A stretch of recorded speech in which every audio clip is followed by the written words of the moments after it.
Just press a little bit more. Oh my god. The champ's in trouble. The champ's in trouble. Assassin Banana. This could be it here. DPT Poke has done it. Oh, DPT Poke. I mean, up into space. That's why you don't want to do it. The counter shot is brilliant. The hooks, the up. Oh my god. Jab overhand. Still coming off beautifully, and it's. Well, is this going to be? Yes, it is. It's over.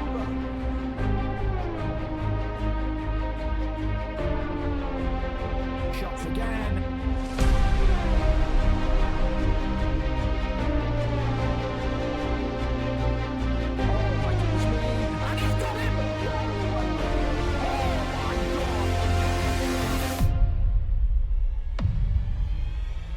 Former lightweight champion of the world, the uppercut and the finish.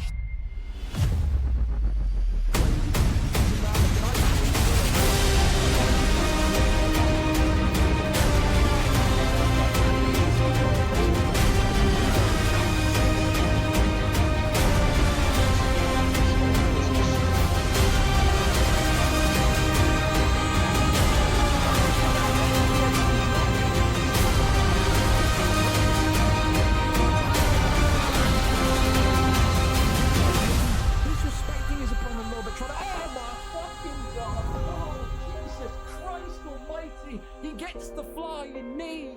Absolutely slapping. Oh my goodness me. He's slapping something, and it ain't cheap. There's now 1-2's over. Tries to get the takedown and gets another big slam onto him. But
And we're here. What an afternoon, eh?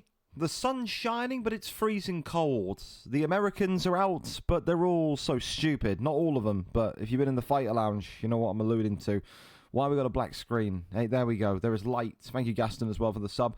Listen, it's the kind of beginning and the end, so we're just having fun with the matchmaking. I kind of said that on Sunday night for those of you night owls that were watching me do it. I just said, you know what? Forget this, man. Why have the fights make sense? Let's just have the funnest kind of 2 weeks we possibly can. I've kind of decided in my mind that 239 is going to be the last one of 5. So that means then we start bang on at 240 for UFC 6. And also, next week, 238, I'm going to make a mega card purely because it's 130 cards of UFC 5. The first card of UFC 5 was VFL 108.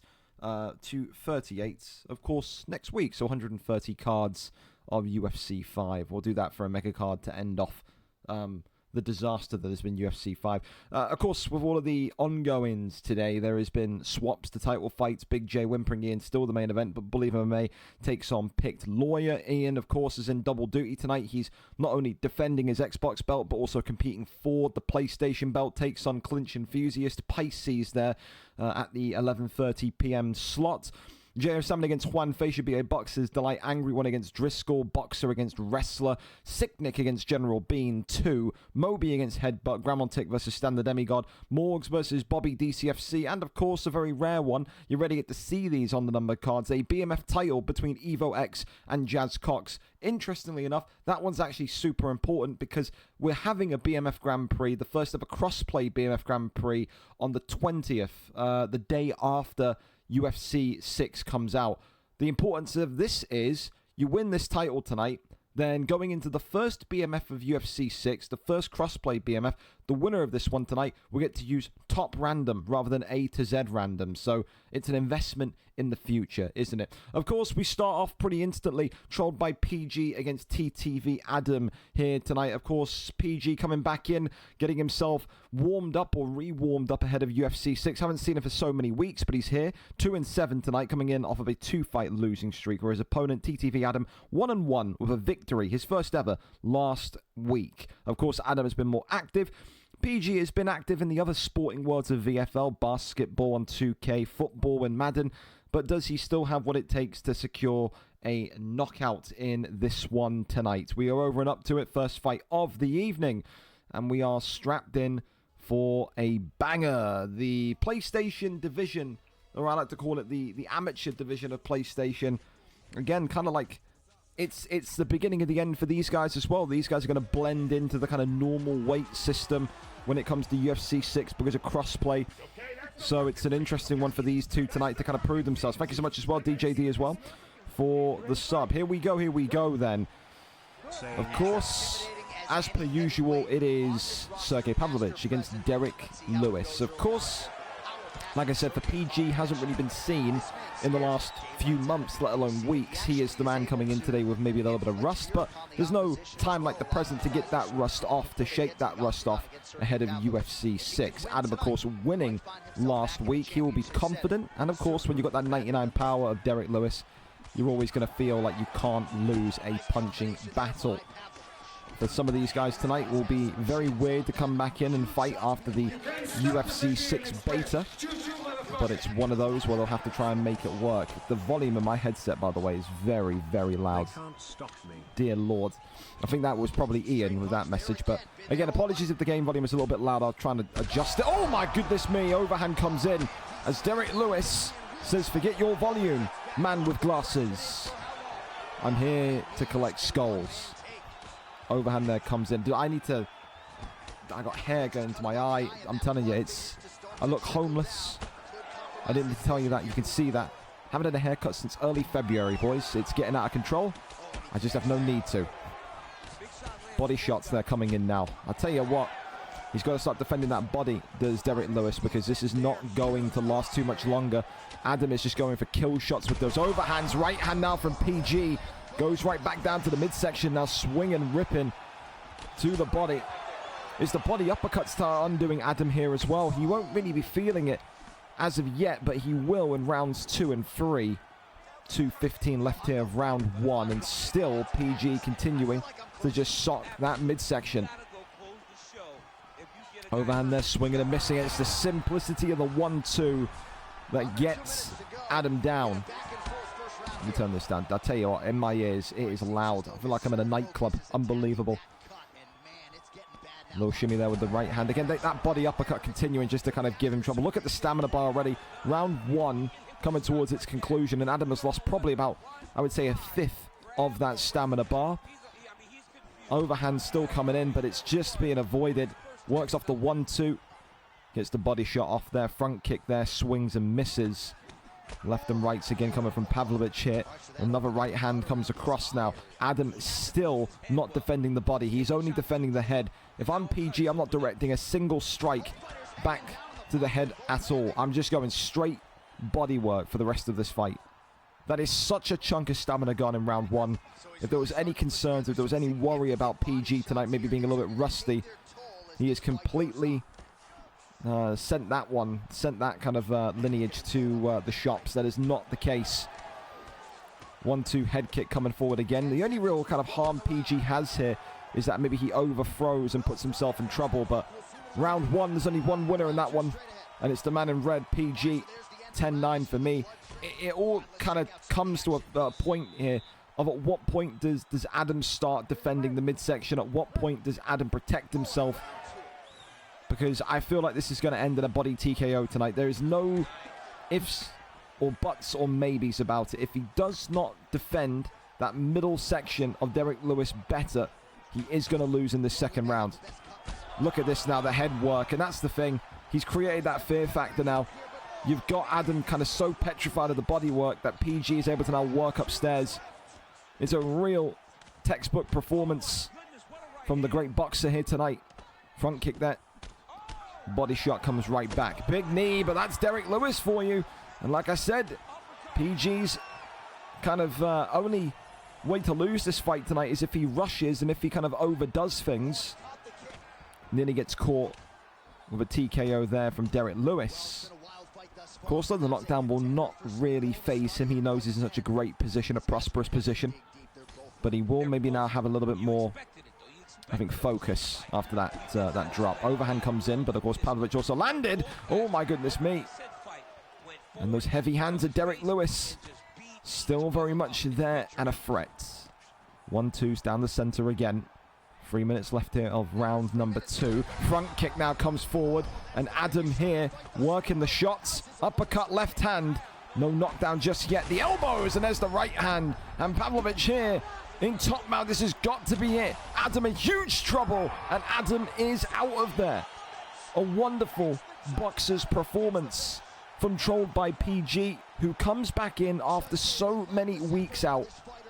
He wants to get warmed up for UFC 6. He wants to get going in terms of rhythm ahead of UFC 6. And I tell you this much, that was a rhythmic performance. Probably one of the best of his career. Only his 3rd ever PlayStation win. But the way that he attacked the body and took all the focus away from the head to then open up the head to lower the block was phenomenal. Especially in that PlayStation division, which again is more amateur. Those guys are the stars of the future. Today though, Trolled by PG in the present gets the round 2 victory. Hell of a performance, wonderful job, and thank you to those two as well for being on time. We love to see it. Yes, we do. Thank you as well during that fight again to Ian for the resub. Appreciate you. And also thank you to Alfie for refollowing. Welcome in. Good to have you back here tonight. Alfredo, my son, my pal. All right, well, the reality is Wormy is nowhere to be seen. So we're going to flip Wormy out for Gaston DK. So we'll merge those two together. Gaston is always ready to fight. He always is. Then we'll go to the next fight. And then we'll come back to those two. I forgot I've got the Discord setting enabled where I can't copy Discord names. So just bear with me. Discord. I can't even spell Discord. Discord ID equals boom. And then Discord ID. And Discord ID equals boom. So if you two, you can hear me, just get lobbied up and readied up. And then, yeah, we'll get to you when we absolutely can. But we'll see if anyone else is ready to go. Of course, if you two can get lobbied up quickly, we'll go straight to you. But if anyone else is more immediately ready, Zero Jin and Mikey, Dicey and Mr. T, whoever, if anyone wants to go early, shout. The next stream link I see in that stream section, that stream channel, I will go right to it. And we'll get you guys going ASAP. And of course, for Gaston and Ghosted, just like I said, be lobbied up, be ready, and we'll come to you ASAP as well. Again, a reminder as well, fellas, doing what Wormy's done here, no showing, not having eyes, not being able to read a clock, it only goes against you. Because when you guys are ultimately asking to fight here in UFC 6, and I tell you, nah, I'm all right, I don't need it, then there's only going to be one person that's going to be upset. And trust me, it will not be me. So be on time. Everything matters. Yeah, that's the reality of it. Everything matters. Being on time and being competent matters. So yeah. For now, we will sit and we will wait. Mikey is typing. I don't know if he's actually typing out the URL character by character. God bless him. But we could be going to the Mikey fight next. Absolutely. Are we next? Mr. Jellybean, I have no idea who you are. And on the document, Twitch names and gamer tags, PSNs, they confuse me. So you let me know who you are, then we'll go from there. Okay, there we go. We got Mikey and Zero Jin. There you go. Okay, well, I didn't know that was you, Mikey. Fair enough. You changed your name. There's no way you changed your name to Jellybean Mike.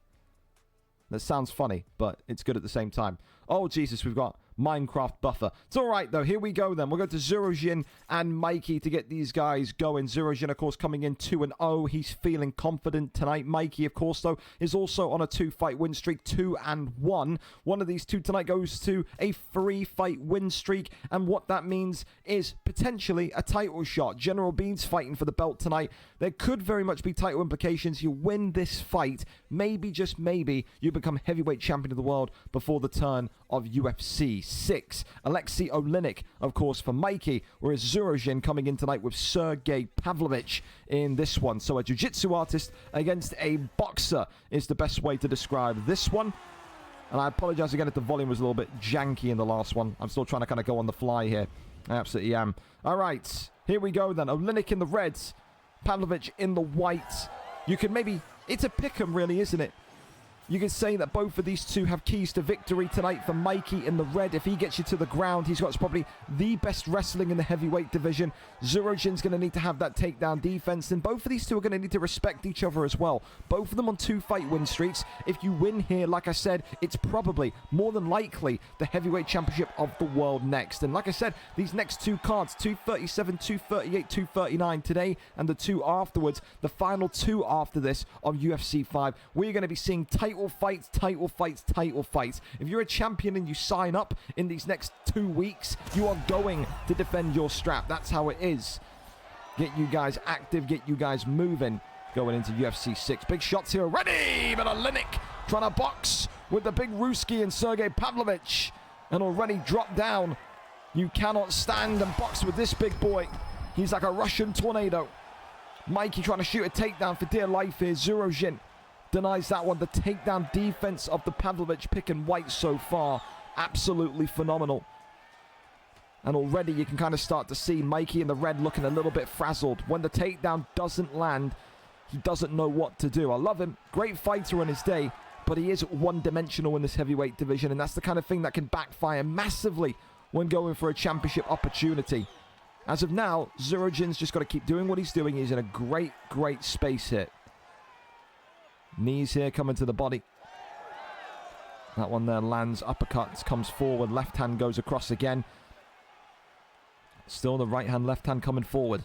Overhand comes in. Zurojin. Head kick comes off. 1-2 down the center. Got to see here for Pavlovich if he can just survive this round, but also maybe coax Mikey into a bit of a brawl. I think if this fight turns into a stand-up war, there's only going to be one winner. And finally, Mikey gets the takedown. We'll say as well, keep your eyes peeled. Probably for another couple of weeks, you don't have to worry about this, but there will be some UFC 5 going into UFC 6 community polls. I've got a couple of interesting ones for you, and of course, everyone's opinion is going to matter. There's even... Oh, hang on a minute. Look at this. A Von Flue. A Von Flue's in here. Zurojin could be in trouble if he gets denied here. Look at this for the Von Flue. Oh, my goodness me. It's nearly one and done. A submission that drains 90%, and that's what happens if you're a great groundsman. It only takes one slip from your opponent, and Mikey now could well steal this one. The guillotine's in. Zurojin is out of stamina, and this one tonight is not over. He didn't go for the deny, but he is absolutely panicking now, is the Pavlovich pick. Look how much stamina he has lost here at the end of round one. Half the bar gone. He has emptied his tank here. And it is a yin-yang matchup between boxers and grapplers in this heavyweight division. Round one, ultimately, if the last 60 seconds didn't exist, you say Pavlovich by a landslide. But that's an Oleinik round. Nearly tapped him out in one. A hell of a round one so far. I'll kind of go back to that thing about the community polls as well. There's been a really good suggestion. I think it's good, but obviously it will depend on what you guys think of an extra division. Of course, everyone's going to be filtered into the same process as Xbox. You know, heavyweight, light heavyweight, middleweight, welterweight. You know, the weight class system is staying. That's non-negotiable. That will be staying. But I've had people suggest to me, would I be interested in doing a division where it's purely unstreamed? So there's like unstreamed, which is just its own thing. Any weight class, you're never on stream. And then heavyweight, light heavyweight, middleweight, etc., etc., etc. So the people in the unstreamed division there would be an unstreamed belt. I don't know how I feel about that, but I don't know. I thought like I like the sound of it. It could be a thing. We'll see if you guys like it or not. Zurojin here though, about to be tapped, and this one is all over. And that's the creed of this heavyweight division. That's the motto of this heavyweight division. Boxing wins rounds, wrestling wins fights, and it comes up true again here tonight for Mikey. 3-fight win streak, and he looks likely to be a real contender for that heavyweight strap going into UFC 6. I think if I'm him, Start to work on that boxing and get ready. Heavyweight title shot is pretty much on the doorstep. Huge victory there tonight. You feel for Zurojin. It's his first ever loss in the octagon tonight, yes. But it exposed flaws, and the flaws are that, well, maybe the submission defense, not where it needs to be as of yet. But for Mikey, a huge win tonight. Gets it done by round 2 submission. Congratulations to him. A top performance indeed. We can go on back now to the Gaston fight. Okay, fantastic. Fantastic. So for Wormy, yeah, this is what I'm saying. I'm just going to really preface this again. When you get a reminder message and you tick the reminder message in our DMs and then you don't show up to the time, why do you think I'm going to be interested in letting you fight in UFC 6? I really say this in the most polite way possible. If you're too stupid with crossplay now, yeah, you have to understand crossplay is coming in. It's a fresh game. There's going to be a lot of fresh faces returning. I don't have to say yes to everyone fighting here. If you're too stupid to show up, then there's plenty of leagues that will deal with you, but it won't be here. I think just people want to be here because we're consistent, have been for the last 4 years. Anyway, we can go over to this one then. Ghosted and Gaston coming into this one tonight. Gaston, of course, 11-8. 2-fight losing streak, though he's not really been practicing. He's not really been preparing. Maybe that's good news for Ghosted, who makes his debut here this evening. For Gaston, a talented boxer on his day, but what can Ghosted do against someone that's won so many belts in the past? He's like the Liverpool of this UFC league, all of the success coming in the past. However, will it be a performance for the ages tonight? Well, what I can tell you is that Gaston, you're probably going to need to stream here because his Twitch is absolutely fucked, and I can show you that it's his Twitch because if I go on Warren, for example, that works. If I can go on Chuck, for example, that works, even though he's dashboarded. Go to Konzi, for example. That works. I go to Bob Ross, who's dead, by the way. Look at that. Pretty little accidents, man. Fantastic. So, that works. And Ghosted, your Twitch does not. So, now it does. There you go. Sometimes turning it off and on again works a charm. Thank you very much. Here we go, then. Junior Dos Santos against Pavlovich here this evening. Appreciate Ghosted as well, being calm on the slight pushback of the fight. Here we go then. Both in red trunks. And for a third time tonight, we see Sergey Pavlovich. He is a fighter's favorite in this heavyweight division. Gaston always down to fight, always ready to bang. But does he bang to victory tonight? Ghosted, of course, in the red trunks, whereas Gaston in the black. Turn that one down. Shut up, John Anik. We don't like you, buddy. Of course, when you think about Gaston, we've always talked about...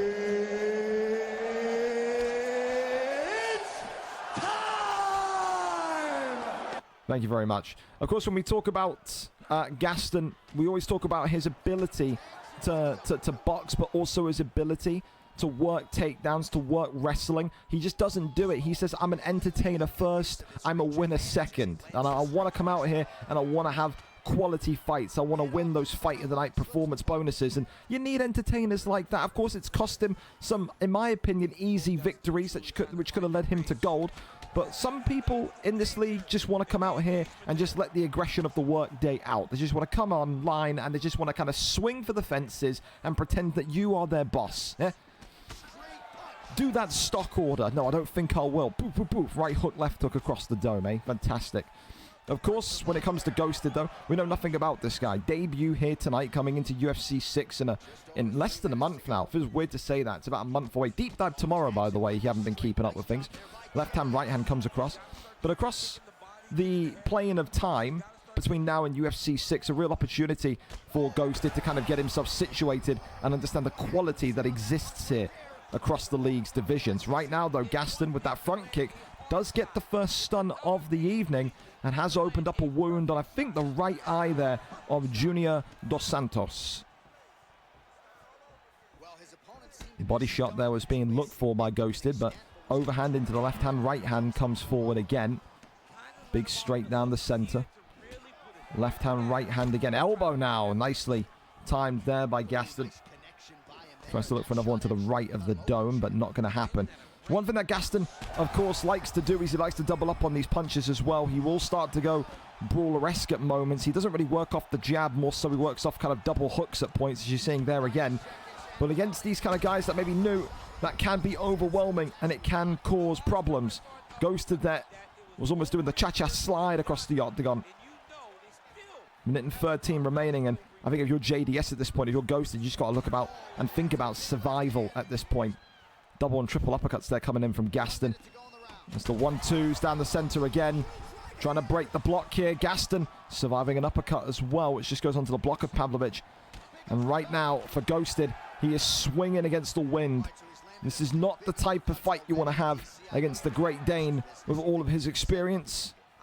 Body shot there comes off as the left and right hand comes across again. Big straight. Pops and drops Ghosted against the cage here. Top mount gained. It could be over. Ghosted in big trouble. And this one here tonight is over. 5 seconds of the round to go. And Gaston DK has got it done once again. Round 1 TKO. That was his moniker back in the light heavyweight division. He's on a 2-fight losing streak before tonight. He takes the fight at short notice. And he gets a beautiful victory here tonight. For Ghosted, it's a different challenge. Again, Wormy would have been, I think, a much more back and forth fight. But Gaston, of course, you can't argue with form. He wasn't in the greatest of form, and he hasn't been playing, hasn't been practicing tonight. Maybe a jump too far for Ghosted, but ultimately, it is what it is. Gaston, a phenomenal performance, and hopefully we get to see him once, maybe twice more before the turn of UFC 6, but always a fun fighter. One of our only ever Danish champions, by the way. So we love that from him. History maker there is Big Gaston. Thank you so much as well for that tonight, T. Appreciate you, appreciate you. We can keep on going.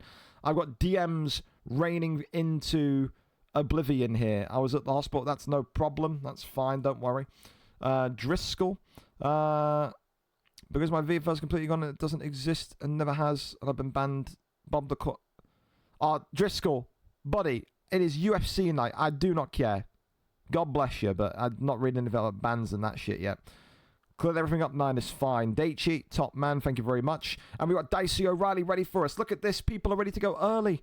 This is phenomenal. Here we go then. Dicey and Mr. T here tonight. 2 reliable fighters as per usual. The 185 division is probably at the most funnest or the most fun position I've seen it be in for the last few months. Anyone can beat anyone. Dicey tonight 1-1. Mr. T tonight 1-1. Yes, one's coming off of a win, one's coming off a loss. Maybe it's a bit fortunate that Mr. T gets to fight upwards, but the records are identical, and you have to respect that. Michelle Pereira tonight against Shara the Bullet. I like Mr. T in this, but Dicey on a good day is really, really difficult. It's like a Tasmanian devil when he gets going. Will that be the case here today? Shara the Bullet, of course, in red, and Michelle Pereira in yellow. Dicey tonight, my favourite in the yellow. Actually, no, sorry, Mr. T, my favourite, in the red, whereas Dicey, of course, in the yellow. Dicey is the perceived favourite because, of course, he is coming off of that win. And maybe I am like Chael Sonnen, where I shouldn't do predictions because the first stun of the evening comes from Dicey onto Mr. T. I'm believing in you tonight, Mr. T. Pity the fool who wants to pick Michelle Pereira against Shara the Bullet, my friend. Here we go, then. You can see already that kind of aggression, that front foot kind of forwardness from Dicey is the calling card, and it is already being enacted upon here tonight. Body shot that comes forward as the right hand now from Shara the Bullet creeps on as well. Look at these strikes. Look at these punches in bunches coming from Mr. T here. Front kick comes up, though. This is the thing as well. You've got to maybe use the range of Shara the Bullet a little bit. Big right hand there. There's the pull. That counter boxing is his calling card. So, he swayed round. Could have been a devastating body shot there. Not to be. Not to be. Dicey, leg kick, swing and a miss. Body shot there comes forward. Still with 2 minutes and 55 seconds to go. It feels like we've seen enough already to kind of make a prediction of this fight. I feel like tonight the movement of Dicey is going to be so pivotal, but the counters of Mr. T are going to be equally as important. If you're Dicey, we've got to prepare for those pull counters. If you are Mr. T, you've got to be ready to kind of predict the movement. Make a track. Make a judgment. You know, if Dicey is showing patterns of constantly moving or swaying to the left, work the right hook. You got to catch him as he's swaying. It does good damage if you can do that. Right hand that comes across, knee to the midsection. Is held up, though. Continues to go forward, the uppercut. 1-2's down the center again. Left hand, right hand. A little bit of hesitancy there. These two not wanting to rush. Jumping switch kick goes up. Goes back down low to the body. Front kick comes up. Right hand is nice. It's really good there from Dicey as well. You can just see just coming out in spurts, isn't he? Coming out in spurts of punches. Coming out in spurts of strikes. Definitely helps him in this division. A true kickboxer's division is the middleweight roster right now. Takedown there was being looked for, though. Doesn't land. These two have gotten very, very timid. They've gotten very scared of one another in this last kind of 60 seconds. It's really slow. And look at that, the left hand now from Dicey looking to get the head kick off, and he does. Jumps in. Is this going to be the finish here? Mr. T in some big, big trouble. Is the block going to hold up here? Yes, it does. He was 1 or 2 strikes away, though. That was really, really close. And it was brave from Dicey. It was so brave. There was that kind of standoffishness, this kind of Western cowboy shootout type feel in the last kind of 60 seconds. And it was Michel Pereira in yellow, Dicey O'Reilly, who takes that forward step and says, forget this. I'm just going to try and launch an attack here. He clips and catches Mr. T and then nearly gets the finish. Good round one. It's a good back and forth fight. I'll tell you that much for absolutely free. For Mr. T, I don't think he'll be too upset with his performance. He knows he's got the damage off. I just think Mr. T with Charles the Bullet has got to be a little bit more reserved. I don't think he needs to be cautious like he was, but he just needs to kind of, instead of throwing 5 shots, throw 3 shots. You know what I'm saying? He needs to just kind of reduce it ever so slightly. Goes back down low to the body. Good movement again from Dicey O'Reilly, by the way. Head kick catches him, though. That is wonderful. Sometimes all you need is an out there head kick, and it causes your opponent so much trouble. Good takedown defense there from Dicey O'Reilly as well. Tries to get him over into half guard and finds it. Posture up is there. Goes back down. Another posture up coming. Is there going to be any strikes attributed with this one? The answer is no. So 2 times he postures up. 2 times he goes back down. Maybe just kind of unsure if he wants to throw a strike or not. Knee on belly. Raining on in there, but only keeps him in half guard at this minute in time. Goes over into top mount. The posture up was being looked for. Not going to happen.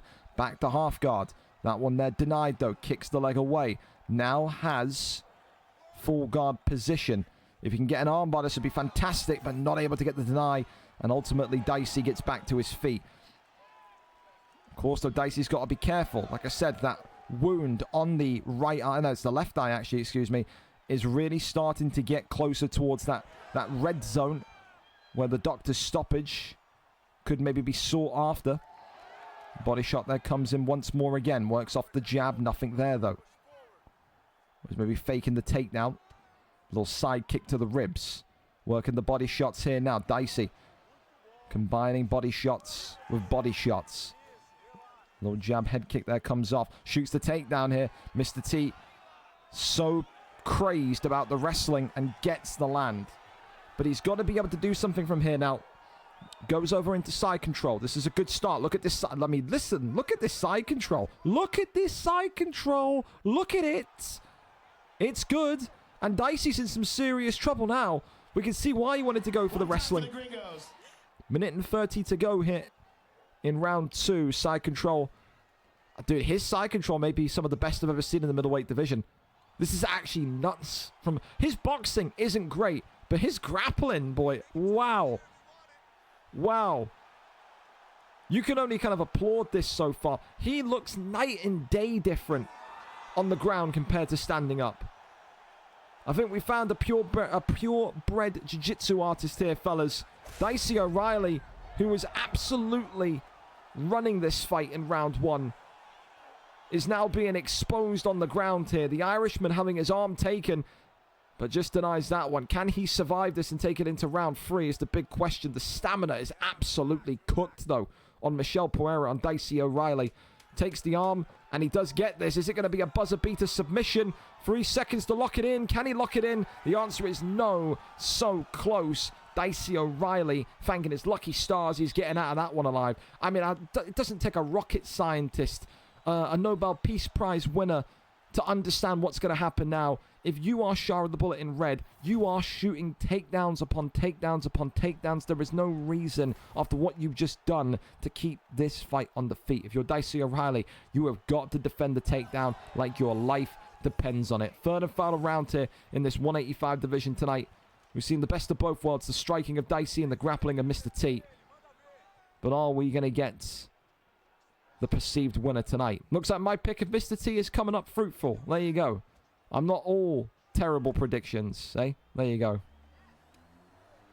This is the part where he gets knocked out by some sort of spinning back kick, man. I'm going to hate existing. Right hand there comes open. There's a takedown shot here. Denies that one brilliantly. Really good. Needed to kind of immediately command the respect there. Dicey knows that he can win this fight on the feet. He just has to be careful, and he's just got to be patient, which is, you know, really difficult considering you just had that submission go against you. Another takedown comes in. Another big bit of defense there, though. Body shot there comes in, but it's blocked and defended well. Head kick upstairs. Mr. T, of course, has to maybe accept that he doesn't need to be as aggressive as he wants to be. But ultimately, you can make the argument that it is 1-1. And right now, Dicey, with the shots that he's landing, is winning this third round. Uppercut there, left hand coming forward. You can see Shah with the bullet here. Mr. T in the red does not want to engage outright. Blocks that one down low. Really nice. Shoots the takedown. Gets the land. And now we have full guard position again. Right side, not happening. Crosses over to the half guard position. Now over into side control. That one there is denied. Stopped in its tracks. Dicey does not need to panic transition. He's panic transitioning way too quickly here. I tell you, he's probably going to get the stun and go for the armbar, isn't he? Big shots. Oh, I don't know if he's going to survive this, boys. I really don't. This is not good for Michel Pereira. Tries to fake the cross. Goes from right to left. Trying to get up. Gets into sprawl. Dicey. Being denied. He's rushing. He's rushing really badly. And he gets out. No, he doesn't. Backside. I bet he thought he was scot-free there for a minute. That stamina is really bad, though. Rolls him into back sitting. The RNC could be coming here if he's not careful. Goes back into full guard. Denies him. Tries to go for the armbar. Gets the armbar. And Dicey tonight has been tapped with 20 seconds left of round number 3. The ground... No, he's not. He's alive. He's alive. But it's going to be a decision. Oh, dear. This one goes the distance. But what can you say? Did my door open? No, it didn't. Sorry. I said sometimes when we've got strong wind that we do have here, the door just doesn't close. It just sticks. So it's, yeah. Don't worry, I've not got ghosts in my house. It's fine. But yeah, I think that submission at the end pretty much secures the decision for me. It's just, yeah, Dicey O'Reilly again, outdone by a groundsman. He's a great kickboxer, but he has to improve that going into UFC 6. I got 29-28. All 3 judges score the contest. 29-28. Yeah. Declaring the winner by unanimous decision, Shah Bullet. I'm amazed at that. I am absolutely amazed that he's made it through. I can't lie to you. The reality of it is, by the way, that for Dicey to survive that third round is quite something. I'm amazed that armbar at the end didn't come off also. But, yeah, I mean, you can't argue with the stats. He got 1 knockdown. We know that Dicey is a superior boxer. But, again, it's just what it is. When you're in that kind of middle ground of the middleweight division, when you're in that kind of lower end of the middleweight division, the big thing that often causes you to come unstuck is the ground game. And ultimately, tonight, that was the case. Mr. T, though, could you be really an asshole and say that you're a little bit disappointed he didn't get the finish, maybe, but you could see that he was nervous about engaging. In that second round, beginning of the third round, he really did not want to push. He really did not want to kind of, go and take that risk of being knocked out because he respects Dicey. I can understand that. I think just the one thing that has to come now is the confidence from Mr. T. He gets a win like that. He looks so good. He's got some of the best side control in that middleweight division. He just has to build upon that now and be a little bit more confident.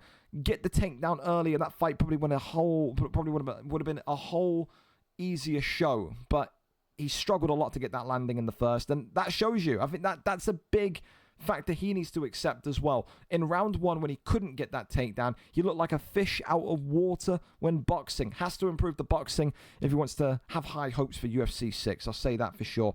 Commiserations, though, of course, to Dicey. Congratulations, of course, to Mr. T. So, there you go. All right, we keep on going. We're going to Bailey X next. Of course, the ultimate clinch machine is Bailey against TDR Fabinho. Fabinho, of course, 3 wins, 2 losses, coming off of a win last time out. Bailey, of course, back in this division, which he once upon a time was the light heavyweight champion in 7-5. He's not a boxer. What prankster has accessed my document and said that he's a boxer? What is this? Not a chance. He's Brazilian Jiu-Jitsu. If there was a fight style which we could just say clincher, that would be the case as well. Bailey, 4-star pick. What are you doing on Carlos Olberg? You silly sausage. Get off of him. Thank you as well to Lovo23 Monster and Tony Yates as well for the follow. So there you go.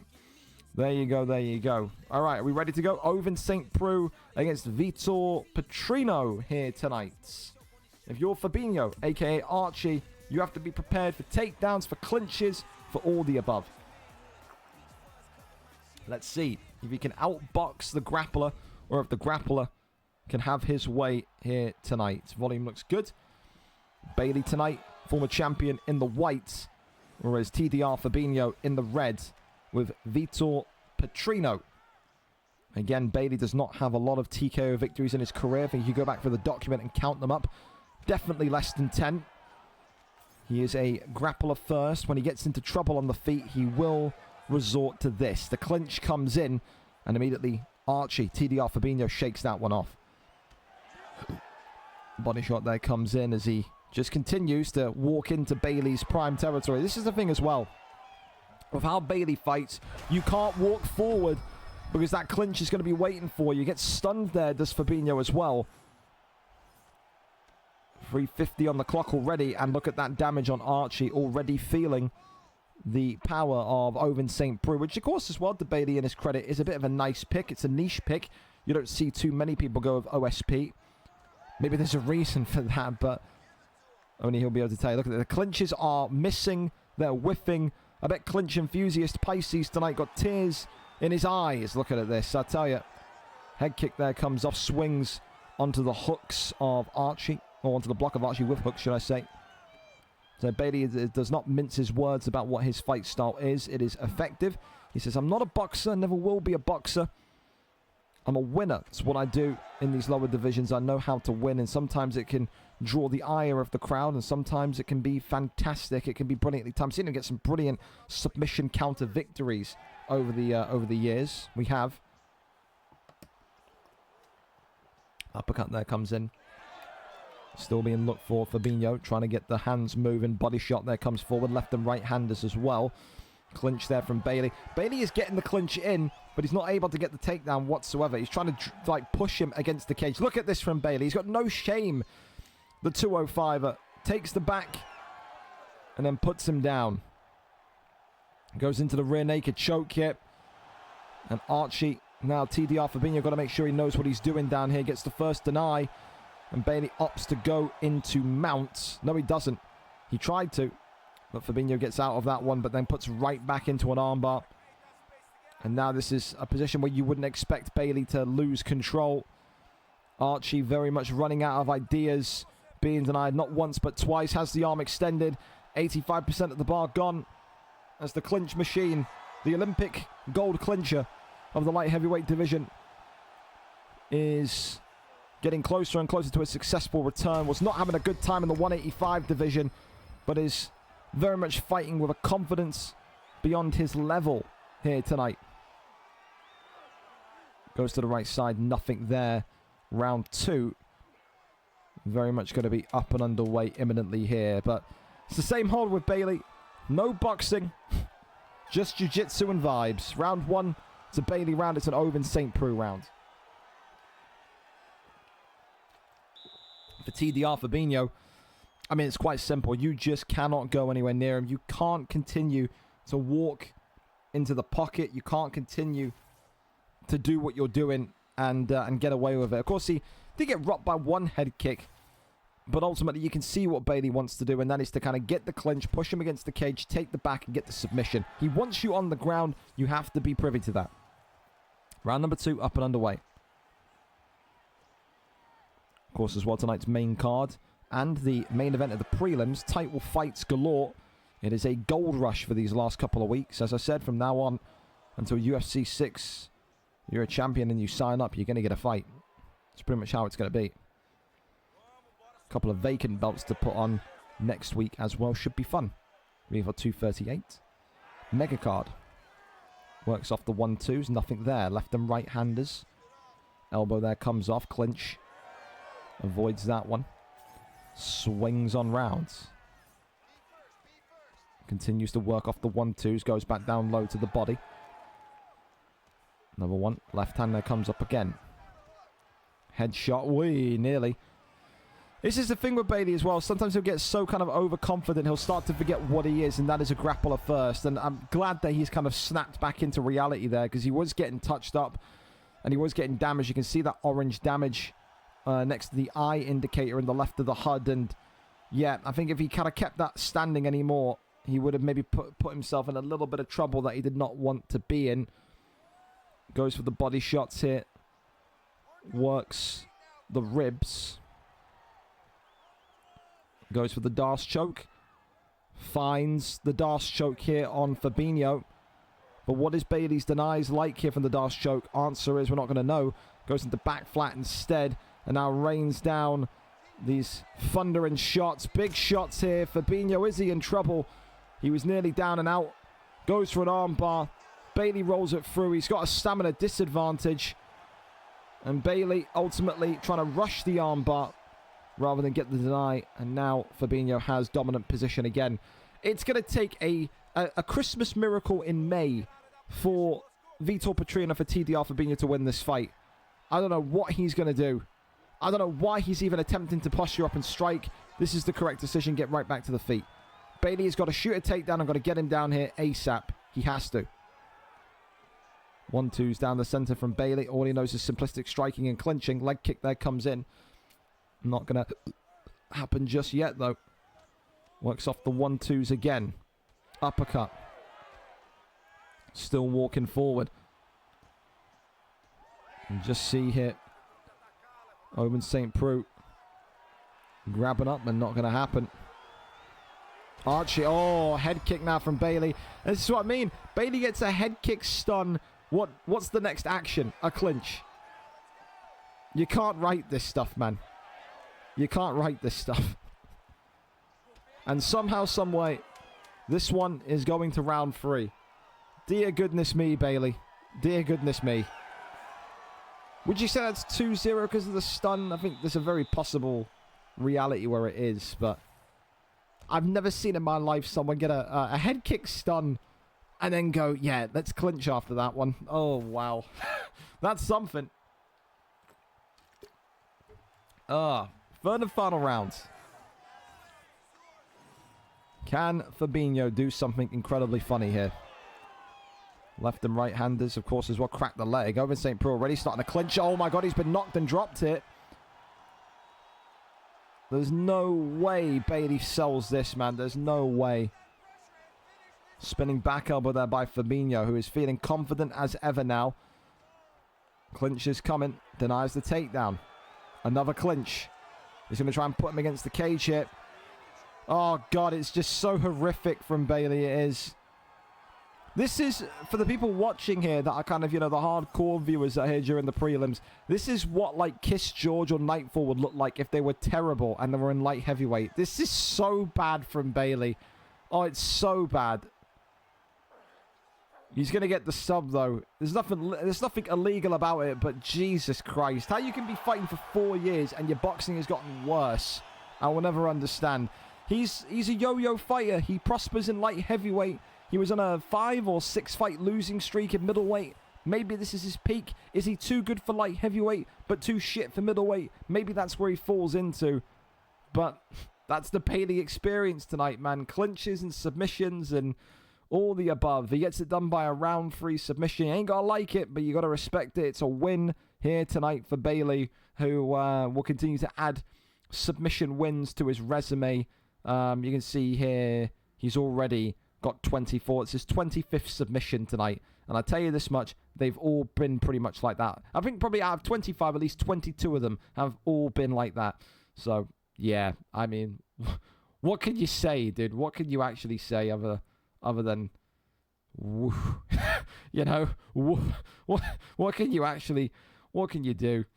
What can you do? What can you say? All right, we'll see if Alfie is good, because again, I know Spooky Ghost is American. I don't know, like, why Spooky, because apparently Spooky Ghost agreed to, like, flipping the fights with our Ninja Boy, but I don't think Spooky Ghost has got any kind of, like, thought in his head or any kind of common sense in his head to understand that the fight would have been now at 2:50 Eastern. So I don't know if he's thinking that maybe he thinks 7:30 Eastern. I have no idea. But the good news is we got Kemio on standby. I think Kemio will absolutely take this fight if he's around for it. So we'll pull Kemio in. I just think it's poor from Ninja Boy to not specify that the time would be 7:30 UK. I think it's really poor from Spooky to not kind of put 2 and 2 together and understand why would I be fighting at 7:30 Eastern. That's the main event spot. But yeah, he is. So yeah, we'll do Kemio against Alfie. Why the hell not? But yeah, stupid from our Ninja Boy and stupid from Spooky.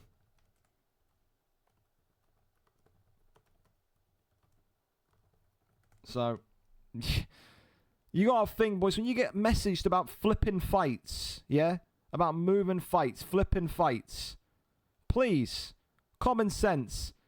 If you're an American and you get asked, hey, flip the fight to 7:30, why would you be getting the main event spot? That's the most stupid shit I've ever heard in the world.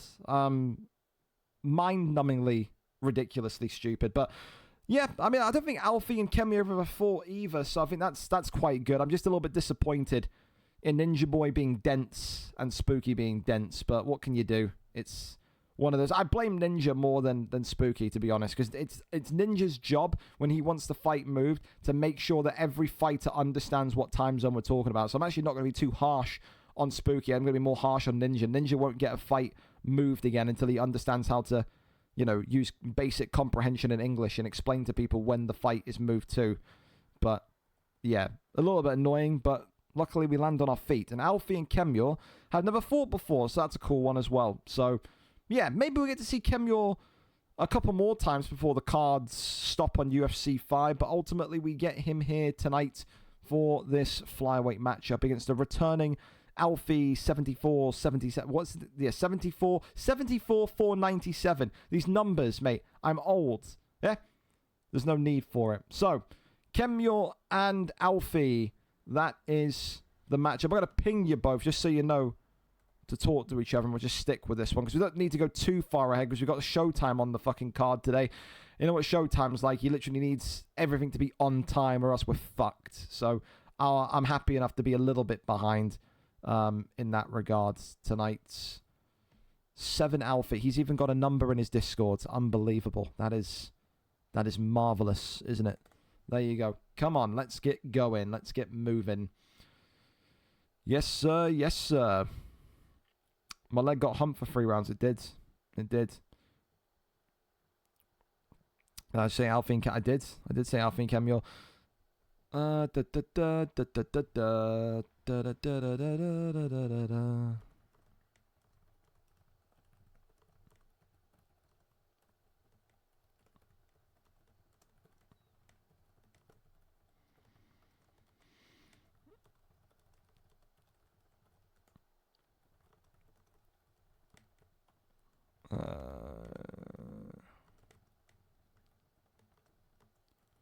2 seconds. I'm absolutely bollocking this Ninja Boy kid.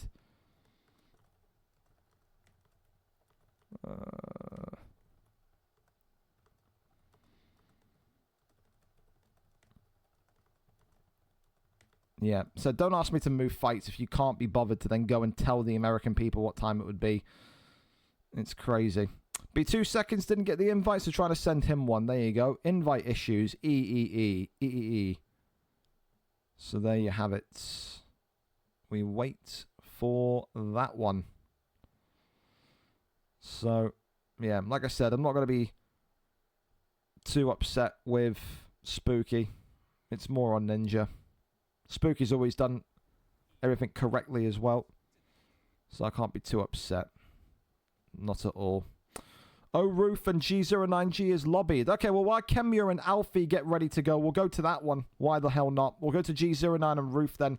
Again, Kemure and Alfie, if you're even in here listening, just get lobbied up and we'll come to you. G09G, of course, tonight 1-0. Roof, of course, back in 2-2. Roof as well, wanting to book his ticket on the plane to UFC 6. And, well, he's in here tonight to get some reps ahead of that. He's a dangerous fighter, is Roof, on his day, but you have to wonder, it's more the mentality for Roof for me. He kind of lost the fight and then decided, I'm retiring, I'm out of here. I don't doubt his talents and skills. I think he's a very good fighter.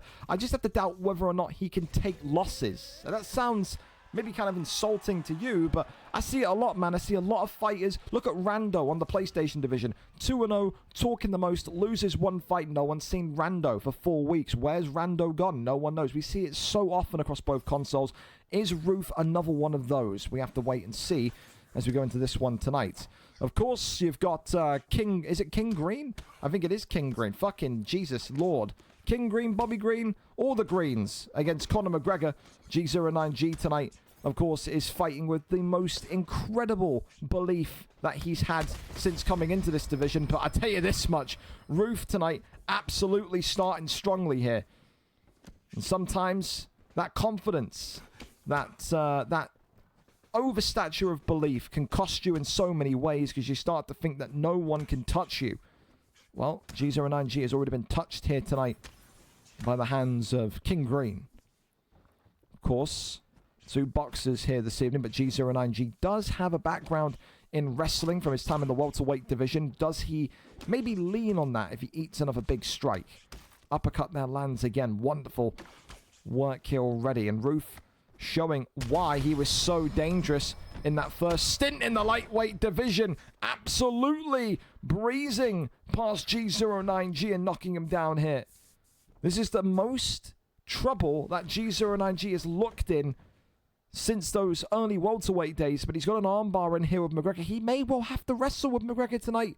He really may well have to. Tries to get denied, not going to happen. They both had that stamina race going on, and now we're in this position of maybe intrigue. As a posture up goes up, and Roof gets out with it. Like I said, Roof has not fared well traditionally against wrestlers, excuse me. Maybe it will be a case tonight where G09G has to go a little bit against the grain and just think about what he's got to do to win rather than what he's got to do to have an entertaining fight. A little straight there down the tunnel, but not anything to really be seen there. Left hand goes across again, works off the jab. Left hand now once more. That's a great slip hook. That is a wonderful slip hook. Roof here going into stat guard. G09G has just been outboxed here tonight. Former welterweight champion of the world is out in 1 and ends that phenomenal win streak that he had. And for Roof, like I said, I don't doubt this kid's skills. I think you can go back into the previous cards where he's been on, and I've waxed lyrical about how good I think he is. It's just, what is his mentality like when a loss comes in, when 2 losses come in? That's the only thing I've got to say on Roof. But I think we know. Phenomenal boxer, phenomenal talent. Someone that could absolutely be lightweight champion before and during UFC 6. But it's one of those. What happens if a loss comes in? For G09G as well, again, it ends this phenomenal win streak that he had. I'll go back and tell you the last time that he lost a fight across any weight division. VFL 228, there you go, the 6th of March. So over 2 months when he lost to Chatterfy. And again, a loss against Chatterfy of how he's doing now is not exactly terrible. Since then, a draw against Morgs. A win against Harold, a win against Theo B, a win against Dappleby, and a win against Ninja Boy last week. Ultimately loses here tonight, though. And for Ruth, a big welcome back to him. Looks sharp and looks as ready as ever for UFC 6. Congratulations to him. All right, we'll go back over to Alfie and Kemyor, see if we've got this lobby sorted, and they absolutely do. Here we go then. So for Kemyor, I'll have to kind of recalculate his record. For Liam, you have to DM me after the card. Do you want to do another fight or two before UFC 6? Or is this just the kind of I'm here and I'm prepared to fight tonight? I don't know. For Alfie, of course, one of those where you look at this and say, okay, he's got experience. He's been in the lightweight division before. He's been in the featherweight division before, but he started his career here back last year in the bantamweight division. Has an opportunity tonight to re-enter at flyweight and take on one of the most, I think, brilliant shit talkers and one of the most brilliant combination artists of our time. His Jose Aldo is the stuff of legend. It's the stuff of dreams. And tonight, Kemyor re-enters and gets the chance to use Alejandro Pantoja. Of course, Alfie has that Slenderman status of Brandon Royval. He has been, at times, the Pantoja killer. You can completely dominate fights with the reach, with the height, with the length that you come in with. But I guess the big question mark is more so, how does Kemyor counter that? And the big question mark here also is how offensively aggressive does Alfie go? Because he's got in trouble with that before in his last stint in the lightweight division, which was, again, about 4 or 5 months ago. He just started fights too aggressive and got himself caught and clipped way too early. Tonight, will that be the case? Pantoja sticking nice and close, and this is what Kemyor does. This is the Kemyor experience, isn't it? Stand forward, stand your ground, no backing up, no takedowns, none of this nonsense. And it's just a swing for the ages. It's a ballistic battle of strikes here tonight. Kemyor, so far though, winning that battle of strikes, as he's now pushing Brandon Royval against the cage as well. For Alfie, got to try and get some movement going here. He's way too stationary for me, and with that, it allows Kemyor to really kind of cut off the angles and just kind of have his way with things here. Works up the 1-2s, there's the left and right across. Swings and misses with that one, though. Works off the double jab hit. Still again, Royval going forward. Left hand there comes across. Got to think, if you are Kemyor, the only thing you can say about Kemyor is this, is he has been in so many fights before where he has disrespected his opponent massively. If he gets too cocky tonight because of this start, if he gets too over-complacent, could he lose this fight? Absolutely. But he wanted to be here tonight. He wanted to be involved. Works off the jab straight. Right hand goes across. Left hand again. Pantoja. Ducks underneath. Right hand. Uppercuts. Oh, it's the left hand as well. Royval works off the double jab. Right hand, left hand. Pantoja still swinging for the fences here. This is a good kind of rally now between these two. It's almost like a UFC tennis match. To me, to you, to me, to you. Both of these two having their fair share of momentum. Uppercut there, though, from Kemyor. Ducks underneath, drops him against the cage. And this one, could it be over? The answer is no. Kemyor now takes the back. Doesn't want to wrestle just yet, though, or does he? Yes, he does. Interesting. Kemyor takes him and has him in back sitting. Okay. The strikes here very much coming in. Over now into top mount, 22 seconds. Can he get a finish from this position? He's allowed it to happen as Alfie. Big shots here coming in. Pantoja, elbow comes in. No stun and no secondary posture up. I mean, a good fight. A good fight so far in round one. Both of these two having moments. Both of these two having chances. But ultimately, you like Kemyor on the scorecards. I know I certainly do.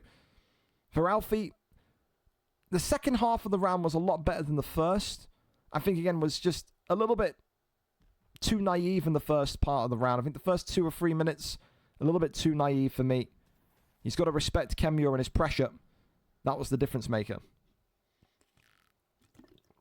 Round number 2. Up and underway. Glove touch, and we're off. Uppercut there, swings in. Left and rights again.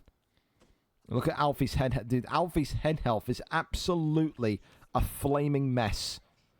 Oh, look at these pulls, by the way. 1-2 head kick there from Kemyor. Goes back down low to the body. Still trying to work off that double jab.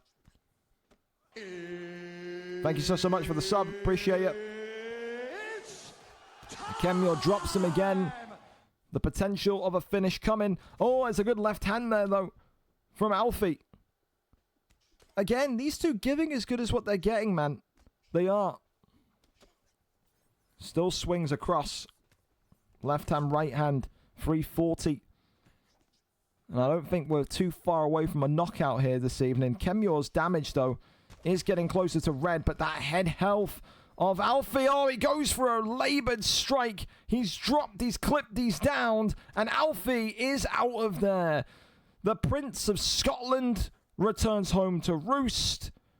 And that there is Kemio's night in a nutshell. Aggression, front-footedness, and a brawler on his day. One of the best brawlers of the bantamweight flyweight division, and definitely the bantamweight flyweight division and the featherweight division has ever seen. For Alfie, of course, it was one of those, you know, you weren't going into that flyweight division. Maybe he wasn't too confident, but I think he put up a good fight there tonight. I think he did.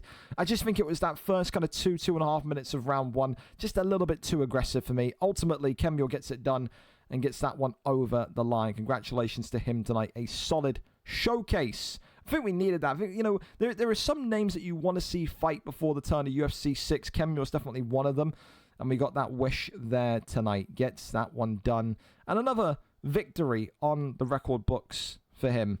So, yeah, we keep on going. And we go to Ross C, who is up next against Fish 14. A really fun one in the flyweight. They wish in the flyweight division. In the lightweight division, two former champions. Fish 14 tonight, 12-5.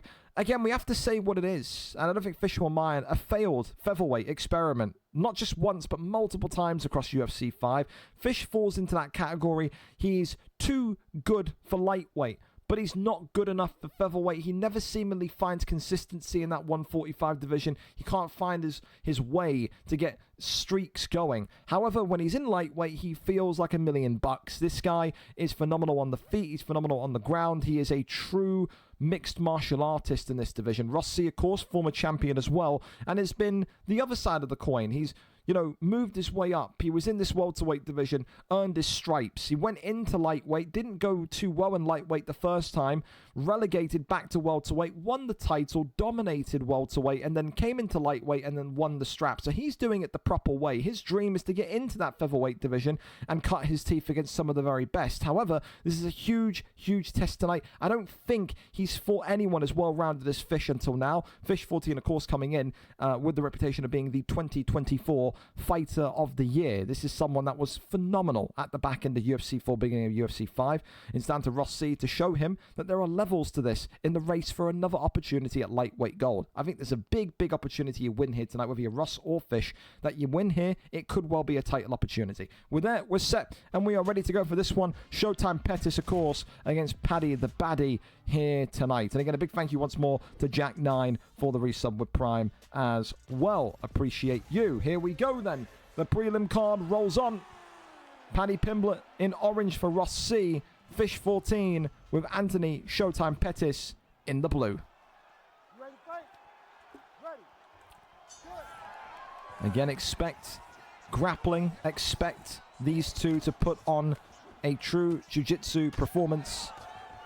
That's the only way to describe how these two fight. However, I will say Fish's striking has come on a long way. Ross continues to try and build on the striking base that he had in the welterweight division. And one of these two has got a cabbage for a router. Why fight the big 2026, gentlemen? Not a good look. Body shot there comes in. Works off the 1-2s, the little side kick to the ribs. This is what Fish does so well with a fighter like Pettis, by the way. The distance management, the ability to handle, I think, movement from your opponent just by controlling distance and controlling how much pressure you can get off with those side kicks and those teep kicks. So important. Ross, though, continuing to attack the left leg of Pettis. Midsection shot comes up there, but I'll tell you, for two grapplers, for two submission specialists, very surprised at how active on the feet we are so far. Paddy the Baddie there with pillow hands galore will be furious that he didn't get a stun there as he avoided the head kick. Pettis, though, absolutely getting damage off on Paddy here. Flying knee comes forward. Big knee to the midsection again. 1-2's down the center. Uppercut there now works. Body shot comes back in. Leg kick there checked. Avoids that one. There's a nice elbow there, though. That's brilliant. That's nice. Rossi and Paddy the Baddie here. Elbow coming off again. Body shots. Right hand, left hand. Shoots the takedown. Not going to happen. 2 minutes and 10 seconds left of round one, and already these two have got a severe amount of damage on one another. Not a single bit of ground game as of yet, which is, like I said, so surprising considering these two and their background. That's a great slip. Oh, gonna knock down Rossi going into octagon. Hang on a minute. Not able to get it done, though. But that was really, really nice from one of the former champions. Fish 14 caught in a hailfire of strikes there. The overhand in the end was the one that dropped him. And look at this. Gets him right into a guillotine choke. This is where Fish 14 comes home to roost. Can he get this submission locked in? No, he cannot. He will be flabbergasted because the submission bar, or sorry, the stamina bar was absolutely gone for Rossi there. Ross has got to survive this for 40 seconds because he's absolutely won this first round. Rotates through into side control. Fish 14 side control, dude. It is disgusting. It is so good. It is so good. 15 seconds. Knee on belly. Couple of big shots coming in, but he's avoided the majority of them. Slips up and gets back to his feet. Round two on its way, and a little bar of respect there in the end from Rossi as well. I still think Rossi's won that round. I do. That is some of the best boxing and some of the best striking we've seen from both of these two in such a long time. I think they both got to be happy with themselves there. Round two, up and underway. Showtime Pettis, of course, has to get back to the ground game. That's where Fish looks more confident. He's trying to box with Paddy the Baddie. He does have more damage that he can deal with Pettis, but it's more the counter shots right now. Ross really having a good time and just catching Fish in kind of in transition almost. Leg kick comes off as the clinch work comes in. Left and right handers now reopen. Rossi, elbow there comes across again. Clinch work, gets the judo toss, and then gets right back up. Ross not being allowed to enact any of his ground game here this evening. Pull elbow there comes in nicely as well. Ross just got to continue to work off that jab, in my opinion. Tries to go for a question mark kick. Body shot there comes up again. Left and right handers come across. Right hand now on Paddy. Look at the stamina though of Paddy. He is starting to really feel it. And it's all because of those kind of body shots that are being mixed in intermittently to the combinations of Fish. Another one. And Ross just can't make the read on it. He really can't. He's not in a good position. Behind the black line, if he gets dropped here, could be a cage finish. Oh my goodness me. Jumps in. Reigns in a couple of strikes. Now goes to stack guard. Ross is in really big trouble here, and Ross is out of there. Fish 14. Never doubt how this boy starts, and there will be no doubts about how he finishes. A huge victory there. And I think Ross tonight will have to look at that one and say, I think he fought an excellent fight.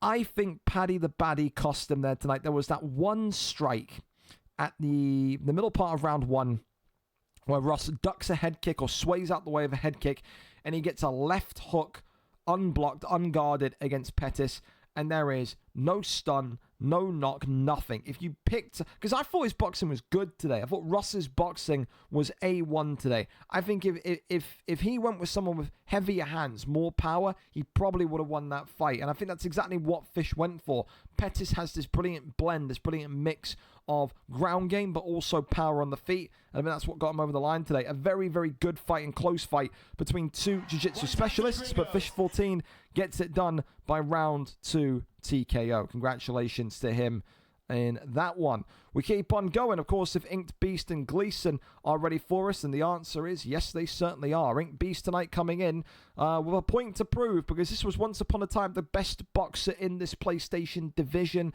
But now he's on a 4-fight losing streak. Before this losing streak, he was 5-1. Now, he's 5-5, looking to save his record from going negative and being on a 5-fight losing streak. Jack Gleason, on the other hand, 1-2, coming off of a win last time out, has been, I think historically, even back in the UFC 4 days, when he was training with the likes of Bass Inferno, he is a boxer first. He will enjoy the challenge tonight of trying to break through the defenses of Inked Beast. For Inked Beast, we know what he is about in this division. He starts as a blitzer. If you survive the first 2 minutes against Inked Beast, you've got a good chance of winning the fight. He's got to swarm Jack Gleason, and Jack Gleason's got to play maybe a bit of survivalist in this first couple of minutes. We go over and find out if that's going to be the case, though. We're there, we're set, and we're ready for this one here tonight. Vitor Petrino against Alexander Rakic. A great pick there from Jack Gleason. Thank you as well to iVelocities, I think, for the follow. Appreciate you. All right. Here we go, here we go. Rakic and Petrino, boxer against boxer. Who's got the sharper shots here tonight? We wait and we see. Unless Inked Beast has gone for a nervous poo, then we may well have an extended wait and an extended see. I'll see if I've not been DM'd or anything by him, but no, I've got nothing. So we're just waiting. All right. Here we go, here we go, here we go. Okay, there we go. Fantastic. We're good. Time to get it moving. Vitor Petrino, Alexander Rakic, two fighters controlled by two players that do not know what the phrase backstep means. Here we go. Tonight, the man looking to stop the rot, the man looking to end the 4-fight losing streak, Inked Beast in the yellow. Jack Gleason looking to go on his first streak since moving to the PlayStation division of UFC 5 in red. One hailing from Scotland, one hailing from England, so it's a United Kingdom brawl tonight. Of course. Oh, it's a big start already for Jack Gleason. Rakic gets first blood here with the stun. It's intriguing as well because when you've seen those losses come through for Inked Beast, it just looks like the confidence, loss after loss, has effectively drained out of his body. At one point, we described him as the best hand-to-hand expert in this division. Now, we don't know where the next win comes from. In fairness to him, since that stun, though, he has recovered, and he has got back on the horse quite nicely here. Works that hook across as the 1-2s. Now being worked by Jack Gleason. Uppercut there comes forward. Goes back down low to the body. 1-2s down the center again. Still looking. 2:50 left on the clock here. Since that stun, Jack Gleason's kind of froze, hasn't he? He's stuck in the mud. And this is where this kind of blitzing, this in-your-face style of Inked Beast starts to really get kind of progressive. Gleason's got to throw something here, man. He's walking backwards and he's just blocking for dear life. He looks completely petrified by the pressure and by the pacing here. Rakic now is busted open. Sways on round. 2 minutes left. That's a long, long time for one of these two to get a victory here. Swings, but only connects with the block of Petrino. Left hand, right hand comes across. Still nothing in terms of success, though, for Petrino since that earlier stun that he accepted. I'm just trying to watch Jack Gleason's movement here. He's got to get away from these cage walls, man. There you go. More into the center. That's got to be the message. He backs up again. I really don't like that. The way that he's just kind of scurrying back to the cage each time. Since Inked Beast got knocked down, it's been all him. Said Gleason with Rakic has completely frozen. And it happens, man. In these divisions, you see it on the Xbox side as well. You go against those guys like Showtime. They can completely send your head west. Uppercut there comes in nicely. 18 seconds left of round number 1.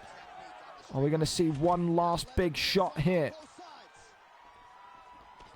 Left hand. Not much more. And that's going to be the end of round 1. Like I said, a phenomenal start from Gleason. But after that stun, that knock, whatever it was, he was almost kind of unsure what to do. Everything that was positive that led to that health event disappeared. He has to do a little bit better here. He's got to embrace the pressure, but it's more about his movement, because you see the damage that's happening to his head. You see the cut damage. You see the blocks going down. If Gleason continues to scurry against the cage, he's going to get knocked down against the cage, and he's going to get cage finished. He absolutely must find a way to keep this fight right in the middle of the octagon. Round 2, up and underway.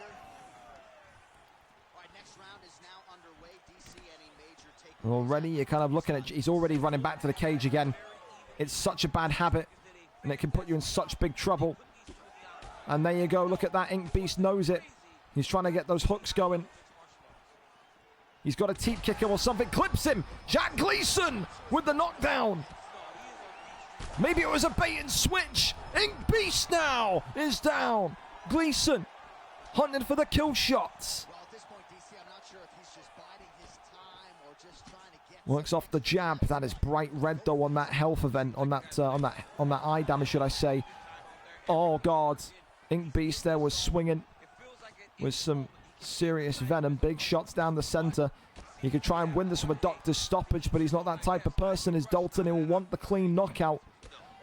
Jack Gleason though. Oh, he's been stunned again. Jack Gleason eating shots now. Drop down. Big knees coming up here. Oh, it's a tightrope matchup. Gleason swaying round to the center. What a fight, what a war. Oh, clipped him again though. An Inked Beast. Oh, God. Oh, God. Oh, God. Jesus Christ, it's all going on. I'm going to start to shadow box in my fucking office here, man. Oh, the doctor's going to come in and stop the fight. Boo. Boo. What a fight. What a fight. You piece of shit in the suit. Get out the octagon. Boo. Boo. What a fight, though. Fight of the night so far. It's a doctor's stoppage. It sucks. But for Ink Beast tonight, he will not care one little bit. That's the end of the 4-fight losing streak. It was back and forth. Oh, you could cut the tension with a knife on that one. And for Gleason, I think it's a loss that he'll be happy with, because it was against someone else that fights exactly like him, which I think also, you know, it always makes it a little more of a softer blow. But yeah, dude, you feel for him. It was just that movement in the end, wasn't it? You could see he was just scurrying against the cage, back against the wall, back against the wall. And when you fight like that, it's only ever going to really end one way. Tonight, I think that definitely compromised him, especially in round 1 after that stun. But what can you see? What can you see? Get rid of doctor stoppages. I can't lie to you. I think they may have done, because I don't think I've heard of anybody having a doctor's stoppage in the UFC 6 beta. Maybe they turned them off in the UFC 6 beta. I'm unsure. But, yeah. Maybe they have. Maybe they have. I don't know. All right, up next, we keep on going in this wonderful bit of timing we've got here. And it's George against DJ Penis. Of course, DJ Penis living up to his name, because he's got a penis for a brain, because he didn't realize he wasn't here tonight. So we have got this fight pre-recorded, because it was an important one for the featherweight rankings. George, 24-31. 3 fights that have been wins in his last 5 on a 2-fight win streak. DJ Penis, likewise, 3-1, 2-fight win streak. The veteran of the division against the newcomer of the division. You win this fight, there's a big opportunity for you that maybe you fight the winner of J.O. Salmon and Juan Fei, which of course is a title fight here tonight. So we can go over. I have not seen the VOD. I had George ask me, hey, do you want to know who won? Absolutely not. When you do a pre-record here, I never want to know. I want to experience it authentically. So there we go. We're ready and set here. Volkanovski and Conor McGregor. Volkanovski in the green trunks for George, whereas DJ Penis in the white trunks with McGregor. Here we go then. Featherweight action in what feels like a big fight that could potentially lead to the golds. George, of course, with Volkanovski continues to be brilliant, but DJ Penis, I mean, this is I think the most successful he's been in the featherweight division since his comeback. A win here tonight would be massive, of course. Two very different styles, though. Yes, George has gotten better with his striking with Volk. Yes, inside the pocket, he's a nightmare. But George and those kind of fighters will always be, they'll always be grapplers first. You talk about submissions, you talk about a guy that's led Boa and has kind of taught the lower weights, the newcomers about wrestling. He is a wrestler, and I think he knows tonight. Win this fight, whatever way possible, and I'll have one more opportunity to become featherweight champion of the world before the turn of UFC 6. It's one of those. It's a tightrope matchup because if you lose this one, you're kind of restricted to getting fights in the last 2 cards, but fights that realistically don't lead anywhere. You know, you would need to go and get a title fight. If you lose this fight tonight, you're not going to get a title fight next week. You would need like the most dominant victory ever to then sway the mood to give you one at VFL 239. So it is kind of one of those. You fall and you run out of lives. There is no respawning in the title chase for the featherweight division. And so far, with the way that George is fighting here, running it back to his old days, retro George we'll call this, it doesn't surprise me. He wants that title shot. And we've seen, you know, the camp, well, not really a camp, but DJ Penis and Tilo, they train together. And what have we always seen with Tilo? We've seen Tilo whinging and crying and moaning and bitching about the wrestling. Maybe DJ Penis here tonight is feeling a little bit of that as well. Going over into top mounts here, George. Just looking to try and get a couple of strikes off here. Rains down some big shots. McGregor. Oh, he's stunned as well. I'm surprised. Okay, there you go. I was going to say, I'm surprised George doesn't go for an armbar here. That's usually the go-to. And he's got one in here. DJ Penis could be in a lot of trouble. That block's about to get absolutely roasted, and it does. Submission bar down by around about 33%. It's about a third gone. But now it's going to be even easier to crack through McGregor's defense. DJ Penis, though, continuing to live to fight another day, denying the arm triangle attempt here. George is looking for a round 1 finish. But he's just got to be patient if it is to come. Posture up is there. Rains down some big shots here. As again, another bit of survivalist instinct. I mean, we're going to need to see something quite magical from DJ Penis in round 2 if he wants to win this fight. Because right now, there is one dog in the kennel, there is one animal in the zoo, and that is Volkanovski. I haven't seen DJ Penis do anything in this first round that makes you go, title contender right there. I guess that'll make it even more impressive if he does win. Because that's a 10-8, by the way. I really want to put that out there. That is a 10-8 for me. If I was watching that on TV, that's a 10-8. I don't think there was one sequence that McGregor got off there that you could even go wow at. Not even wow, but okay at. Left hand there comes in. Of course, this is where George can open himself to losing the fight, though, if he does choose to box against DJ Penis. Much more happy on the feet, much more comfortable on the feet. Works off the jab. Body shot there comes in. Right hand comes across. Still looking. Left and right handers. Uppercut there clips him. Shoots the takedown. That one there stopped in its tracks. Back up he goes. Switches stance. It's very intriguing. I think George tonight wanted to maybe show off that he can do it all still. A round of grappling. A round of boxing. Almost kind of communicating through his actions in the fight to DJ Penis. It doesn't matter where this fight goes. I am just better than you. Body shot there lands though.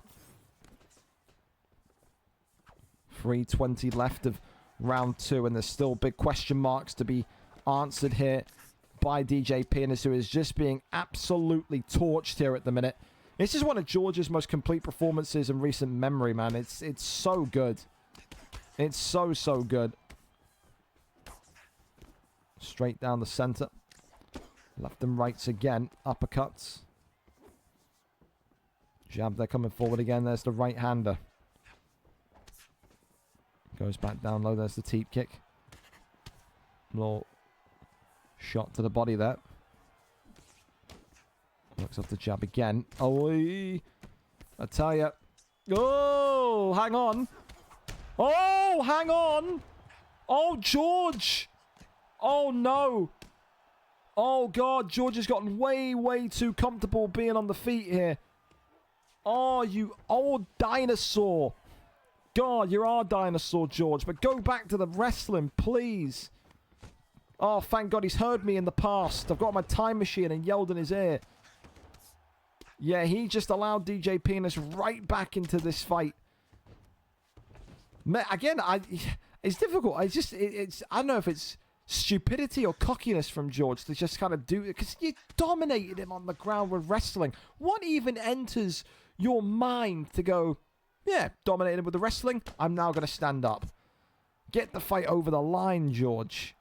Especially one that has potential title implications. That's crazy. Well, it sets up for a brilliant round 3, because there is definitely a chance now. There is a puncher's chance for DJ Penis. It all comes down to DJ Penis and his takedown defense. If he can stop George getting him down, he could win this fight, which is just phenomenal considering the absolute arse fiddling he got in round number 1. This one goes to round number 3. 1-1 on the cards for me. But I'm still sticking to my guns and saying it was a 20-18 in round 1. So, oh, not 20-18, sorry, a 10-8, excuse me. All right. Round number 3 up and underway. So we've got a 10-8 Volk in the first, 10-9 McGregor in the second. So McGregor could still effectively win this fight, but he needs to finish, in my opinion. Shoots the takedown, gets there. Yep. We aren't taking any risks, George. Not a single risk. I like it. It's got to be done. In a fight of this magnitude, it has to be done. Goes over into backside. Yoinks someone down. Posture up. Rains down the shots. Nothing there. Posture up again. The thing, though, as well, is that, you know, it'll be annoying for DJ Penis, but you want to go for the title. You want to go for the gold. You have to show you can get out of these positions. Back flats there.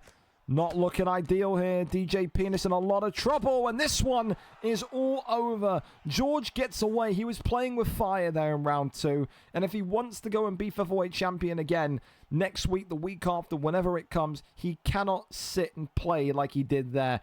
First round was excellent. Third round, he went back to the game plan. That second round, I don't know if it was cockiness. I don't know if it was over-complacency. But he nearly got his shit rocked there. Round 3 TKO tonight. And I think a featherweight icon, a future featherweight Hall of Famer, George, gets it done tonight by a round 3 finish. But he'll be wiping sweat off of his brow there tonight, because that was not as easy as maybe what it should have been after round 1. Congratulations to him. He's waiting for an opportunity. Yes, he is. Up next, then, we keep on going. Matt D and Dylan Lawler. Chatify, of course. Matt D, 7 wins, 8 losses, 2-fight win streak, 2 wins in his last 5. Whereas Dylan Lawler, of course, starting off 1-0. He's pushed and pushed to be in this division.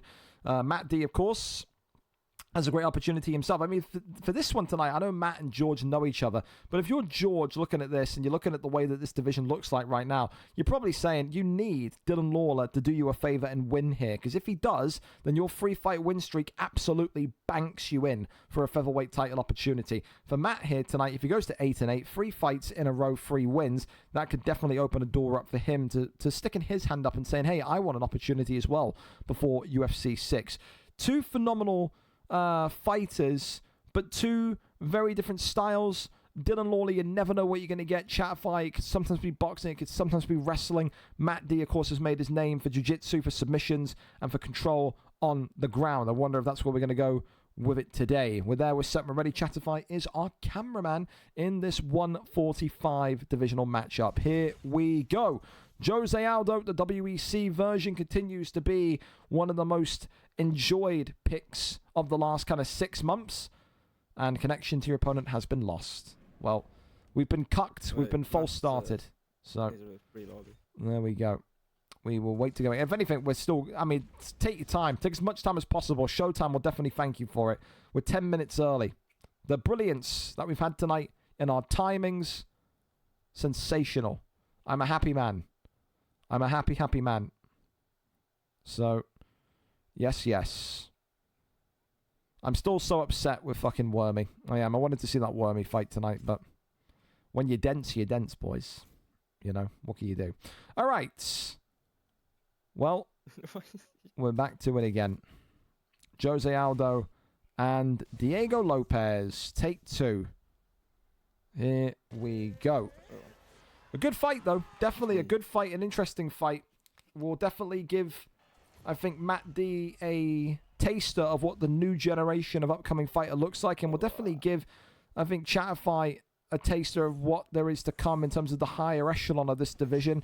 He's not had to worry about wrestling and grappling for the last month or so. He may well have to worry about it tonight, though. Diego Lopez, a dangerous, dangerous submission artist on his day.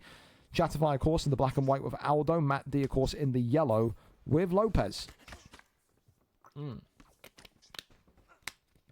One thing you can't deny is that for Chatify, although he continues to talk with such an arrogance and a cockiness, he does back it up most times. I thought we were grappling Matt, mate. Fucking hell. And there you go. He's almost teasing Matt D there for shooting. Apparently there was maybe talk. I don't know. I don't really... Trust me, the Fighter Lounge is a cesspit of stupidity. I don't read that Fighter Lounge often. I avoid it because it hurts my brain. It hurts my 4 eyes, yeah? So maybe there was an agreement in there about no wrestling. Well, seemingly, that agreement, if it exists, has been ripped up. The papers have been destroyed. That one there is denied. Chatify here tonight going to have to, I think, just remain calm and remain absolutely kind of prepared for everything. Back to the feet we go, though. It's Jose Aldo. Now very much trying to use that shorter kind of frame, that shorter shell to kind of get the power moving on to the dome of Lopez. You have to wonder at some point tonight, when does Matt D's striking unlock? Because, yes, he could shoot takedowns all fight, but I don't think it's going to work in his best interest because Chatify has got excellent takedown defense most of the time. And we know that Matt often, rather than not, has struggled on the feet in those kind of boxer performances as well. Big knees there to the body. That one there shoved around. Left and right handers coming forward again. Diego Lopez now clenching up. Definitely a strong round for Chatify so far. Takes the back hit. And drags him down, but Chatify says, not going to happen on my watch. See the orange health marker already on Matt D. Uppercut there comes forward. Left hand there comes across.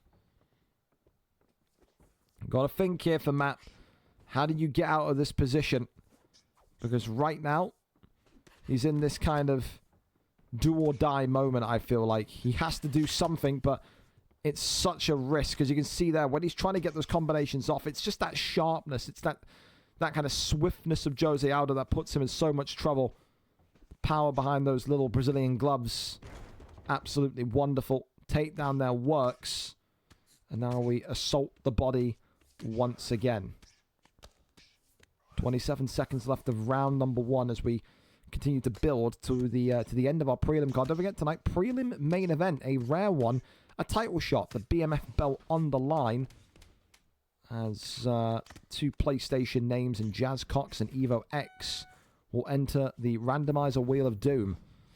All right, well, so far, so good for Chatify. He's looking very, very good here. Matt D, I wouldn't say Matt looks terrible, but Matt D doesn't look as confident as Chatify.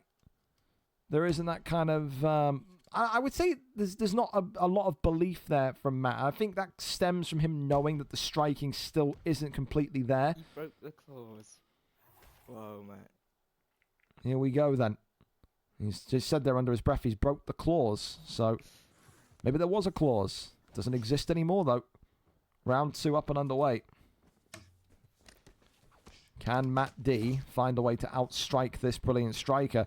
Tries to get the takedown. That one there is denied. Gets the judo toss. That's nice from Matt. Doing the cheesy stuff as well. Oh, he's called him a cheeser. It's all getting a little bit personal, as my good friend Mark the Shark used to say. Is it personal, lads? It seems personal. Goes over into side control. Now has sprawl position. That one there, attempted and denied. Works the body shots here. Tries to go and gets the half guard position. Works the body shots here. Tries to cross over, finds that one. Oh, it's a poor one from Matt. He's got to deny that, hasn't he? Has to deny that one. A guy of his ability on the ground. That's a sloppy one from Matt. But it is a window of opportunity for Chatterfight. Clinch work is there. Trying to take him against the cage now. Chatterfight. Yeah, I mean, on the last takedown, he said, oh, we're doing the cheesy stuff now. So maybe Chatterfight's looking at this and saying, okay, if we're playing like nonces, I'll be the king nonce. That's what he says. Left and right-handers. Trying to get the takedown. Finds it. Goes over into backside. Rolls him through. Fight stats being checked. One of those where you're looking at these two tonight as well and you're saying both of these two, you know, have got a future in that bantamweight flyweight division. Absolutely. Of course, it'll be more difficult to crack into that division when UFC 6 comes out. So many big returning names you can imagine are going to be back. Fuck was that? Oh, that's the full good one. It's about proving your worth in these last few fights. Big shots raining in here. Jose Aldo looking for a finish. Gets that big swinging hook down. Not going to happen, though. Trying to go for that posture up. Nothing there. Right side. Into half guards. Continuing to work down. Crosses over into top mount. Not possible. Posture up again. Works down the strikes. Big shots coming in. Jose Aldo continues to just put the beat down on Diego Lopez. And Matt D here is running out of health, options, all the above. It's been a brilliant, brilliant round of dominant wrestling here. Posture up again into this top mount position. Rains it on down. Not going to happen. As Matt D is going to survive this round, but at what cost? The damage has been done. And that there so far, 2-0. Chatterfight leads. Like I said, it's just, Matt D is just missing that last little bit of confidence. He's missing that almost kind of last little bit of belief. And right now that is benefiting George massively here. Third and final rounds in this one here tonight. Can Matt D pull off the most spectacular comeback victory of probably his featherweight career? An opportunity here tonight to go on a 3-fight win streak if he does. Continuing just to shuffle on round. Look at this here from Chatterfight. It's an absolute fist of fury from the Jose Aldo pick. This Jose Aldo pick, I keep saying it, man. For the last kind of 6 to 8 months, it has become one of the brilliant picks in the 145 division. He can do it against Volkanovski. He can do it against Topuria. He's just so well-rounded. And Matt D is the poor soul that has to find that out here today. Could be another decision coming. I don't think Chatterfight is going to look to risk too much here. That one there is denied. Socking shots to the body. Jose Aldo here, happy and calm. Him, but no, it's not. No. You want that to happen. Goes over into sprawl. Gets out of there. Good from Mats. And I think, if anything, that's probably what Chatterfight wants. I think he wants that standing up knockout tonight. I think he wants to put an exclamation point on this one. Another clinch there coming forward. Knee to the body. Left hand goes across. Head kick there now. Gets back into the clinch position. Yeah, big knees. And this one could be over. Drops him. Ooh. And this one, not how is Diego Lopez still standing? Oh my God! Jesus Christ! His legs gave up on him, and that's game, set, and match there. Yep, Chatterfight just looked too strong for him, and I think if there was, again, I can't comment. If there was this no wrestling clause, if there wasn't, I think when you are, if it did exist, if you're breaking that clause, that's because you just respect your opponent so much. I think Matt tonight saw that Chatterfight is, he's just on a different plane of striking at this minute in time. He looks very good. Everyone that I've seen use that Aldo in featherweight, I've never seen in like the come up of this division a bad WEC Aldo pick. Arrow's done brilliant bits with him. Chatterfight now, you see everybody using this Jose Aldo pick. The Jose Aldo pick could be the pick. You know, it used to be maybe you use Volkanovski against Topuria. I think if you put anyone of capable hands like a Chatafy in there against Topuria and you give them Jose Aldo, I think they can absolutely win the fight. Phenomenal though. Good job by Chatafy, and of course, listen, moves him to 2-0. There's a possibility. You know, I think he's got to go in for a title eliminator now next week against someone even higher. Maybe the loser of tonight's title fight, and that can maybe open up a door for him getting a featherweight opportunity before the end of 5. But that division's really fun. Even in the death cycle, or the death period of UFC 5, that division is still very, very intriguing in terms of who can prosper, who's going to lose, because anyone can beat anyone. Just tonight, not Matt D's night, and that's a big win. It's a big check mark in the book for George, who now pretty much is confirmed as the next man for the featherweight strap. VFL 238. Up next, though, we keep on going. Benji PP against Harris Campbell. Two phenomenally exciting fighters in the bantamweight division. Benji, of course, 9-14, has improved his boxing so much, but Harris Campbell came off that brilliant win, the kind of euphoria of beating Viper RKO TTV. Now knows tonight, if you can beat Benji, you will be a 4-0 bantamweight contender. You beat Benji, you are fighting the winner of Bully of MMA. And who's in the other side of the title fight against him? I think I forgot to move over PickedLawyer, didn't I? I'm going to do that quickly because I'll forget otherwise later on. Let me just... Who didn't fight tonight? Stankerson. I'll move Stankerson over. Why the hell not? Give me just a minute because it's going to bother me if not. And trust me, I will forget. I am old. Yeah.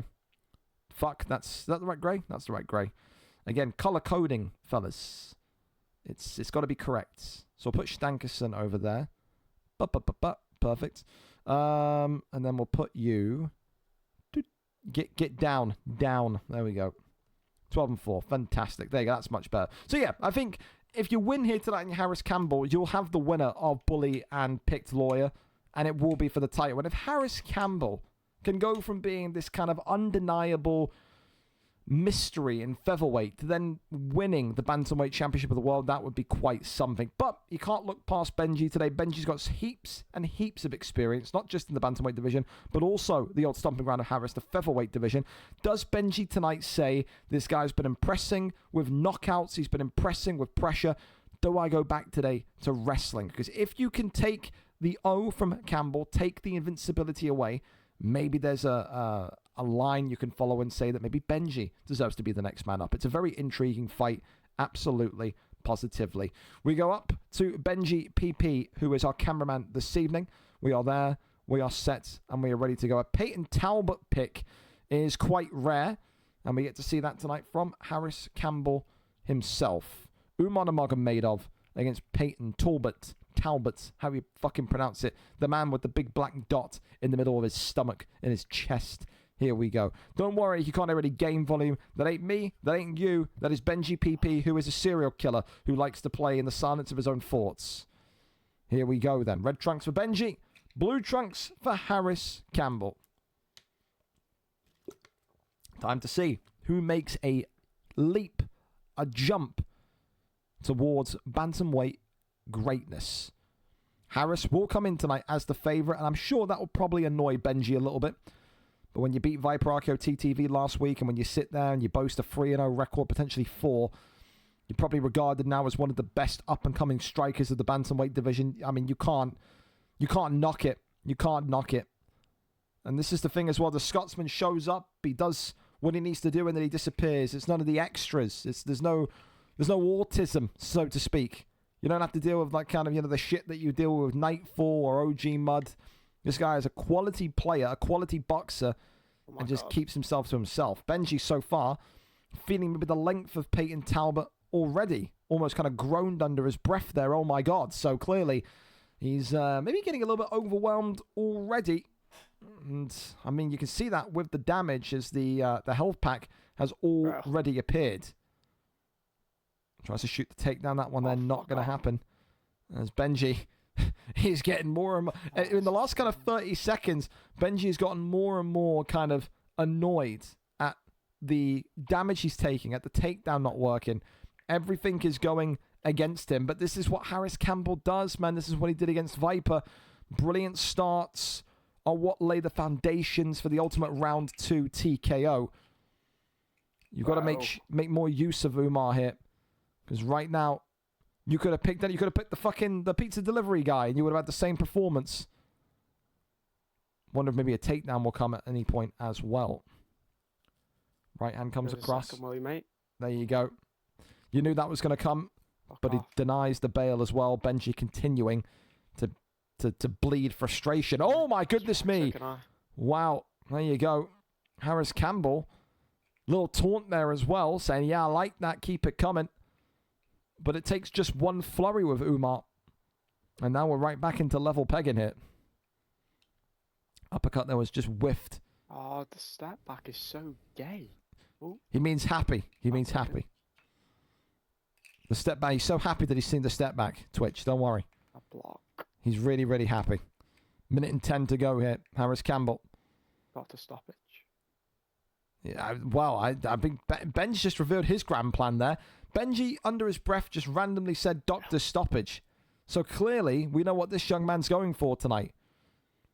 Can he get there, though, is the question. There's a lot of damage still to do. And again, that will always kind of raise the eyebrow, I think, from a lot of the fighters. When you hear someone go, yeah, I'm in round one, you hear someone go, I'm hunting for a doctor stoppage. It's the end.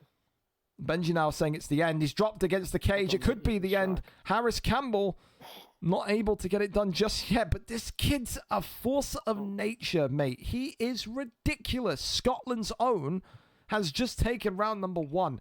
Talk about a brilliant performance from a boxing standpoint. This here is now a lot to do for Benji. It's a lot to do. The only way that I think Benji can come back into this one is if he shoots the takedown and he keeps Harris Campbell down for the entirety of round 2. You've got to completely break the momentum of this fight up. You have to. Round 2, up and underway. Tries to get the clinch, nothing there. Body shot, right hand comes back up. Swings him round here. Harris wants that knockout, wants to go 4-0 and wants to say to Bully of MMA or PickedLawyer, I got next. Works off that double jab, shoots the takedown, a slams there. Yes. And there is the land. And it's a shout of yes from Benji. And you can see why, because he absolutely needed to get something like that. He needs now to just completely hold him. If he can, he's still in this fight, and he can even win the fight. If he gets enough damage off, he could absolutely win the fight in round 3. Harris got to try and get up. That one there is denied. Tries to go for a dash choke. That is denied as well. It's the thing that shit, so slow. It's the thing as well that people don't really respect about Harris Campbell is his deniability on the ground. It's very, very good. Usually people think of boxers and they think of, no offense here, but Mark the Shark with maybe the limited denials. But he is very, very talented, is Harris. Takes the back, not going to happen. Then right back up to the feet we go. Look at this, though. Peyton Talbot rocked here. Benji now coming alive. Goes for the judo toss and gets him into side saddle. Such a nice takedown that was. He's happy with his own work. He's patting himself on the back. Thank you so much again for the sub. Fellas, appreciate you massively. Towards the end of UFC 5, the subs mean so much. It's a slow month, of course, for subs, and I can understand it. UFC 5 is in that dead stage. So any subs you can give, they help a ton as we get ready for UFC 6 next month. So many fun fights. The first ever BMF Crossplay Grand Prix happening on the 20th, the day after the game is released. Come on. Should be brilliant. Goes for that extension knots. Or is it going to happen? The answer is not quite yet. Oh, okay. Nice. Gets the submission on and in. Harris Campbell now is in a little bit of trouble. That submission works a charm. Posture up. Rains down the strikes, but not going to happen there. This is exactly the type of round, though, that Benji needed. As he's got the arm here. This could be it. He could tap him. He's going to tap him, I think. I mean, that is brilliant from Benji, in fairness. That is really, really good. No way. And he's got him. Wow. Yes, he's got him. Fuck off. Stupid little nerdy emote. Fucking get a grip. Well, he's not happy with him. They called him a nerdy emoter. I mean, listen, I think that's just really... I mean, I love the fight in general. I think the boxing of Harris has to be respected, but I think just the composure, the calmness from Benji, having the absolute horrific round one that he did. Because if this was Benji a year ago, he would be talking to himself. He'd be saying, it's over, I've lost. He would never have made that comeback. So the mental strength and the improvement from Benji there in that regard, you have to kind of say, yeah, that's impressive. Takes the invincibility away from Harris Campbell and now thrusts himself into the position where he could say, I've got next. Disappointing for Harris because, again, with the way that round one happened, you'd be thinking it was another round one stoppage coming. But it's not meant to be, and like I said, in that bantamweight flyweight division, anybody can beat anybody, and that was again proven here tonight. A submission win for Benji PP, and for me, it was a very simple one, yes, but it was a simple one that took away someone's O tonight. So for me, that's going to be submission of the night so far, not because of the impressiveness of the submission, but because of the impressiveness of taking away the invincibility of Harris Campbell. Viper Archeoti couldn't do it. You've done it tonight, Benji. You have to kind of be impressed by that. Absolutely. We keep on going. We keep on moving. Of course, if everyone's ready to go, that is, we can go and have a look-see. Do we have Daichi and Third Leg Tango? I think Daichi is going to be here for exactly 9. So if Reese and CRZ Mars are good to go, we could flip, we could rotate, we can go over to it. Let's see if they're lobbied up. I've got a link here.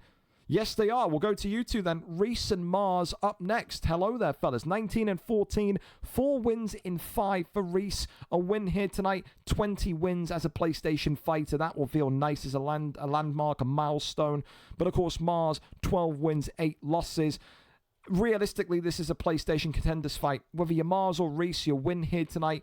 Next stop is the gold against Jack Frost. So let's see who gets it done. Lightweight division is braced for action. It's that Dustin Poirier. Dustin the Diamond Poirier against Conor McGregor. 2 boxers, but Mars, we saw him in the last time out there, in the last fight he had, really confident to kind of use all of Dustin Poirier. Not just his boxing, not just his pressure, but also his jiu-jitsu now and again. Green trunks tonight for Reese, who has a highlight reel of knockouts, but CRZ Mars is one of, if not the most informed fighter in that middle PlayStation division right now. Let's see who takes this one and makes a huge step towards PlayStation Gold. Of course, when you think about Reese, he's not had brilliant times against grapplers. The good news for him tonight is that Mars is not a core grappler. He is someone that will look to box, and he's already got the uppercut here. And all right back, here comes Reese. Oh, 55 seconds into the fight and 2 big stuns already. That tells you what we're braced for here this evening. 2 of the most fun, electrifying, entertaining, emphatic PlayStation fighters that you will find. Teep kick shoves him backwards. Back to the body we go. Ducks underneath. Right hand there comes across. Uppercut right hand. Still absolutely nothing to be too concerned about, though. Think as well, really kind of clean composure from both of these two. Both of these two have been stunned early. Neither of them looking like they're spazzing out and panicking. Of course, we don't hear the audio. Maybe they're freaking the fuck out in the Discord call right now. But again, one of those goes back down low. Right hand comes across. Poirier looking to kind of stalk McGregor here, looking to try and get that pressure on him. Conor seeing that, Reese seeing that, Teep kicking him backwards. Really good use of the distance separation and the distance creation here so far from both of these two. They're not too crazy. They're not too stupid. They're not too CTE'd up where they're just going to keep walking forward and just kind of risk themselves. Another little Teep kick there comes in as Mars continues to be just shuffled backwards. Take a note as well. Key note here. Look at the stamina difference between the two of them as he's dropped Poirier again. But that is a good chunk of stamina gone from Mars in round number 1. I'll be completely honest here. Shoots the takedown, turn it, takedown lands, and here we go. This is where we get to see that kind of robustness of CRZ Mars, that dynamism. He can bring some serious danger here to Reese if he can get his transitions and denies flowing. Moves over into full guard there, pulls him up, but maybe going for an armbar himself, not going to happen. Posture up is there, gets right back to the feet. So clearly, Not liking what he experienced down there. Body shot. Front kick comes up. Uppercut is being looked for. Uppercuts. I tell you, McGregor is so fast, man. So fast. Oh, he's clipped him again. It's the straight. It's the knockdown. And this could be it here. Hammer fists coming in. And Reese, 786, is going for gold again. Win number 20. Does anybody have a better McGregor in that middle division than this young man here? He's had wars with Kruger back in the past. He's now got a date with Destiny. He's got a date with Jack Frost in his future. Gets it done tonight in a Boxer's Delight. Round 1 and done for Reese 786. What a victory that is. And for Mars, that will feel really disappointing because, of course, he was so close to the title. But again, at the top, it's dog eat dog. And tonight, Reese certainly ate. There's no other way to describe it other than that. Congratulations to him. Commiserations, of course, to reading DMs to what? Dude, stop messaging me about FIFA. I'm going to scream, mate. I'm going to scream. I don't want to know about FIFA. I don't care. No, sir. Well, we got another one there as well from Daichi. Not heard from Third Leg Tango. Again, Tango, not really too much of a surprise.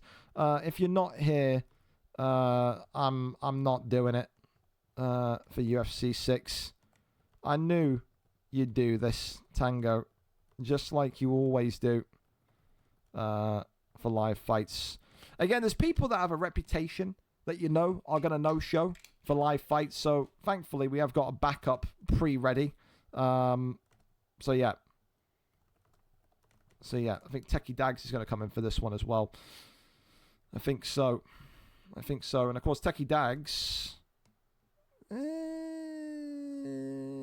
do I put him into bantamweight, flyweight? I don't know about that, actually. No, I don't know about all that. He was ready to fight, but I don't think I can really do that.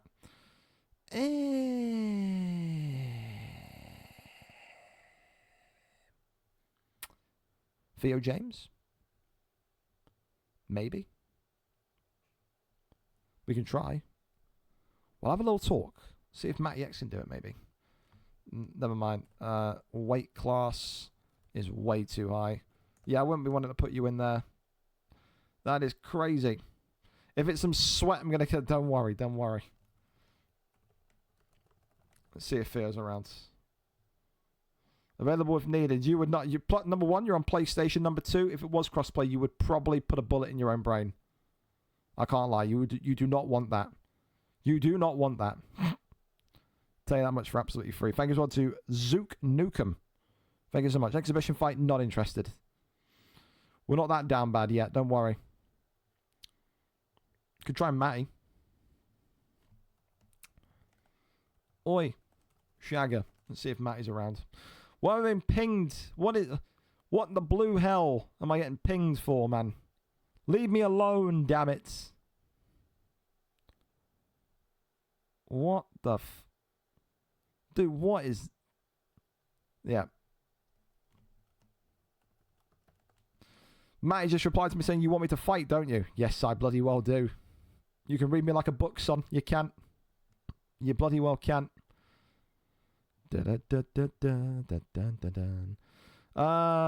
What time? ASAP. You tell me, Matty. I know you're in the stream, but you tell me.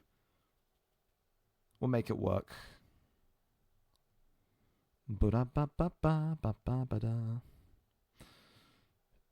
Busy tonight, no prads. That's from Theo James. No problem, Theo. We respect you, Theo. We do. Can you give me 20 minutes? I'm hobbling up the road from 7 aside. Pulled my hammy. Well, there you go.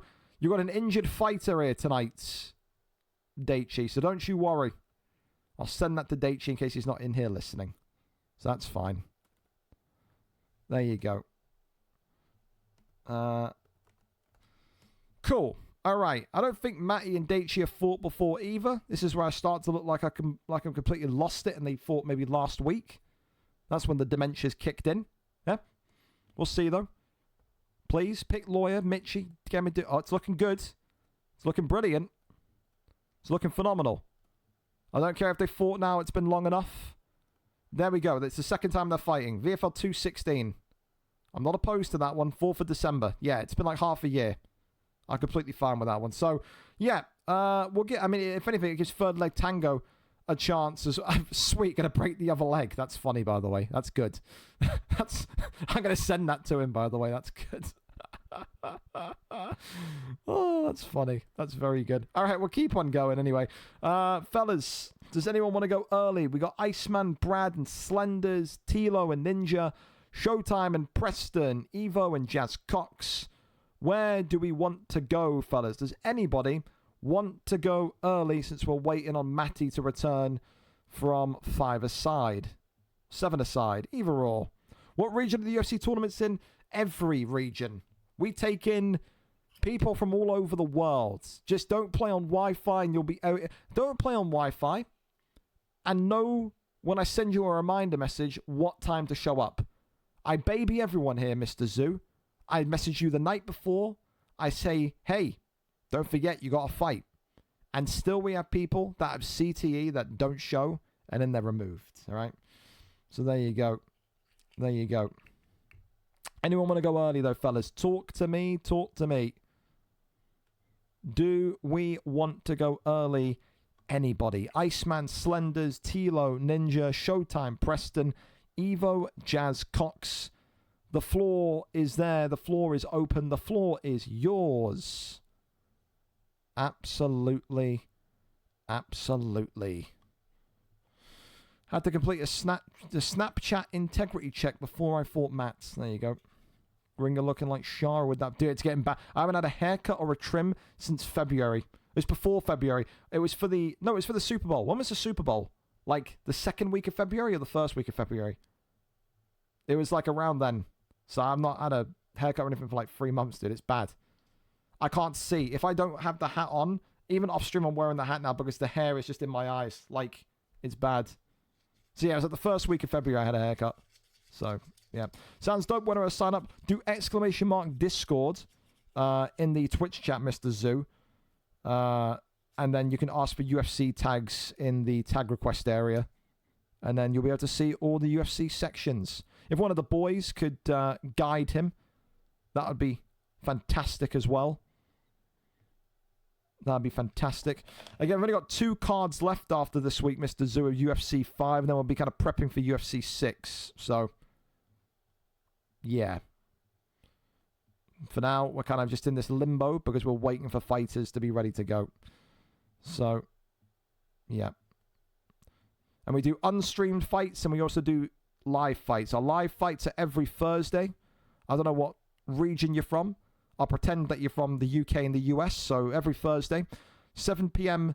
to 12 a.m. UK, 2 p.m. Eastern to 7 p.m. Eastern US. And then if you want to fight unstreamed because you can't make that time, you're in work, you're in school, whatever, you have from Monday until Sunday to complete your unstreamed fight. We have been going since, I'll show you this. We'll put you in the history books. Look at this, all the way back here, every Thursday, every week, since VFL. I can't even scroll down, it's been that long. Going all the way back here, even lower. First ever cards, when we get there. We're nearly there, don't worry. Your eyes must be getting absolutely stoned here. VFL 1, back on the 1st of March 2022. So if anything, we're reliable. We are established. That's what we are. Yes, sir. Yes, sir. I got a message from Tilo. Trying to get Ninja to go early, but he's not replying. Right, we lobby it up. My stream's up. Tilo, send me the link. I don't follow you, nor do I know what your Twitch is. You can send it to me, buddy. I appreciate you infinitely. Absolutely, absolutely. Get it to me and we'll get going. Appreciate you for being able to go early, though. Tip top. Yeah, we get bent over with the ping. It's not as bad as compared to 2K. Trust me, try being a UK player in our 2K league playing against a US guy. It's terrible. It's fucking awful. VFL 1, I'm old. Yes, you are. You're a part of the furniture. You're a part of the furniture.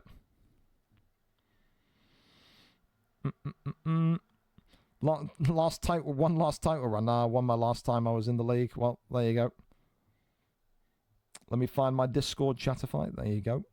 All right. Any link, Tilo? Any link? There we go. Follow and sub, not a chance. All right, here we go. I'll do that when you do it to me. Here we go, then. We're getting ready for this lobby up here tonight as the countdown towards our gold rush continues. Like I said, the main card tonight, nothing but title fights. Nothing but gold on the line. It's going to be good. It's going to be magical. Going to be wonderful, isn't it?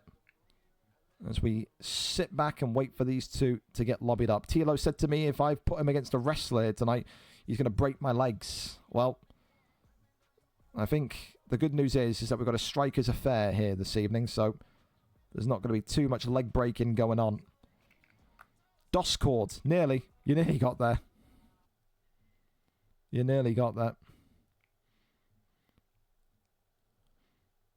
Did you... Is this Elder Kojo not the guy? Why have you just tagged Elder Kojo, by the way, Chatify? Is that not him? Because I've just given him UFC tags.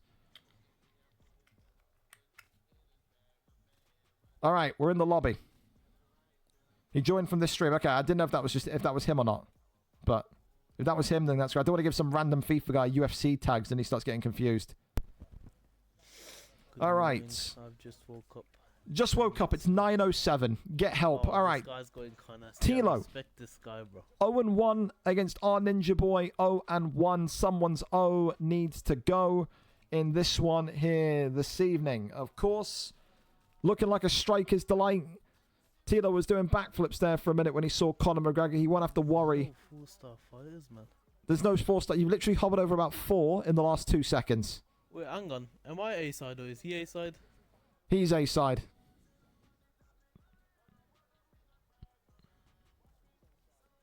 No, I am. No, My you name's first. don't give a fuck, Tilo. He's Yo, I'm A-side. Conor, bro. No, you're not. Tilo, I swear. Do I need to go on the document and flip it just to shut you up, bro? He's the A-side. Stop it, man. You woke up at 9 p.m. No one cares. You know Third Leg Tango. Go and wake up Tango, by the way. I swear that's your boy next to fucking DJ Penis. Yeah, Gringo. I've known Tango for 5 years. When he's asleep, literally no one can make him up. Hey, hey, don't blame me when he gets kicked out, by the way. It's not my fault. Here we go, then. Manuel Torres against Conor McGregor in this one tonight. We're there, we're set, and we are ready to go. Manuel Torres in the black, McGregor in the green. Both of these two 0-1, both of these two tonight saying we are ready for a boxing masterclass. Got to try their absolute best to keep their composure, obviously. Neither of these two have won in the lightweight division before. And, of course, with, a big strike already, Tilo was looking to put an end to that statistic. These two want to be in there and want to be fighting aggressively. The only question mark is if Tilo has just woken up with Manuel Torres, is he going to have all the sleep out of his eyes here? Because I tell you this much, if he goes in fighting recklessly, he may well not live to fight the tail, but he's knocked and dropped him here. And Tilo in one. Get up. Get up. Oh, okay. I hope you get knocked out for this, by the way. I pray to fucking everything that you get knocked out for this. You could have ended the fight there. Come on. Why are you on your back, bro? He wants him up. Swinging here. Manuel Torres pulls out of that one. I'm so rooting for Ninja Boy, please. Shoots the takedown. Oh, and here we go. Nah. Getting taken down with McGregor. So to say that he's amused with that one would be an understatement. He wasn't too happy. And now Ninja Boy is looking to try and work some ground game here. Tilo trying to go in for the submission. Gets him with Manuel Torres. And Tilo now looking to break the arm of McGregor. Our Ninja Boy is in some real trouble here. Driscoll, I'm coming back for you, you know. Who said I can't grapple, bro? And it's a one and done submission. Thanks for coming, lads. Thanks for coming. Driscoll, I'm coming for you, you know. You're 1-1, man. Relax. You are 1-1. You have won your first fight in what feels like a month, Tilo. No, Gringo. I'm getting my get back on that guy. Bro. You are not getting. He is 21-23 fighting for the fucking title. You are 1-1. There is no get back. You are nowhere near. The get back is so many light years away.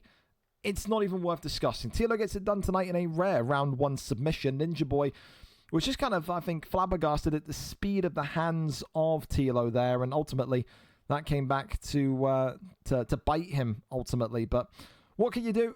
we appreciate Ninja for being there and being able to get himself going. That's fantastic, but not there. Sorry about the delay. There we go. So we don't need you anymore. Don't need it. Don't need you anymore.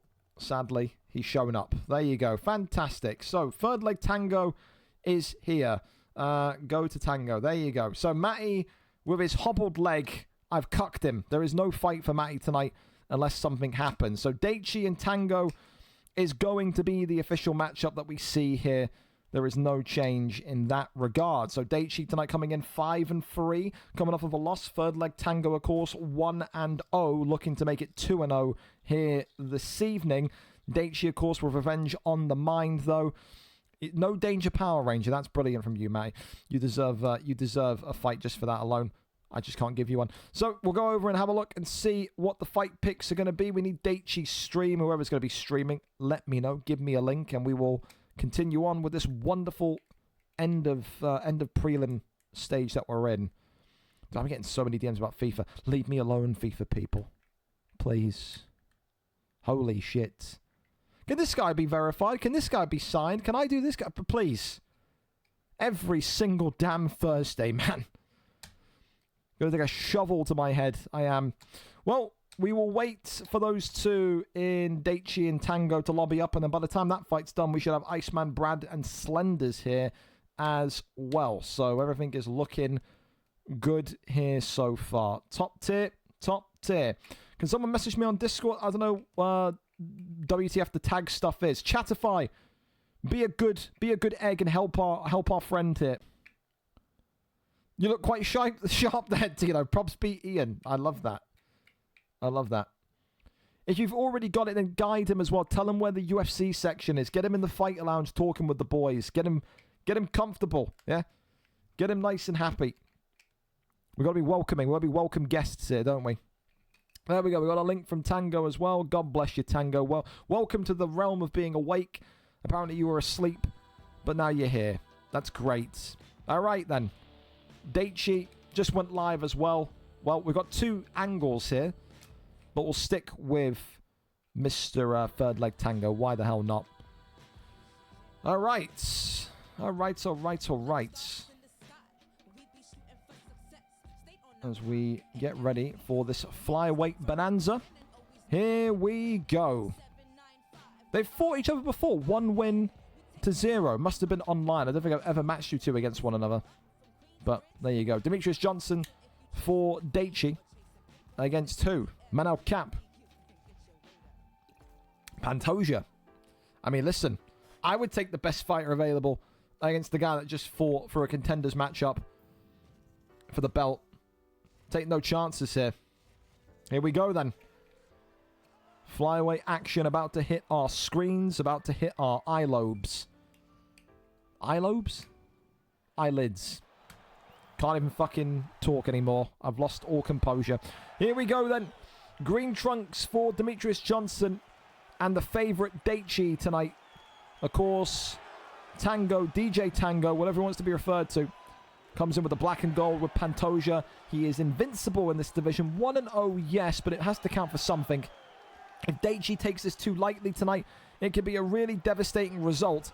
Has to get back on the horse, has to get back on the saddle here tonight, does Daichi, and climb back into contendership conversation. It doesn't take much in this division to be right back in there fighting for the belt. Win here tonight, win next week. Maybe you got one more opportunity in you. Of course, for Tango, this is one where it would probably be the biggest win of his UFC 5 career so far. Especially with how kind of improved Daichi has looked in the last few months. I think definitely an opportunity here this evening. Goes into full guard. Tries to maybe get that rotation. That one there. Not going to happen though. Taps away at the head. Posture up is there. Gets back up. And now the overhand swinging on down. Left and right handers coming in. Body shot there. Lands brilliantly. Head kick into the straight. You can definitely see that aggression from both of these two. But Daichi has got the track record of being more successful with these aggressive starts. Tango, of course, with links to not only Tilo, but also links to DJ Penis. Has had a career in the lightweight division before, was phenomenal back about a year and a half ago. Swing and a miss there on that head kick, and eats a left hook for his trouble there. Continues off the jab straight. Right hook avoids, goes back to the body shot once again. Works off that jab. Body shot comes in again. Clinch up. Shakes him off and away. Uppercuts. Tell you, so much to look at so far from Pantoja. I think he's crazy throwing this many head kicks up. He is really trying to, I don't know, catch Daichi. He thinks Daichi's not going to read one of these head kicks connecting. Left hand swings across again, works off that jab. And I think Daichi as well, showing signs of timidness compared to what happened last week. He's not wanting to kind of really push the boat out too quickly here. Can't blame him either. He just wants to get back to feeling in rhythm and in control after that kind of decapitation in his last fight. Leg kick there comes off. Uppercut into the midsection from Pantoja. Left and rights coming forward again. Oi. Trying to go for that body shot. And I like this as well. I like it from Tango so far that he is continuing to also sock shots to the body. It's such an important thing in these big high stakes fights. You've got to drain that stamina nice and quickly. Midsection shot comes forward again. Round 1 in the books. Good back and forth. I'm still liking Daichi. 19 out of 60, 19 out of 36. There's a big possibility that Tango's actually won that. 19 out of 60 compared to 19 out of 36. Same landed, but more accurate for Tango. So yeah, I think based on what we know about UFC, Tango has probably won that round. I think he has. But it's not about how you start, it's about how you finish. Daichi has lost rounds before, but wins fights, doesn't he? Round number 2. Up and underway. Uppercut. Ducks underneath there. Works off the jab. Shoots the takedown. Not going to happen. Big knees there coming up. Swing with the head kick. Love that combination that Daichi's got as well. It's kind of like that left hook, body shot, right hook. It's really nice. Constantly mixing in the body damage. Big shot there landing again. Oh, and there you go. There's all of those body shots from Dimitri. And hands go up as well. He's feeling it in there now, is Daichi.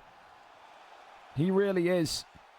DJ Penis and Tila probably on the side here, telling Tango just to calm down. He's still in this fight, but he's got to start to get more involved. The momentum has got to be dragged back onto his side. Has to be. Hands go up again. He is taunting him now. Don't accept this. Don't tolerate this. Uppercut. Still being looked for here. Drops him down though. Oh dear. It's starting to get really difficult. Turning takedown lands. I tell you, he needed that one. Tango needed that one. You've been tangoed. There you go. He's got the ultimate catchphrase ready if he wins this fight. Couple of shots here now. It's got to take this 2.5 minutes just to relax. You cannot rush this. Oh, dear God. That's not good. Well, that's terrible news. Couple of jabs here. Still coming in. Demetrius Johnson now crossing over into top mount. Tries to get up, and he does. So poor from Daichi.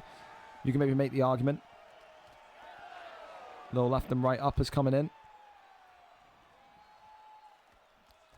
Right arm comes across. Uppercut once again. Ducks underneath. Fantastic. Left hand.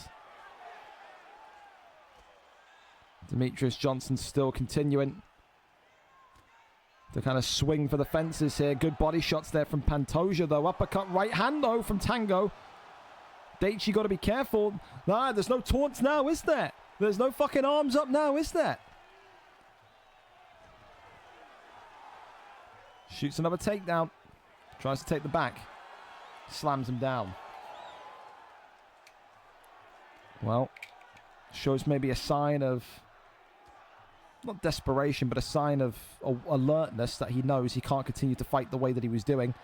Gets back over into top mount there, though.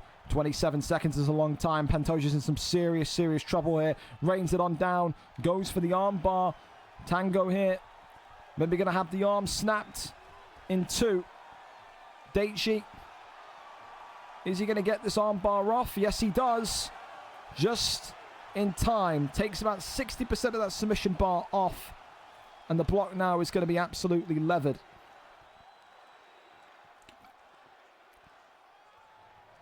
Well, thanks there as well. What is Daichi, what has this man done to you? We're thanksing? We're taunting? What in the bloody hell's happened behind the scenes? Where has this animosity come from? He can't believe it. Wow, he can't believe it. Little fist pump there from Tango. I don't know what we're fist pumping, but fucking get on. Yeah, why not? Uppercut that was being looked for. Elbow comes across. Uppercut now. Daichi eyeing up the victory here. That health pack is now bright red. A doctor's stoppage is imminently approaching. Goes for the guillotine here, though, as Tango is in some very, very deep and murky waters. Look at these little taps of the right bumper. Goes over into top mount. Collapses back down. How in the blue hell does Tango get out of here? Goes to half guard. Shots to the body. Nothing really too dangerous as of yet. Sprawl. Over into side control. Elbows now coming in. Finds full guard. Body shots. Definitely feels like Daichi tonight happy to take this one by decision. It is allowing Tango to try and maybe find some sort of buzzer beater victory, though. Faking, goes for the triangle choke, not going to happen. The fake there, tries to go for the armbar, not going to happen. Daichi's denies, looking great tonight. They are. Posture up and now the stand up. Here we go. You would imagine this is going to be the finishing sequence here. Unless DJ Tango can find some brilliant head movement. Uppercut. Left hand. Elbow there comes across. Left hand clips him. Trying to go for those dirty boxing sequences inside the clinch. Tango. Oh, good head movement. Overhand, but that elbow comes across so quickly. Holding him upright with the clinch. Avoids that one. Eats that one. Imagine if Daichi loses this, bro. Imagine. Minute and 12 seconds.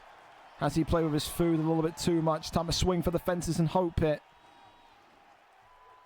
Clinch work again. Denies. Elbows coming across. And Daichi looking for the finish here. Clinch again. Bloody hell. The clinches. I'm getting dizzy at how disgusted I feel. Elbow there was just being looked for. Pantoja. Can he at least survive this fight? Will he want to try and go for the knockout? Tango here. Dropped and down. The arms go up. And is this going to go to a decision tonight? For Daichi, it was a case of getting back and feeling like he could compete. He very much has done. And he's won that with a dominant decision here tonight. I don't know what the taunts and the animosity was all about, but hopefully that'll be squashed. And tonight, Daichi walks away with a victory again in a flyweight matchup for third leg Tango, or Tango, DJ Tango, whatever you want to call him. His first loss in this division. But at least he goes the distance. There's no embarrassing TKO. I think definitely Daichi could have finished him in those earlier rounds, but I think he got a little bit too hyperactive in that. And that there, no surprise to anyone watching, DJ gets it done by decision. Congratulations to him. Yeah, for Daichi, he'll be happy. The original opponent and a dominant decision victory tonight. GG's to him.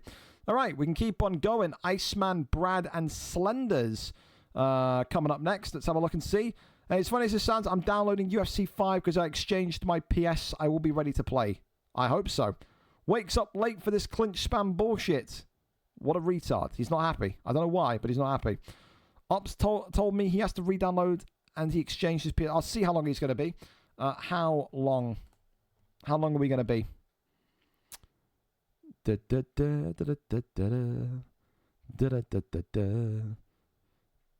As we wait and we see. Just waiting on Showtime to come through the door. No rush. We know Showtime usually has to fight pretty much bang on time, so don't worry. We need to find out how long Mr. Slenders is going to be. Because if it's going to be a long time, then I've got to replace him. Absolutely. Why are you so angry, Daichi? What happened? It's not that. You got to. You on roids? This is roid rage, mate. What is this? This looks like there's a little bit of roid rage coming in for your system, fella. Calm down. It ain't that deep. At least I don't think it is. That's insane. Bad blood from clinches. You won. Be happy. Eh? Let me know. I need to know how delayed we are. How long until installed? Come on, Slenders. Talk to me, brother. How long are we talking? Are we talking 10 minutes, 20 minutes? What are we talking? What are we talking? Bring someone else on comms. Wow. He's telling me that I'm shit. We can watch the fights on mute if you like. I'm sad now. You've upset me. All right. We've got comms from Slenders coming in. How far away are we, Mr. Slenderman? Let me know. It's no problem, as long as you tell me. If anything, it probably benefits us because it allows Showtime to get home and so forth and so forth and so forth. So, but if you tell me about an hour, then yeah, get Chatterfine comms. Would rub a shit in my hands and clap? Yes, I would. I'll wait 15 minutes. See you then. So 15 minutes for Mr. Iceman. I'm fighting from Hawaii too, on vacation. Aloha, I think. 15 minutes though, Mr. Brad, if you're listening to this. So don't you worry. So for now, we're kind of waiting. We're waiting for Slender's game to install. We're waiting for Showtime to come through the door. And we're waiting for Evo and Jazz Cox to be ready. I'll take whatever fight wants to go next ASAP. Whoever wants to go and can lobby up, we will wait. So it's one of them. Maybe it'll be Jazz Cox, maybe it'll be Showtime. We'll see. We'll see. Left side is dominant. You're not telling you. You're not kidding. So far tonight, only 4 victories for the blue corner. Red corner has been running riots. Yes, it has. Get George on comms. He's probably... George doesn't like staying up late. He's never going to... Get everyone on comms. Yeah, we'll have a comms channel of 200 people. Yeah? That'd be great. That'd be great. I'm in bed. See? He's old, man. Let the fossil sleep, for Christ's sakes. Go on comms for your fight. You're just hyperactive as fuck today, eh, Beta? God bless you, pal. Preston, I'm keeping an eye on the chat as well, so you let me know. When Showtime is in the lobby with you, we'll go to you. And if not, and Jazz Cox is in here, as soon as you're in the lobby, then, yeah, we'll go to you. Whoever wants to go next, we'll do it. BMF coming to 6. It'll be on the first weekend of 6 releasing. Roid Rage comms, Gringo. No, thank you. No, I don't trust you to not get my stream banned with how you're moving today. You need to go downstairs and, like, do some yoga or something, man. That's what you need. You need to calm down. Thoughts on Jay Rilla while we wait? Clown. Why are you asking me that? We've had this discussion in the fighter lounge. Clown. Moron. Hangs around with children. What do you want me to say, bro? Happy that he's gone, I guess. Swag, thank you so much for the raid, my man. Don't mind us. We're just waiting here. We got Showtime coming home from work. We've got Jazz Cox putting his kid to bed because it's 9:30 here in the UK. And then we're waiting on Slenders installing the game. So, yeah. Get Beta on comms. You wouldn't understand him. He's from Kuwait. It'd be like listening to one of those phone scammers. but he's our phone scammer. Thoughts on the rankings? Yep. What more can I say? Yep. Ian is racist, but it's wrong to fake that many screenshots. Well, there you go. Provide the proof. That's all you can really say. Viewers gone up to 60 because of me fighting. Because you're a fucking nutcase, bro. Fires are late, nothing changes. To be fair, it's not really late. It's just kind of one is coming in from work slash trap. To be fair, showtime is still 10 minutes early. This is 9:40. It's 9:31. It's more Slenders who didn't have the game installed. So, yeah, it's gone relatively smooth. To be fair, today it has. It has. OG shite for comms. I would again rather insert my head into my own ass than have OG mod on commentary. That's completely literal. Be nice, I'm calm now. We squashed it. Now that's just the roid rage coming down. That's what I was. Preston for comms. No, thank you. The only person in this fucking chat that's come in literally in the last 10 seconds that I take on comms is Swag. And that's just because I find them fucking hilarious. There's no other reason. I wouldn't trust any of you dimwits in here to not get my channel banned. Whatever happened to Spidey? Why are you talking about yourself in the third person? Can I do comms? Maybe. My group's got a drug problem, clearly. I mean, it does. Do we not remember about how Sovi's had a bag of suspicious white powder during his integ check on the table? I think we do. Get Keza for comms. I'll take Keza. Keza wants to come on comms. We can. What are my odds of getting a BMF shot off that loss? Hi, we're doing a BMF Grand Prix. First week of UFC 6 coming out. You don't know what BMF Grand Prix is because you're on PlayStation. Boy, oh boy, let me tell you, you're in for a treat. It's probably the best tournament structure you could imagine. PlayStation guys have never fought in one. The Xbox guys have had about 25. They're super fun. They're annoying as shit, but they're super fun. I'll bore you asleep in my fight and wake you up with my comms. No. Is there a Grand Prix for the normal belts? No. There is not. It's been suggested once before, but no.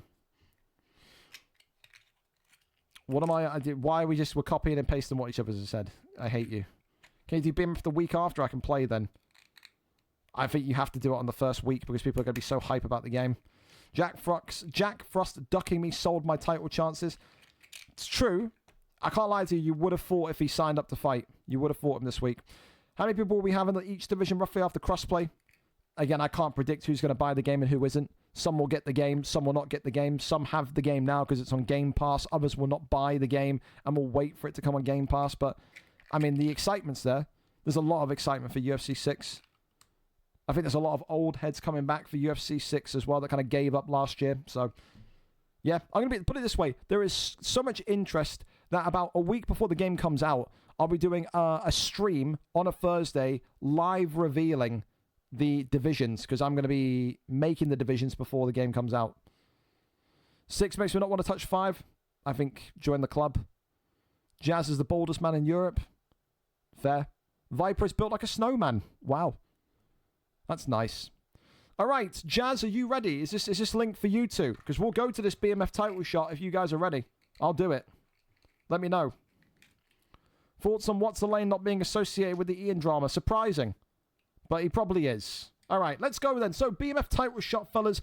This is interesting because, of course, you win this fight. You get advantage in the first ever crossplay BMF when UFC 6 comes out. The BMF is a novelty title, but it's still a title. It is A to Z random on a randomized weight class here tonight. And both of these two were given this opportunity. Evo got given this opportunity because I moved him up a PlayStation division without a title shot. So I knew we had to have another PlayStation guy. Jazz Cox was the lucky winner. We put every single fighter on PlayStation in a randomizer wheel, and basically Jazz Cox was the lucky winner. In terms of their divisional records, it looks like this. Evo, 3-2 on a 3-fight win streak. Jazz Cox, 19-17 on a 2-fight win streak. Tonight, though, it's not about your talent. It's about what can you do? What can you do? Well, I'm going to ChatGPT. What can you do in a random weight class? Let's go and see what the weight class is going to be tonight. Heavyweight, light heavyweight, middleweight, welterweight, lightweight, featherweight, bantamweight, flyweight, women's straw, women's bantamweight, and women's fly. Yeah, that's what the options are. You know what? We'll even duplicate them. There we go. We're spinning. A to Z random, but in what weights? Where will it be? A to Z random tonight in the middleweight division, please, fellas. That is the call. Middleweight for the BMF title. A to Z random to see who goes into UFC 6 as the reigning defending champion. Hover over the worst fighter, please. Hover over the worst fighter. Both hover over Akhmedov and then random, and then let's get this one going. Big opportunity for both of these two tonight. Don't do women's, no women's. You don't get to make the rules here. All right. Here we go. No. Someone tell Eva, hover over Akhmedov and go random. Both of you hover over Akhmedov. And then we'll go from there. Someone's got to tell him. Someone's got to tell bro, don't they? There we go. Fantastic. Here we go. Random up and let's go, fellas. Here we go. Who becomes BMF champion? What will the randomness of EA Sports give you? Time to find out. 5 rounds in this one tonight. And here we go. We got Sean Strickland in one. Who got Sean Strickland? Sean Strickland and Derrida here tonight for this BMF championship. Sean Strickland for Jazz. For Evo, he gets Derrida. For the PlayStation guys, this is what the BMF Grand Prix is going to be like for you next month. You are at the mercy, at the whim of EA Sports. You have to adapt to what you get given. It may be suited to you, it may not be, but that's what BMFs do. That's what the Ultimate Champion in this kind of novelty title does. They can do it with anybody at any weight at any time. And tonight, Derrida against Strickland is the way that this one is going to be settled. So, never seen Sean Strickland win a BMF belt before. We've seen some random ones. We really have. We've seen Dan Ige bring home the BMF belt before. It's fun. But in a situation like this, I wonder if it maybe benefits Evo a little bit more because he's been used to using those heavy, fat heavyweights. Whereas Jazz has been using the featherweights, the bantamweights, the flyweights, so it's a little bit slower. Maybe the speed will feel a little bit nicer for Evo compared to Jazz Cox. Of course, first takedown of the night lands. Evo there getting into half guard position. As we now get some body shots moving. Posture up there into half guard. As Derrida then gets flipped and rotated. And now Sean Strickland with Jazz Cox has an opportunity here to try and work himself into a good position. Tries to cross over, nothing there. Finds top mount. Not where Evo wants to be. Let me tell you that for absolutely free. Couple of taps here. Left-hand side is denied. Brilliant denies there already from Jazz, who is just looking to bring the silver home tonight. Elbow there clatters on down, but doesn't really do too much. I tell you, the top control that he's got right here is really nice. Evo continuing to just eat shots, to eat bombs here. Derrida's in some big, big trouble. Minute and 39 left of round 1, and Evo is stuck in the mud. He is in the middle of the ocean without a paddle. Has to try and either get away and get out of here in the next minute and 10 seconds, or he's got to try and survive. And I don't know if he's going to survive another trip in Sean Strickland's top mount. I really don't. Posture up there again. Couple of shots to the ribs. Goes back down. Jazz Cox and Evo both never have been BMF champion. They've never been involved in the conversation about the BMF. So this is actually a bit of history. This would be the first ever in the league's 4.5-year history, or near enough 4.5 years history, the first ever PlayStation BMF champion. It has never, ever existed before tonight. Up we go. Goes back down low to the body. Elbow there comes up and across. Left and right handers now. 10 seconds left of round 1. Just has to use a bit more of that kind of height and that reach of Derrida, I think, does Evo. Not really done too great of a job of it so far. The presence of Sean Strickland being used brilliantly. It's a proper performance from Jazz so far. You've seen that aggressiveness, that brawler, that brawler instinct that Jazz has to walk forward and swing in the pocket. But you've also seen that incredible top control, which is just so good. For now, though, round 1, that is a Strickland round. as we go right back into the action again. Evo's got to be very much more aware of what he has to do here, because it felt very, not amateur, but juvenile. It felt like, you know, there were obvious things to do. He could have taken a back step away from Strickland. He was engaging with Strickland. You know, he wasn't even effectively trying to get out of the top mount. He was just trying to survive it. You know, stuff like that in title fights, especially against someone of Jazz's quality, put you in such a bad position. I mean, look at the head health already of Evo. It's not looking great, as now damage to the eye has come up as well. Right and left-handers continuing to come forward as these two just embrace and, a bit of a brawl. And Evo there getting his first stun of the evening. Definitely a big underdog tonight. I think if you put a gun to all the league's head and said, who's winning between Jazz Cox and Evo, people would obviously say it would depend upon the random results. But I think you would say for quality, Jazz has got to be up there. And it would be a huge underdog victory tonight should Evo get this one over the line. Jazz, though, has, respect to him, fallen in big fights before. Sometimes the lights shine too bright. The occasion is too big. And he does throw. There's no other way to describe it other than that. But right now, he is throwing some bombs on Dorito. And look at that head health. I can't get over it. It's so low. Jazz Cox here really looking now like he wants that finish and wants it ASAP pronto. Saying enough fucking around here. Oh my god, drops him with the head kick, dives in, stack guard gained, and Jazz Cox tonight, is he gonna do it? Yes, he does. History made. In the record books he goes. The first ever PlayStation BMF champion inside of a VFL octagon. It has taken 4 years for that to happen, and it has happened here tonight. Jazz Cox gets it, round 2, 3:07, courtesy of America's favourite, Sean Strickland. Hey, unbelievable. It depends who you ask on that America's favourite claim, but yeah, he's funny, isn't he? He's funny. All right, there you go. Congratulations, Jazz gets it done. The first bit of silver exchange there tonight. Commiserations to Evo. Did Dorita feel good? Did he feel terrible? That's one that only you can tell us on. But, yeah, one of those. We keep on going. Showtime is active on Discord, so I'm guessing I'll get a message saying he's ready to start anytime soon. No problem. As usual, just think, on my way, about 10 minutes out. He told me that at 9:39. So, yeah, looking like Showtime's going to be the last fight on the prelims. So that's fine. Driscoll rematch, please. Absolutely not, Tilo. Never happening. Terrible. Nowhere near. Let's go and see then if Iceman, Brad, and Slenders are ready yet. How close are we? He told me 15 minutes at 9:27. So we should be right there. We should be right there. Yes, sir. There was a time we had an alcoholic smackhead belt. Yes, we did have the drug substance champ. We had the substance abuse championship. We did. Showtime was a multiple winner. He was. The 420 belt, that's what it was called. Yes, we did. Look, I'll show you in the history. Look at this. Where is it? I'll find it. It's been a while. It's here somewhere. It's in green. There it was. See?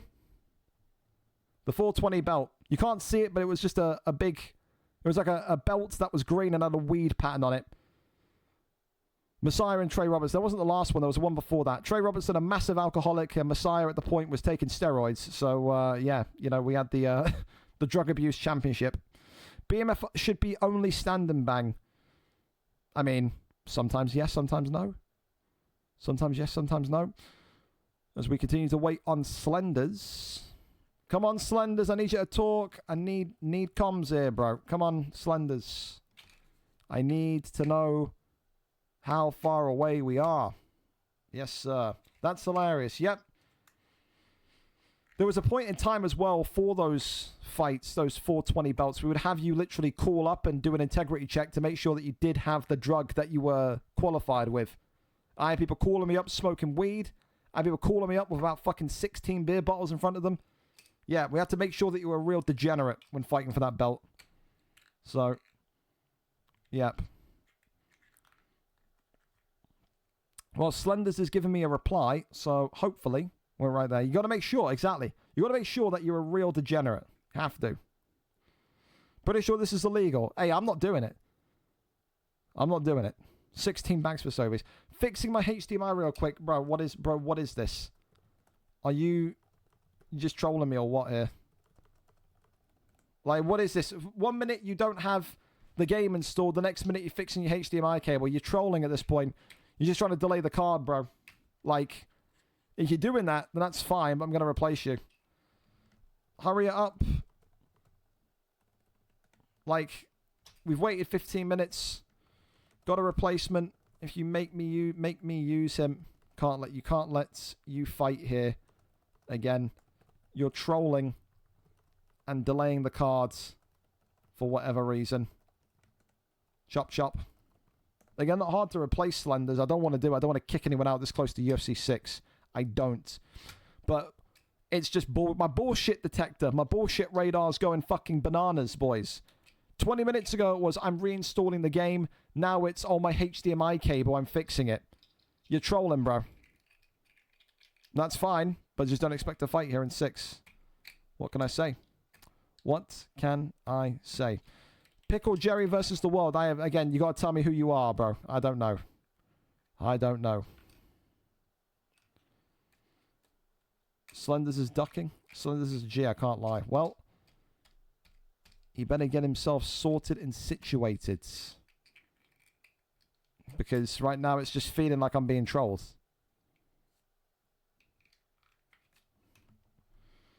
Then hurry up, dude. You told me 30 minutes ago, 15 minutes.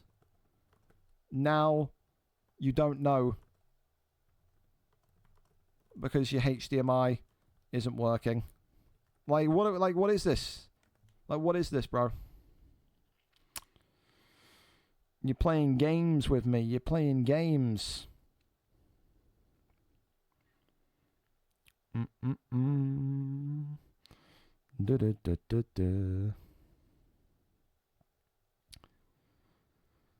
Well, we'll see. We're still waiting on Showtime and Preston as well. So, for now, if it comes to it, I've got Viper there. Not Viper Arco TTV, but Rupert Viper, Rush Viper. People know Viper. Viper, you know? So, if it comes to it, we can put him in. But it's not a problem to replace someone this late. It's just like, tell me. You don't want to fight, then tell me. But, like, we've gone from one excuse to a different excuse. I don't fuck around with all that, man. Like, you know?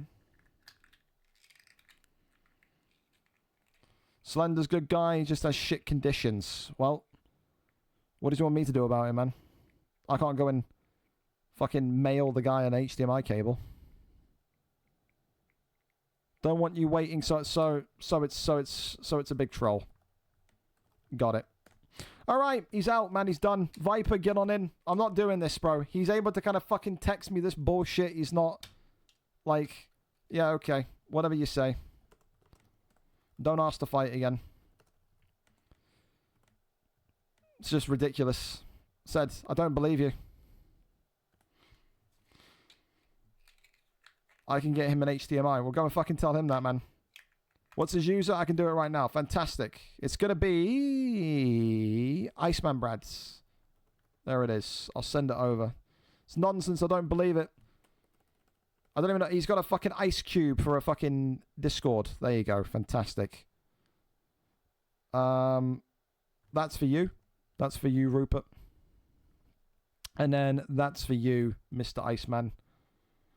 All right, we're going over to the Preston fight, I think. If you think that's real, by the way, Preston, then that just shows you that you're uneducated. It's literally AI generated. It's done the rounds on Twitter multiple times. You're just simple. God bless you. Are we ready yet, Preston? Is Showtime here? Is he set? Are we lobbied? Talk to me. Whichever one of you is ready first, we'll go to. Because I can already appreciate that you're a little bit behind. He's not messaged me. All right, so we're still waiting. Don't care. Nope. Nope. Now he's magically ready. Not doing it. You're fucking around, dude. You're a troll. Not doing it. Absolutely not interested. Do not ask to fight live again either. You're a troll, bro. Magically, as soon as he's replaced, his HDMI cable works. Fuck out of here. It's ridiculous. I know what you think you've accomplished. You've done nothing. You've not delayed anything. You've done absolutely nothing. I know what the whole point of it was, but congratulations, man. You are never fighting live again. Like, I mean, you played yourself. Congrats. Congrats. Never fought before either as Iceman and Viper, so that's fantastic. All right, we're ready and we're set for this PlayStation matchup. Here we go. Appreciate Viper as well, being so quick and easy. Like I said, it's not difficult to replace people. It's more the annoyance, because I can imagine it's so annoying for Iceman to prepare for one person and then not get that person, that opponent. So it is what it is. It happens. We move. And we get Viper here tonight instead, which of course is always a fun fight. Viper's got great striking, great wrestling. He's got a little bit of everything. But let's see what he can do tonight. I've come for a show. Out of my retirement, out of my chair. Okay. Well, let's see. This is the part where you completely cuck me and you clinch the shit out of him. I guess we'll wait and see together. Iceman today with Gilbert Dorino Burns, whereas Viper comes in last minute, shoves his arm up in the crowd, says, move aside. I've still got one in me. And goes with Pettis tonight in the blue. Ready and set to go. Burns in the white. Pettis in the blue. An opportunity this evening, of course, to put on a show, says Viper. He says he is one of the most entertaining fighters in the division. The thing is, though, he's going against the complete opposite of that. Iceman Brad, in fairness to him, with respect, I say this, has had some of the most boring fights in that division over the course of the last month. He is a wrestler first now. He said that he took some time away, I think 2 months ago, to kind of really home in on the wrestling, to really kind of improve the wrestling. And now he will look to show that today against Rush Viper, against Viper nowadays. And of course, the one thing that you will need to be prepared for is more so this kind of dynamism that Iceman Brad has. Because when Iceman Brad starts to get into a rhythm like this, it's very, very dangerous. What else is dangerous is this horrific Wi-Fi that Viper clearly has, because Viper is now buffering. And I don't know if that's me or him. I haven't got any disconnect on my stream, so it more so looks like that Viper has got connection made in a Chinese workshop. Well, that's just great, isn't it? That's phenomenal. I'll double check. How in the fuck are you two living in the United States and you have connection this fucking bad, boys? What am I seeing? I've DC'd. No shit. Wonderful. Get ready to go again and fix your fucking internets. Please, God. You are killing me here. You are killing me here. Well, I don't know if we're going to the Showtime matchup first or not. We'll see. They're not ready yet either. We got to get going, fellas. We are completely behind now. We went from being 20 minutes early to now being miles late. You guys are fucking slamming me down. We got one guy with dodgy shit-ass internet, another guy with horrific fucking HDMI cables, and another guy stuck in traffic getting home. It's just all happening. It's all happening. Yes, it is.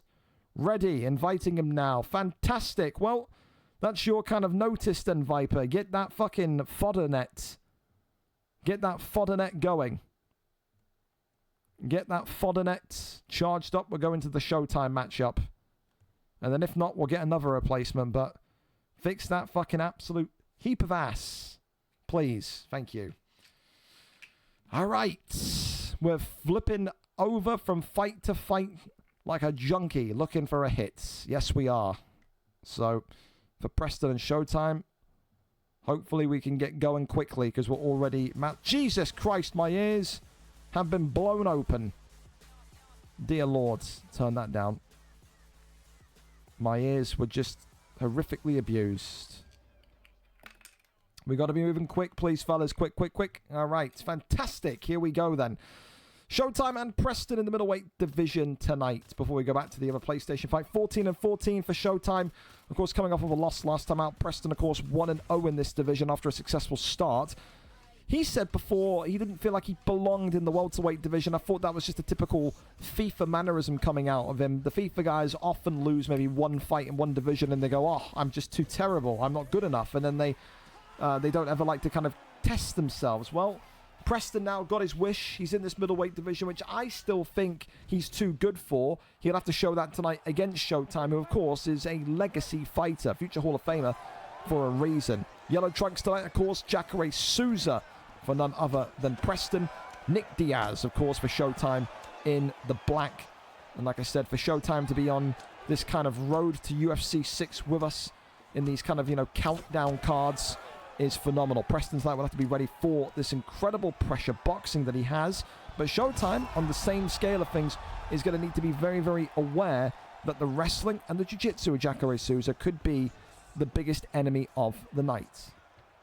Of course, the one thing that very much stays the same here is that Showtime is not unfamiliar to this situation. People respect his boxing so much, they shoot the takedowns, they get him down. They often disrespect him in that regard where they think that he doesn't know how to get back up, though. Showtime now finds side control, looking for a exchange and a transition over into top mount. Doesn't happen. Gets back up onto his feet. That's where Showtime is going to want to keep this one here this evening.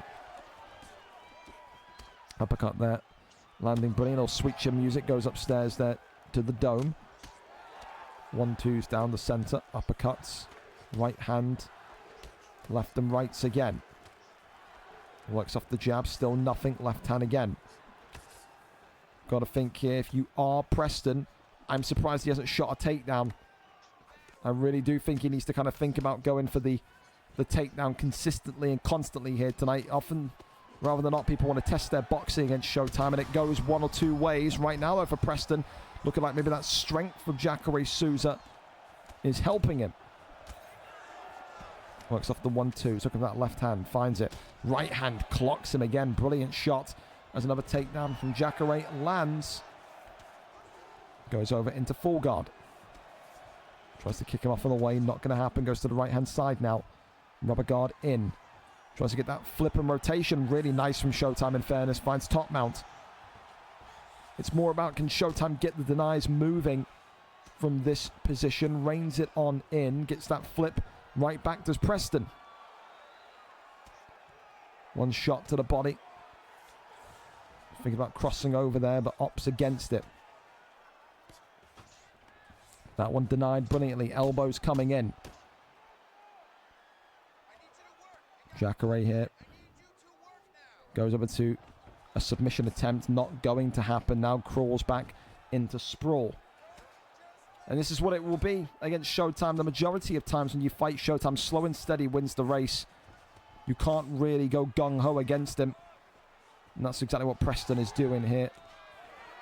Round one with 20 seconds remaining. And so far you could probably say that Showtime is one round down.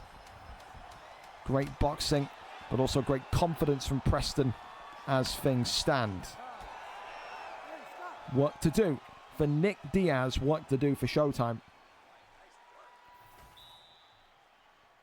It just makes you wonder, really, at this point, do you think Preston now, with the damage that he's done onto Nick Diaz, does he continue to box? Or will he look to just kind of surefire this one up and wrestle? The respect there, though. Only going one way. Oh, never mind. Then there's a respect. I mean, when you say respect, good fight, it's just the first thing you reply back is thanks. Can be a little bit dick-headed, but there you go. He gave respect at the end as well. Of course, an opportunity now for Preston to kind of add fuel to the fire. The boxing is good, and it's that heavy-handedness. Oh, it's a front kick, though, from Diaz. Oh, it's all over! Oh, god damn! That's what you want. Knockout of the night, and it's not even close. Out of absolutely nowhere. Blink and you'll miss it. Welcome to the Showtime experience. That is why he is one of the greatest fighters to ever do it. It was going so well for Preston, and then it ends in the blink of an eye. Unbelievable. Round two victory, and he gets it with Nick Diaz. Dear Jesus Christ above. What a knockout. Jesus. All right. Well, we keep on going and we go back to that PlayStation fight one more time then. And go again. So here we are. We're there and we're set. Take 2 of this PlayStation matchup after the lag out the first time. Anthony Showtime Pettis and Gilbert Durinho Burns in our final non-title fight of the evening. Here we go then. Unreal knockout, man. I don't think Preston expected it. I think Preston was looking like he was in cruise control there. But ridiculous. Here we go then. Oh, God, this is looking horrific, by the way. You are both in the United States. This is such a bad look for both of you. Invest in some internet, folks. Hopefully it's not too bad in game. Here we go then. Up and underway. A takedown attempted immediately from Gilbert Durinho Burns. Of course, we know for Iceman Brad in the green tonight, like we said before, he likes to wrestle. He wants to wrestle for Viper. He said it's entertainment first. It's all about the boxing. It's all about knockouts. It's all about heavy shots tonight. Iceman is going to be looking to kind of say, not on my watch. It's going to be mundane. It's going to be boring. And it's going to be a winning performance. Of course, what will be the deciding factor tonight, not only the distance management, but maybe the connection. Again, no one knows out of these two how bad or how indifferent it feels. For Viper as well, opting to come into this fight against someone that fights in the way that Iceman does. He does have a bit of a scumbaggy slash cheesy slash hated style of fight. There's not anyone that looks the way that Brad fights in the last kind of month and goes, yeah, that's a little bit of me, unless you're literally on a register somewhere. But for now, has the takedown and has him inside control. Choo-choo, motherfuckers. Choo-choo indeed. Thank you, Artem. Tries to cross over there into half guard. Finds that spacing. Posture up here. Rains down a couple of big shots, but nothing there. And we find ourselves back in half guard once again. Don't forget to stay with us after this fight tonight. The main card begins and it is a gold rush. There are nothing but title fights this evening in what is going to be a huge bonanza from the heavyweight division of Xbox to the flyweight and bantamweight division. It's going to be big. WhimperingIann tonight could end up with not 1, but 2 championship straps. How impressive would that be? Going to go down as one of the greatest of all time in UFC 5. Makes a big statement towards that tonight if he does. For now, Viper trying to get that jab going with Anthony Showtime Pettis. Right hand, it works, knocks him down, and Iceman Brad's in big, big trouble. Goes for the armbar, says, all right, then if we're grappling, let's grapple. Tries to take the block down here of Iceman Brad, and this one here is going to take a miniature amount, maybe 15% of the bar. That is nothing, but it's not about the submission, it's about what it has done to Iceman Brad's block. And now, Anthony Showtime Pettis is going to start to really feel like he's got his wits about him. Just maybe teasing that takedown, and there is that takedown, gets a great trip. And all it's going to do now is just make the importance of the takedown more heavy for Iceman. He is not going to be able to sit there on the feet for too long and box. No way. Good news is, of course, for the Pettis pick for Viper is that every fight and every round starts on the feet, and he will have an opportunity to kind of really kind of enact damage onto that block. A lot of stamina taken off, by the way, as well, from Brad already. You talk about 1 round down, that's about nearly 50% gone. So he is absolutely pushing Durinho Burns here to the limit. Round 1, absolutely, that's a Viper round. And now we get to see what Iceman Brad is maybe all about here. He's going to need to kind of really treat this one with care. He's going to need to kind of wrestle the entire round. You've got to frustrate Viper at this point. Round 2. Up and underway. Glove touch. And we're off. Little side kick there to the ribs. Whiff and a miss there from Gilbert Durinho Burns. And this is the thing as well. If you're Viper, you haven't even got to go for the kill shots. Just go for those body shots. Tap the body. Get that stamina all the way down. And then from there, you're feeling like there's no way you lose this fight. Works off the double jab. Body shot there comes in nicely. Head kick. Oh, I thought he was going to go for the head there. Goes for the body instead. Swinging a miss on that one. Do like the way that Iceman there is pressuring, but he's pressuring and striking. He needs to pressure and then get the takedown, and he has to try and get that takedown, to which he shoots, but that time, no dice. You can see there now as well, the body shots coming in after that denied takedown. This is exactly what Viper needs to do. Deny the takedown, work the body, and Iceman will start to slowly but surely run out of options. Uppercut there comes in again. Works off the jab, absolutely nothing there. Goes back down low, shoots the takedown. That one not going to work. As now he's going to look to try and take the back, maybe? No. One singular knee to the midsection. Throws that one up there. A little taunt there as well from Dorino Burns. Almost kind of telling him, you hit like a girl, I'm still fine. Works off that straight. The stamina is absolutely ridiculous on Iceman Brad at the minute. How many more shots can he take to the midsection before his liver starts to shut down? A little taunt there as well from Viper. He's getting involved. Takedown shot, takedown attempted, takedown failed. And now the knees very much coming up in fury. Sweeps that one, nothing there. 1-2's left hand. Uppercut drops him. Little taunt again. And he's looking for a kill shot here. Oh my goodness me, if only Iceman hit him with a body shot or a headshot, he probably would have got the flash KO that. Drops him, does Viper, little taunts again. And one more for good measure. Jumps in here. Goes into stack guard. And Viper, who voluntarily said, I'll take this fight tonight, has done it. Round number 2. He survived the takedowns. He survived the clinches. He survived that mundane performance of Iceman Brad. And he gets it done here this evening. I can't wait to see him back full-time in the octagon in UFC 6 either. Man, you suck. No, he's not happy with him. There you go. He's not happy with him. That fight style will do that, man. It gets you pissed off. It does. I think you have to accept that. When you fight that way, like you do, Brad, I think it's all fair. You know, you're going to get that. You're going to get that stuff, aren't you? So there you have it. A solid victory there for Viper tonight. We're not going to go to the main card trailer because we're already behind and I already feel bad enough for these guys in the title fights. We're going to go straight into the title fights here this evening. So we go over and take a look at our first one tonight. Let's go and ping the Discord as well. UFC 5 title fights are now live. So get your predictor cards in if you haven't already.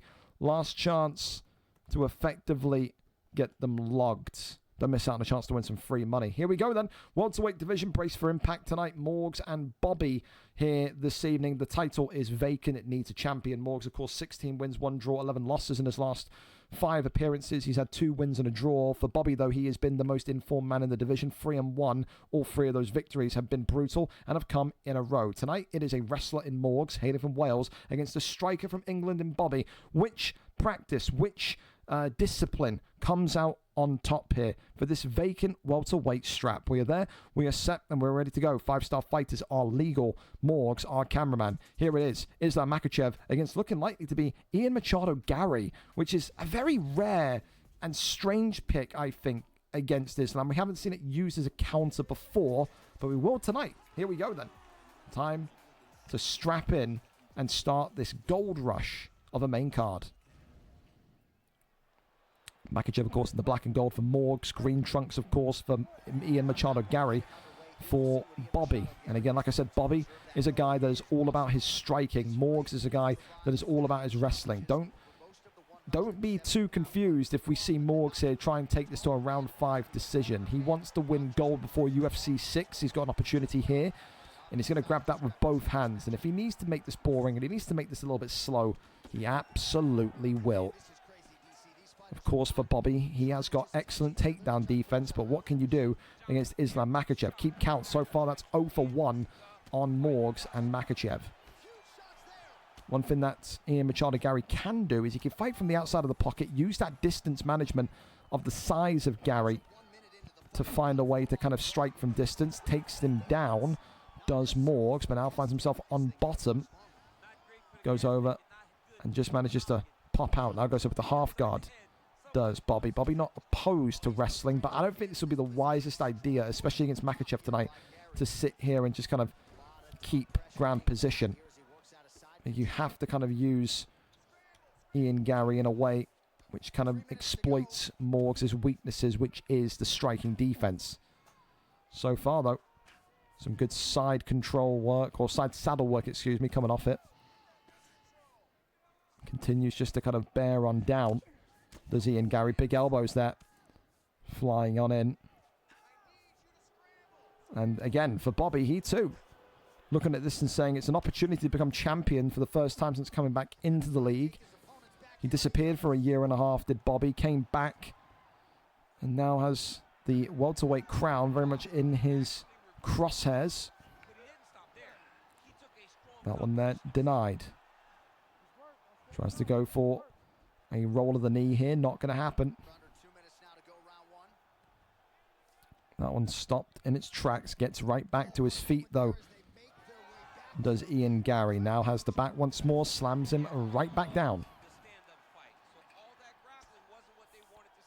This is what I mean when I say to Bobby though, he has to just kind of remember the game plan and focus to stand up here, because Morgs in top position with Islam Makhachev is a really scary proposition. Top mount gained. Posture up now, raining in some strikes here all the way from the mountains of Dagestan. But it's the top control for me, man. It's top control. It's just ridiculous. We've seen this so often from Morgs. Once he gets to this position, it's so hard to shake him off. It's like he's in your head. He knows exactly what way you're going. The reactions to get the stop on the deny is phenomenal. And the triangle choke here is in. This could be maybe a little bit of a difficult one to land, though, with 17 seconds remaining of round one. And thankfully enough, Bobby does get out of there. But that is a harrowing reminder to Bobby. You cannot sit there and play games on the ground. It takes one good bit of top mount, one good bit of top control, and you are losing this fight. Round one, I think it's very equal. I liked it from both fighters, but I think there's definitely warning signs on Bobby. So for that reason, I'm going to go round one more. It's 10-9, but very, very tight, very close. Round two, though, what kind of difference do we see in fight style, if at all?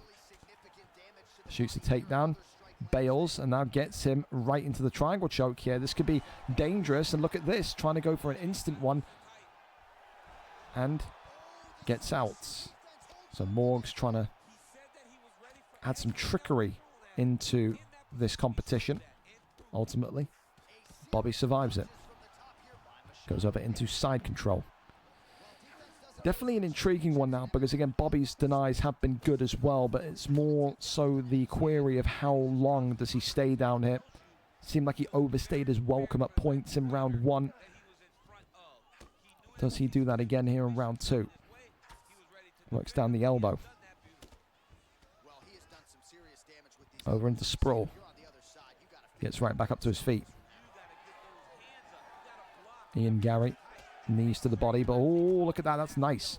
Like that from Bobby, standing in there and just assaulting the midsection. That's the thing, you got to take away the power, take away the batteries of Morgs. What's the battery? The midsection of Islam Makhachev. If he has no stamina, he has no ability to rain down those heavy ground and pound strikes, and he's got no ability to win those submission battles. Slow and steady wins the race here for both of these two tonight. Shoots a takedown, gets the bail, and then puts him right back into a triangle choke and looking to switch him over into mount, gets it. Rains down some big heavy strikes here.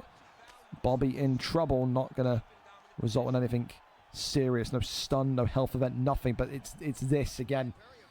It's the denies. It's the ability to keep him held in place. Just about gets out of that one, works more shots. Mini shots to the body. There are cables all over me. Microphone, headphones. Fucking Lord Almighty. It's a mess over here. Just like it is a mess for Ian Gary here. Keeping his wits about him in this wrestling matchup. Kicks him off and away though. Nice from Bobby. Body shots, look at that. Really nice. This is the thing as well for Morgs. Dude, it's Morgs is fighting like he's Chub Nardino. I can't lie. It's nothing but bails, and it's nothing but just cheap shot takedowns. Bobby's really impressing me with how he's coping with it defense-wise. Looks really, really good. 30 seconds left there of round number 2. I need another water. Body shots, maybe. I would think he would have postured up and worked to the midsection of Makhachev, but he's happy enough. Round 2 in the books. I can't lie. I think it's 1-1. I like that round from Bobby a lot. I did. Right now, it just feels like Morgs is almost being a little bit too disrespectful to Bobby. He feels like he can just wrestle with him at any which way. Bobby is doing a really, really, really excellent job of keeping himself protected in these grounded positions. He's not been caught by any of those triangle bails. He's not been caught by any of the top mounts. Morgs has had 2 rounds of majority control, but really hasn't done any significant damage on Bobby and Ian Machado Gary as of yet. Shoots the takedown, that one there. Dude, I'm telling you, Morgs is going to run out of gas very soon, especially if Bobby keeps targeting the body. It would not surprise me. This goes to championship rounds. We're talking about round 4. Morgs may well be on 50% or less stamina. Left hand comes up. Uppercut there being looked for. Body shot. Nice uppercut there from Morgs. One thing that Bobby's got to make sure he doesn't do is he makes the body shot too obvious. He's got to mix it in, keep it disguised, hide it. Takes the back, and it's another journey into Makhachev's humble abode of side control. And now, for the 3rd round in a row, we're going to see if Morgs can actually hold him here. Goes for a brilliant Dars choke here, actually. That's really nice. Instant attempt. Denied again. Hand fighting is excellent. This right now, if Bobby wins this, this is performance of the night. I did not expect him to have anywhere near as much grapple defense as what we're seeing. This is really, really, really good. Backside there, denied. Elbows coming off again. Back into side control. Elbows raining on down. That one denied. Equally right back as well. Side saddle. Elbows. Piercing across. More damage being looked for. You can see now Makhachev with that orange health pack as well. Could it well be the first title fight we have tonight goes to championship rounds. Gets back up to his feet, and I think that's smart from Bobby. He knows he's got to get back up, work those body shots again.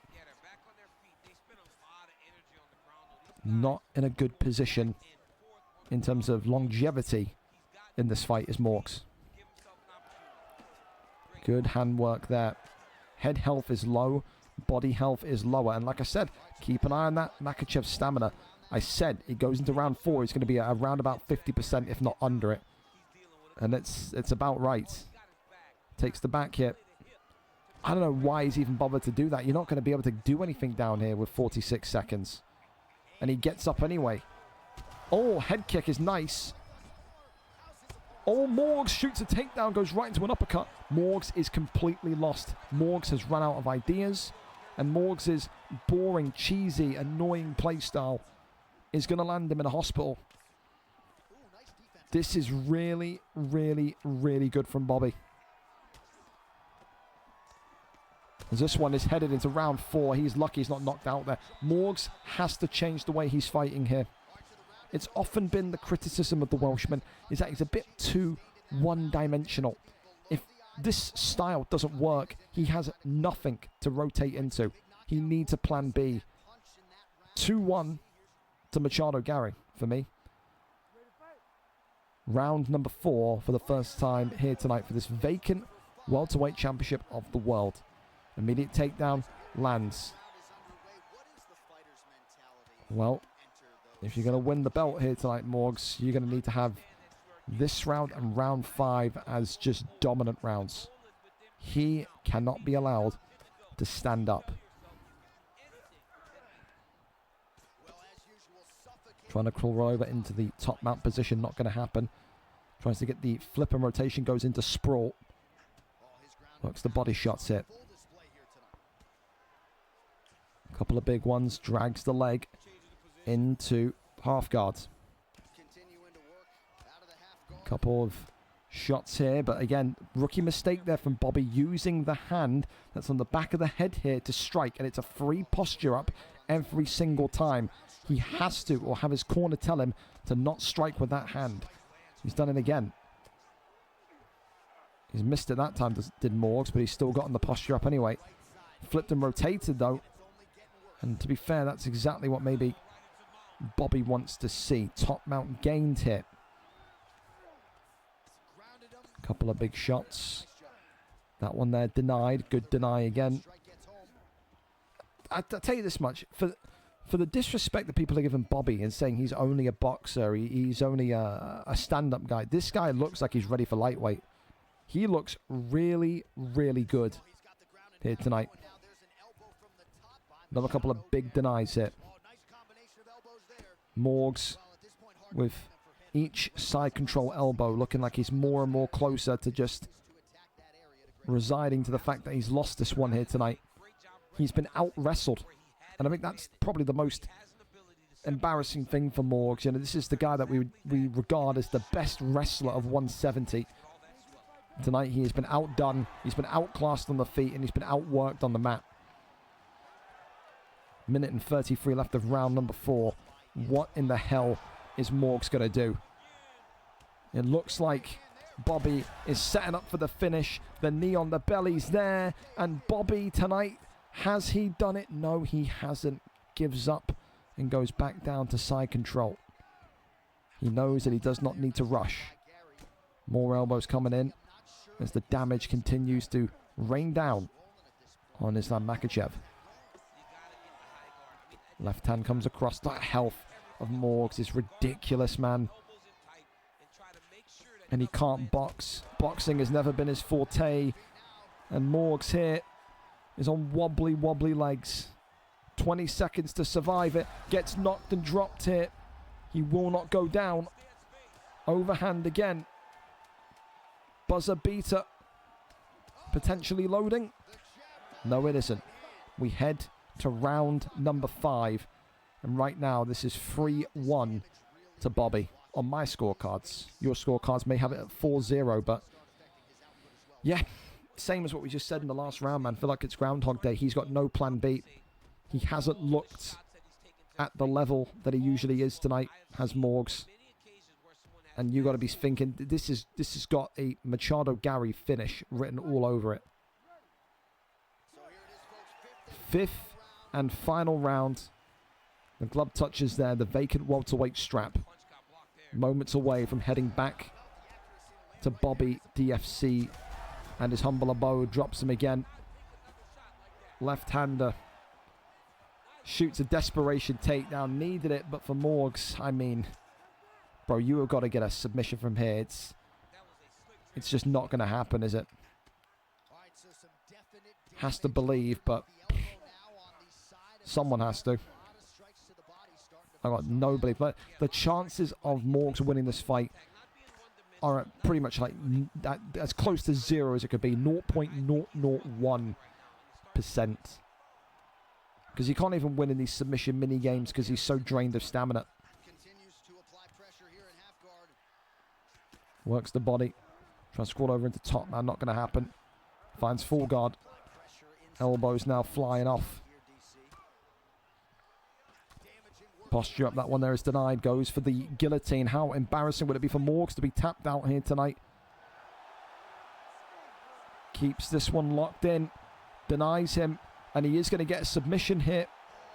Even more stamina gone. It has been the best performance I've seen from Bobby. Not just since he returned, but when he was in the league before. Absolutely world class. I mean, you got a body stun there as well when he got that slight jab off. He doesn't. I don't think he got knee on belly. It's got to be it. It's all over. About time, Herb. Jesus Christ. The best performance of the night, and it's not even close, man. For Morgs tonight, he has to hold the shame. He was outstruck, he was out-wrestled, he was outdone by a superior fighter, and that sometimes is what you have to accept. Tonight, 257, and performance of the night for me. It's going to be difficult for anyone to top that because no one gave Bobby a hope in hell when it went to the ground, and he is your new welterweight champion of the world. We keep on going. Graham on tick against Stan the Demigod tonight. Graham, of course, 14 wins, 1 draw, 14 losses. Has not lost in over 5 fights. His second title defense tonight, whereas Stan the Demigod 5-5 on a 3-fight win streak, looking to achieve championship status for the final possible time in UFC 5. We're set and we're ready to go. Stan the Demigod is our cameraman this evening. And of course, the champion takes us into the light heavyweight division. Alex Poatan Pereira, a nightmare in UFC 6 against John Bones Jones here tonight.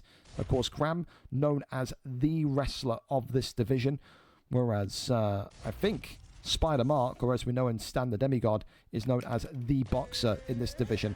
2 fighters with 2 phenomenal win streaks, but only one of them extends another week here tonight. Do we finally see this monstrous run of Graham on tick come to an end? Here we go then. Champion tonight in the grey with John Bones Jones. The challenger, Spider Mark, also known as Stan the Demigod, in the floral trunks with Poatan Pereira. Graham here not afraid to strike against Poatan, but when it gets a bit too much, this is what will happen. Takedown attempted. Oh, we're T-posing, and although funny, it doesn't lead to anything more than just a standard get-up. This is going to be the important part of the strategy tonight for the Poatan pick. Defend the takedowns and really make him sweat when it comes to the boxing. Right hand there comes across. Poatan, of course, was split open by that knee that John Jones threw. Head kick there thrown up. As the left and right handers continue onwards, shoots the takedown, takes the back hit, gets the land. Very much, again, almost identical to the last fight we saw, where you've got a predominant groundsman in Graham on tick against a predominant striker in Stan the Demigod. Stan, though, can he get up from this position? This is where the fight starts to get very equal, especially if Stan doesn't have his denies about him. Good one there from Graham on tick, though. Happy to kind of sit and be patient. Denies the armbar. And again, flattens him out, or attempts to. Good denies hit from the Poatan Pereira pick. Pulled out of that armbar. Then gets the second. So he's just playing with him there. He's baiting him into the submission. And finally, he has succumbed. Didn't even deny that one, and that's a large chunk of submission gone. That is not good. You've got 5 rounds now to defend a takedown, to defend a submission. He's got 20% of that bar left. And now it's starting to get really, really nervous for Spider Mark. Big knee to the body there. Graham on tick is going to be absolutely delighted with how this first round has gone. Overhand that swings in from Poatan. Graham, you don't even engage with this. You just shoot the takedown and get back to business. It only takes 1 shot from Pereira. That's what you've got to remember. Even more so in UFC 6. Christ. Head kick comes up. Graham's got to be very careful here. Flying knee right back, though. No fear from the champion, and shoots the takedown, dumps him down. All right. Well, I think that was almost like, you know, when you're waking up for school, work, whatever, on Monday morning, 7 o'clock, the alarm's going off and it's just ringing in your ears. That's what just happened there for Graham on tick when he ate that head kick from Pereira. Snapped right back into focus of what is the game plan, which is the wrestling. This one coming to an end here in round 1. Hang on a minute. But ultimately, no finish. We head to round 2. Graham on tick playing with fire. Graham on tick cannot, should not stand up with this guy anymore. There's no other way to say it. You have to get this one to the ground. He can get hooked once, he can get head kicked once, and his title reign's over. You cannot box against Pereira. It's like saying you can't walk on fire. Oh my God! Well, he swayed into it. You can't do that either if you spider mark. Oh, it's exploded. Clinch up here. Uppercut left hand. Does Graham get sucked in, or does he shoot? That's the question. Seems to have calmed down here. Graham looking for a clinch. You're not going to get close enough to Pereira without taking some damage here. He's going to need to shoot. Clinch is not going to work. Wee, stomach kick there. One right back again. I tell you, the body health of Pereira is starting to really drop as well. Elbow there comes off. Graham now very much right in the face of Mark. Oh my God, the uppercut should have been something. Little pullback there. No counter shot available. Flying knee again. Spin kick to the body. Head kick comes up, spinning elbow. Hits thin air. Dude, that overhand is just so dangerous. I don't know what Graham's doing. I don't know why he's even entertaining this. Puts him into tie clinch, and it looks like common sense finally prevails. Tries to take the back, that one. Denied. That's good. That's really good. Oh, flying knee. Pereira has got no chance but to stand. Oh my God. The head health's dropping. Oh, he's dropped him. Graham here, wanting a knockout victory here tonight. Oh my God. Spider mark. Graham on tick, shooting a takedown. And getting the takedown. I tell you, mate, he is really, really, really playing with fire. He is dumping gasoline onto an open flame. 2 times now. Graham on tick should have lost this fight. And he's just about survived it. Minute and 13 left of round 2. Can we maybe see a submission attempt get nailed in here?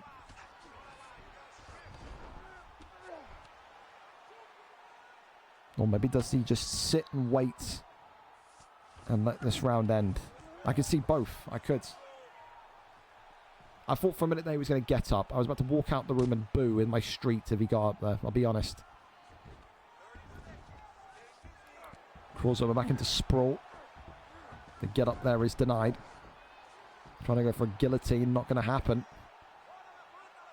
And this one does head to round 3. Stamina, of course, very much in the favor of John Jones, but dude, his corner, Graham's corner, has got to be screaming at him.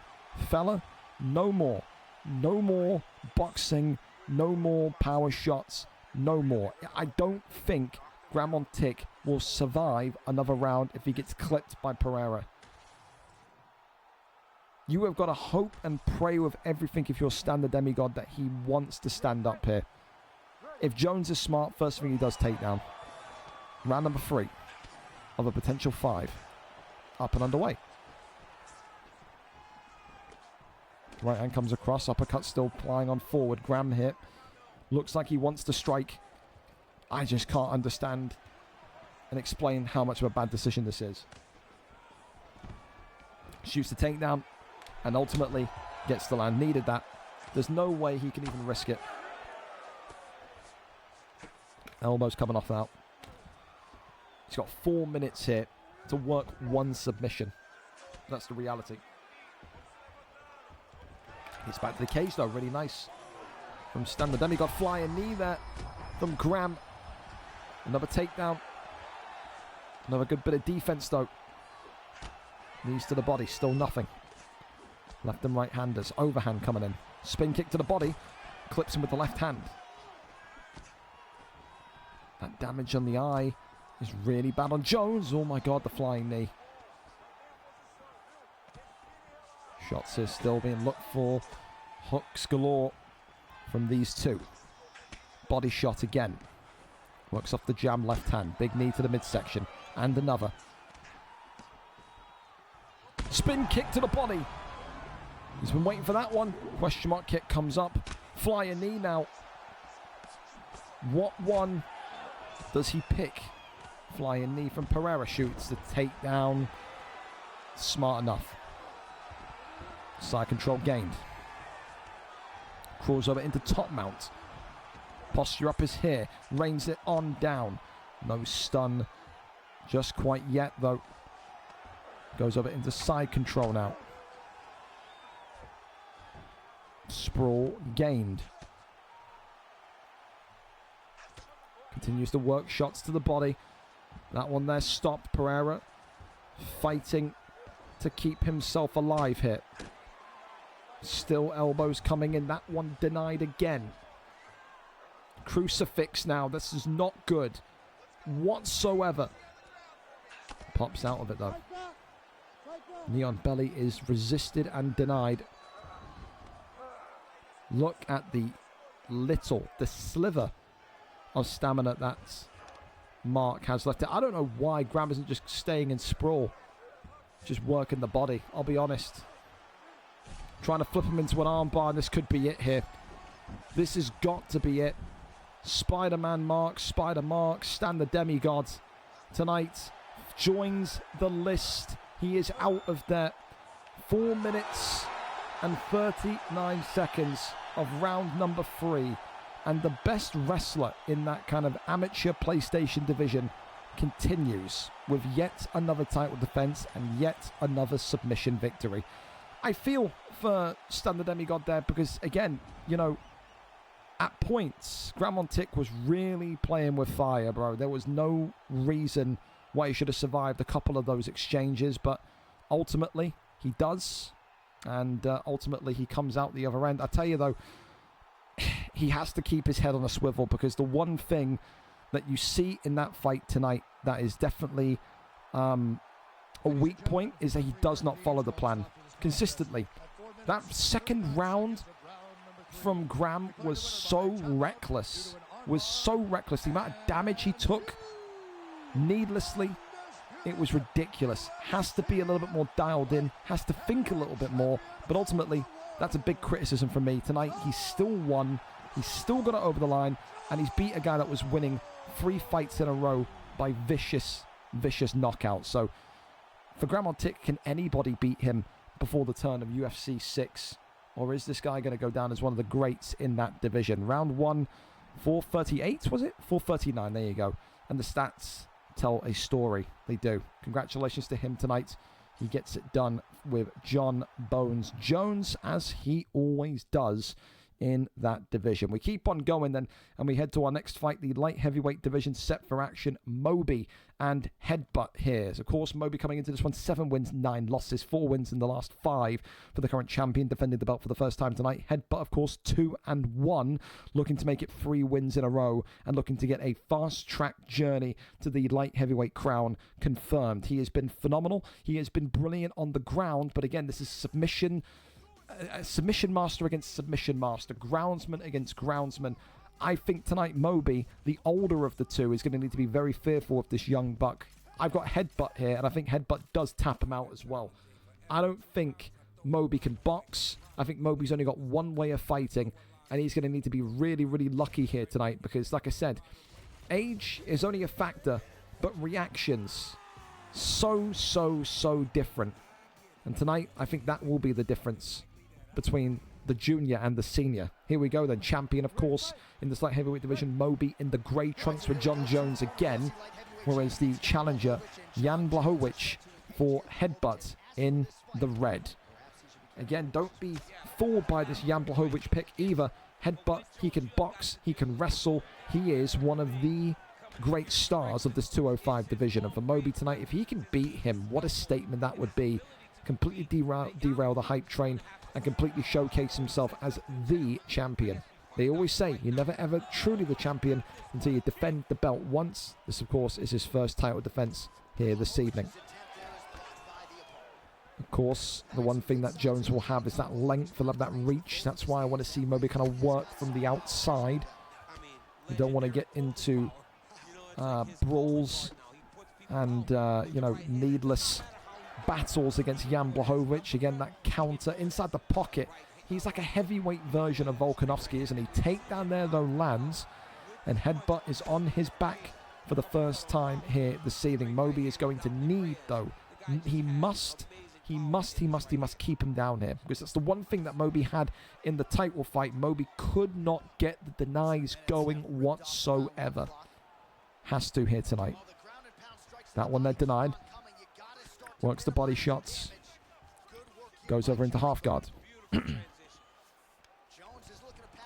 So one thing that Moby's got to do as well, he has to understand he's going to need to build GA here. You can't just dry transition. Yes, it's the light heavyweight division, so they're a little bit more amateur, rough around the edges, but this is the difference here now. Moby in some big trouble, and these submission denies that Headbutt has got is utterly ridiculous. This kid, when it comes to submissions in particular, nowhere near light heavyweight level, and Moby does not have that.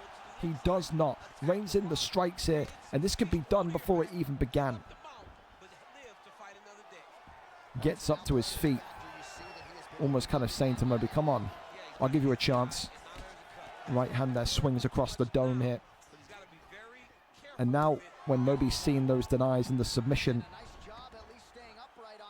is he going to be tempted to go down to the floor as quickly and as often as maybe he once would before the fight began? Spin kick to the body, nothing there. Overhand drops Moby. Dear Jesus Christ. Like I said, he's a mixed bag. He's got striking, he's got grappling. And Moby here is in maybe a little bit of free fall at this minute. Another big deny.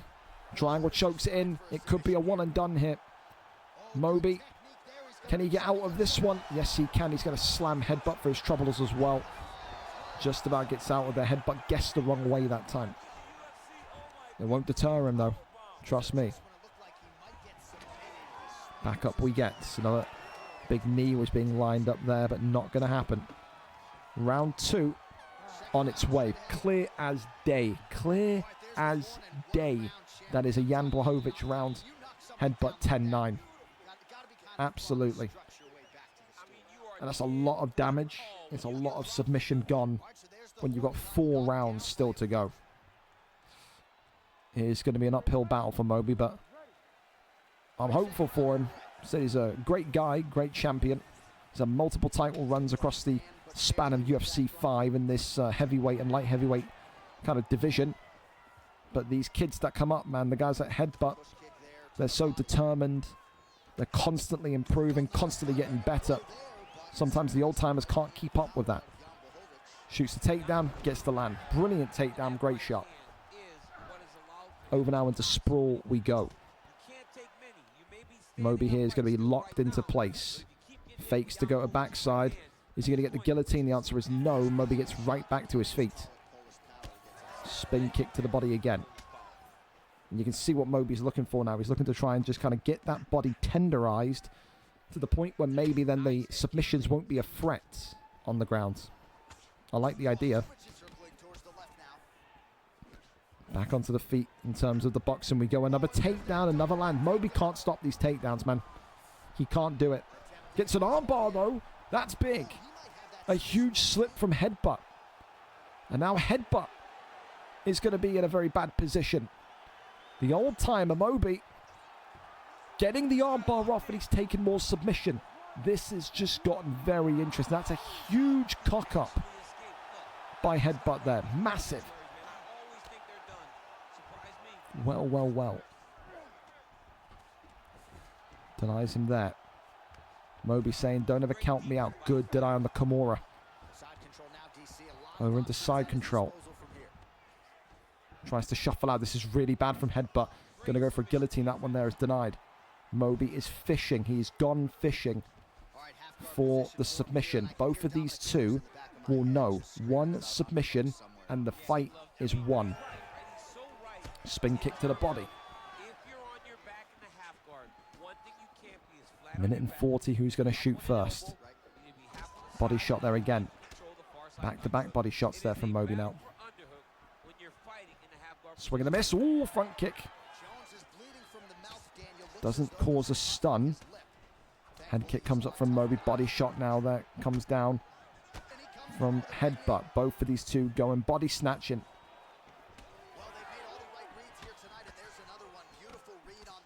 Less than a minute to go here. So another title fight tonight, heading into round number 3.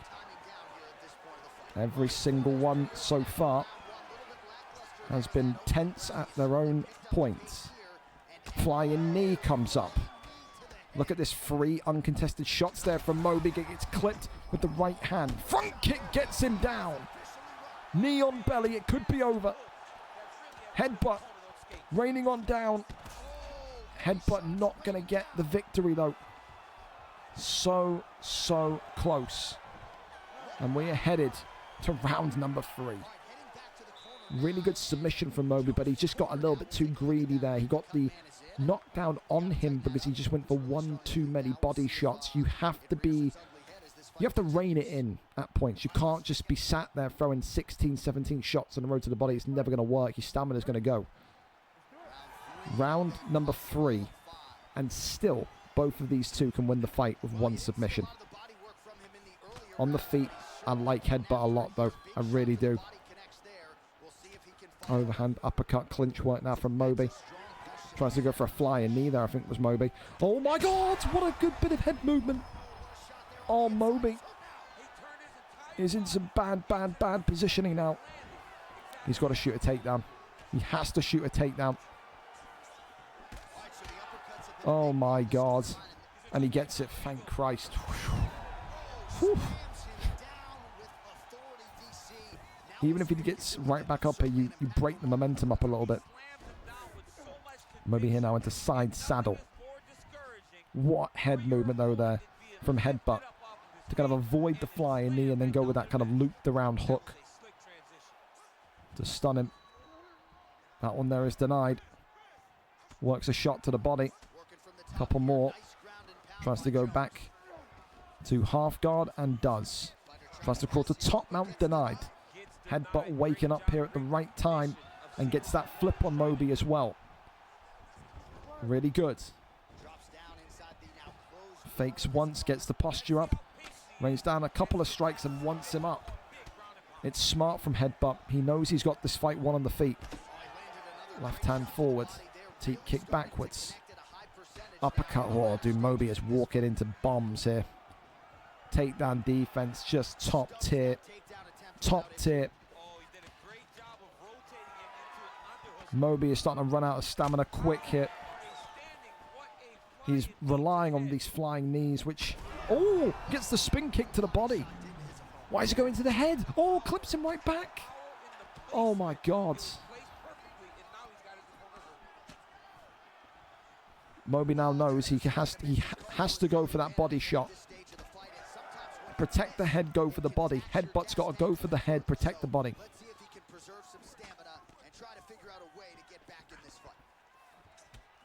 Very, very tense. Left hand comes across again.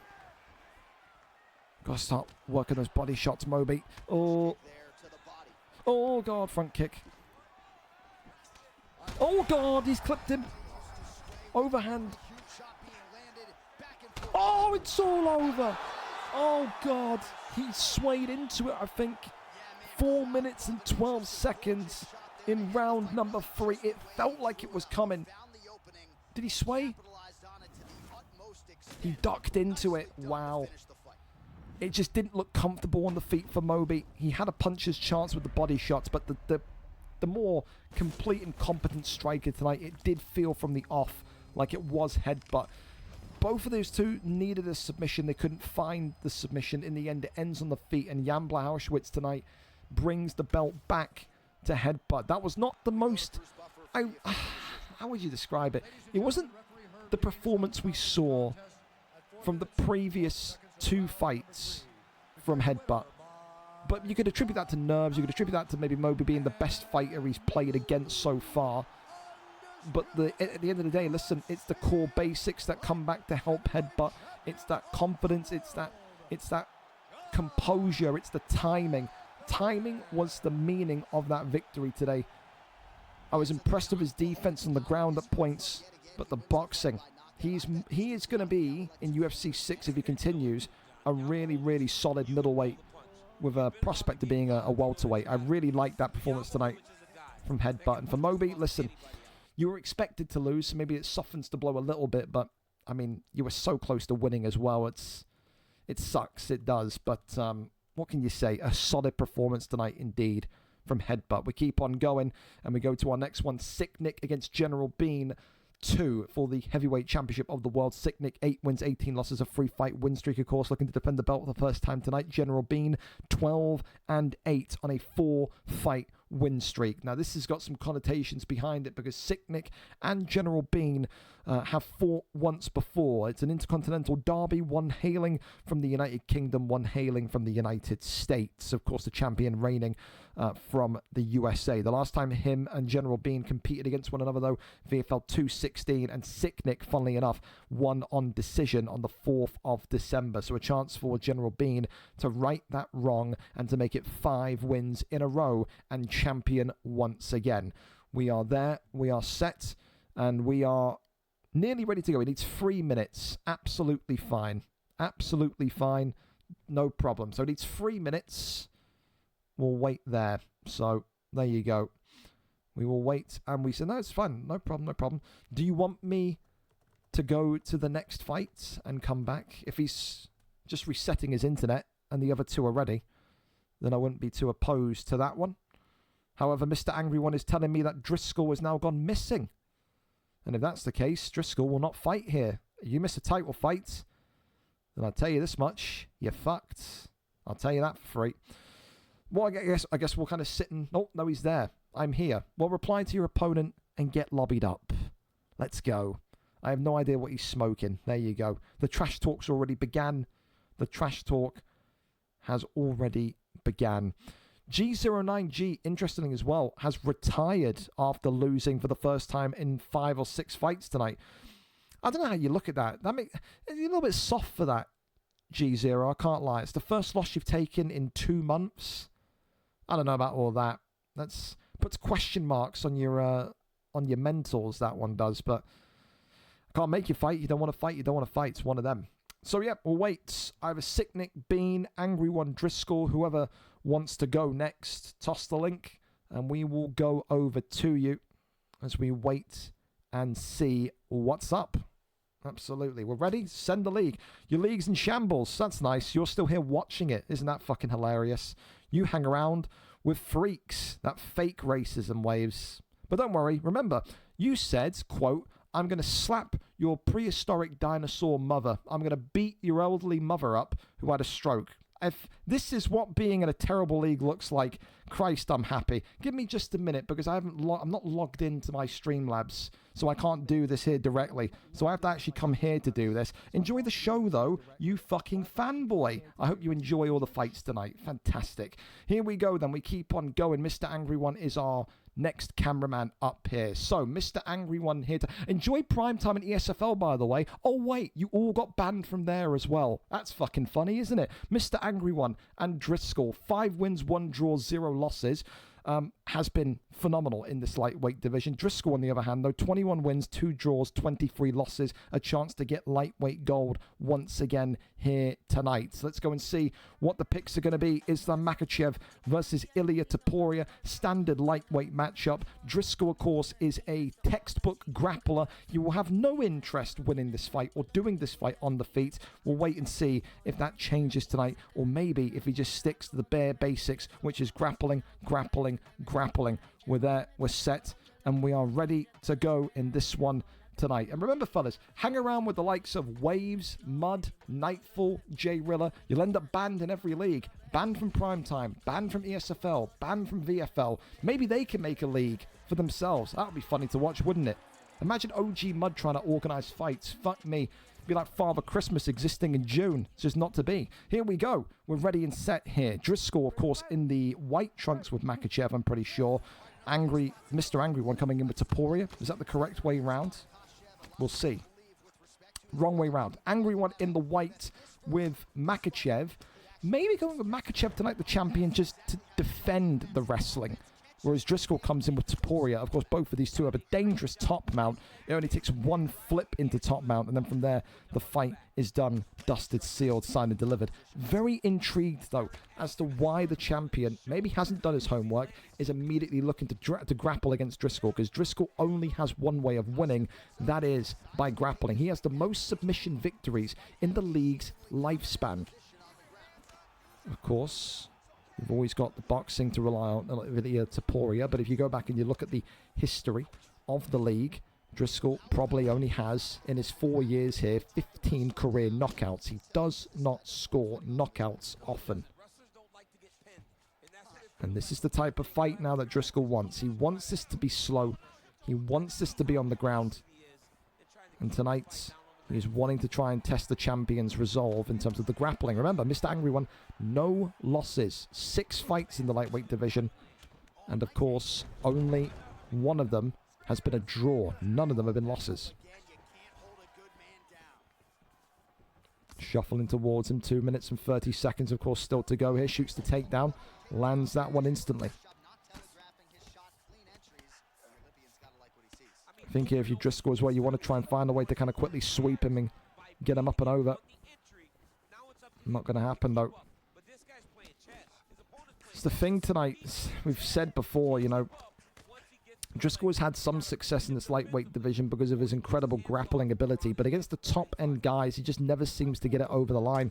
Because still, you know, older, he's in his mid-30s as Driscoll. This is someone that, of course, maybe does not have the muscle memory that he once did, but he has never, ever looked to improve the boxing. He doesn't need to have crisp boxing tonight with Ilya Topuria, but he has to be prepared to have minutes, to have rounds on the feet against Angry One's Islam Makhachev. Shoots the takedown and gets the land. 1 minute left of round 1 here, as Driscoll now finds top mount with Topuria. I don't think we're going to see too much excitement here in terms of Driscoll looking to that kind of advanced position. I think he'll be happy with that kind of stun to just get down and into round 2. However, Kimura has been flipped over into an armbar. Driscoll could be in trouble here. 20 seconds is a lot of time. 20 seconds is a lot of time.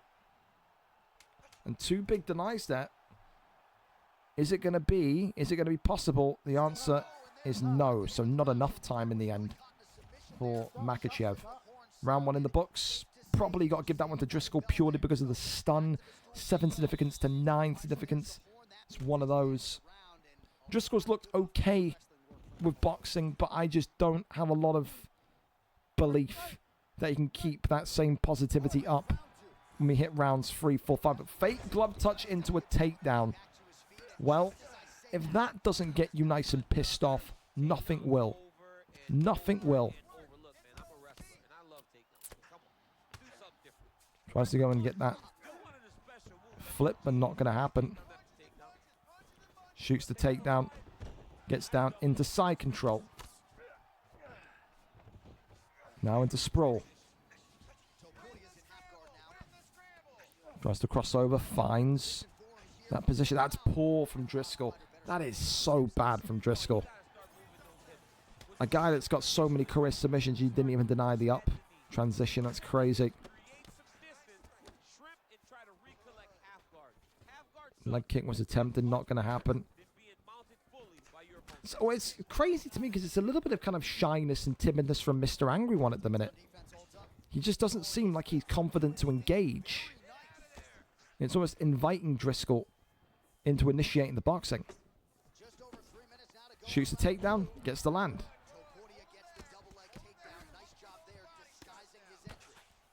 Tries to get over into half guard position.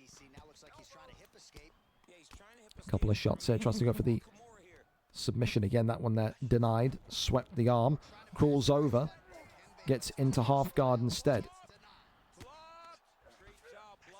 Now into side control.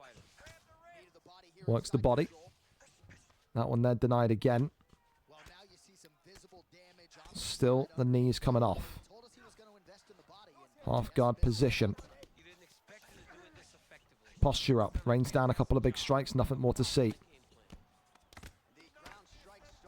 That one denied once more. Goes for the Kimura. Driscoll here. Does he know the denies from Kimura is more the question? The answer is no. Dude, I'm telling you, this is the most I've seen Angry One struggle before. There is just no rhythm for the champion at the minute. Zero. Posture up. Rains down the shots here again. Minute here to go in round 2. Couple of shots. That one denied. Fakes and goes, or tries to go to top mount. Not going to happen. Denies the armbar there. Now goes into side control. The only thing is that Driscoll has got to keep this control going with actual damage, because we've seen it before, man. He's got all this control and he's sat on him and he's doing all this, but there's not really any damage happening. Ultimately, you keep your eyes peeled on the stamina bar. Driscoll is the one that is losing more stamina here. So, round 2 in the books.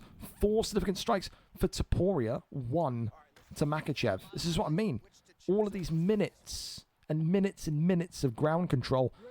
Basically no damage being done. That's going to harm Driscoll. He has to get damage. Round 3 up and underway. Angry One very much aware of that stamina that is just pouring down now for Driscoll. Tries to get the knee, that one completes. And I like it as well from Angry One there. Just trying to keep him in sprawl to sock shots to the body. Tries to go for that Kimura. Sweeps the arm. Crawls over now into top mount position. Goes over into half guard again. Posture up, brings it on down.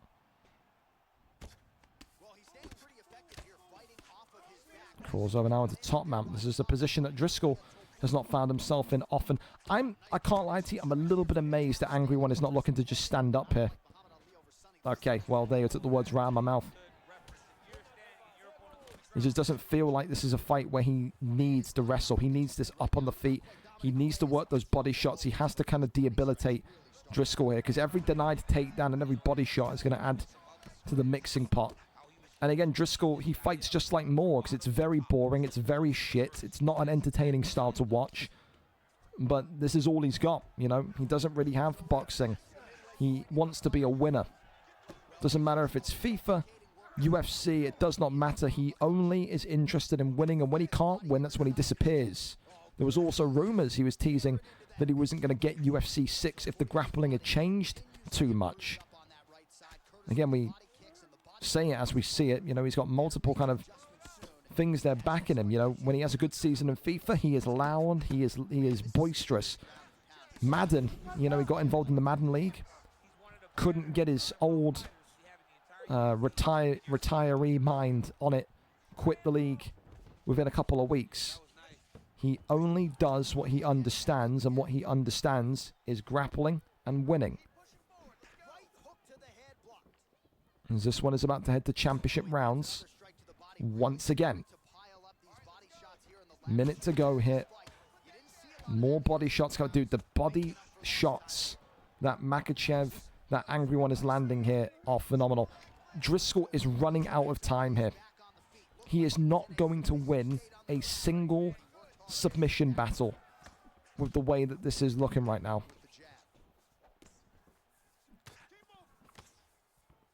Straights there coming in. Driscoll, leg kick into the body shot.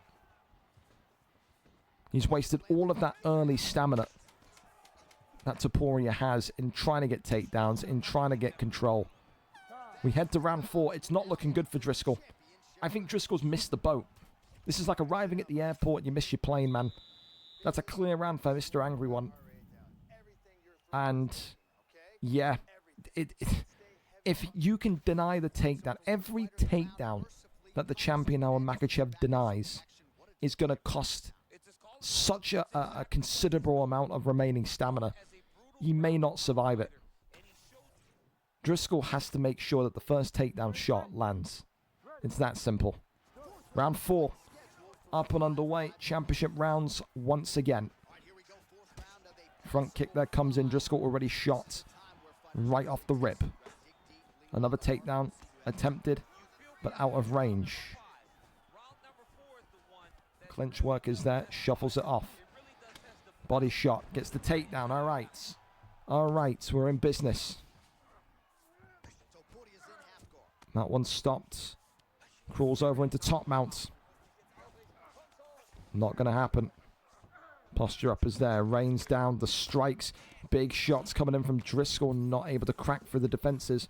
But again, every one of those shots as well going to cost Driscoll a little bit more. He has to make sure that he keeps him locked in here. Posture up again. Rains it on in. Taporia looking to build damage. This is the most damage we've seen Driscoll do on the ground here in any round so far.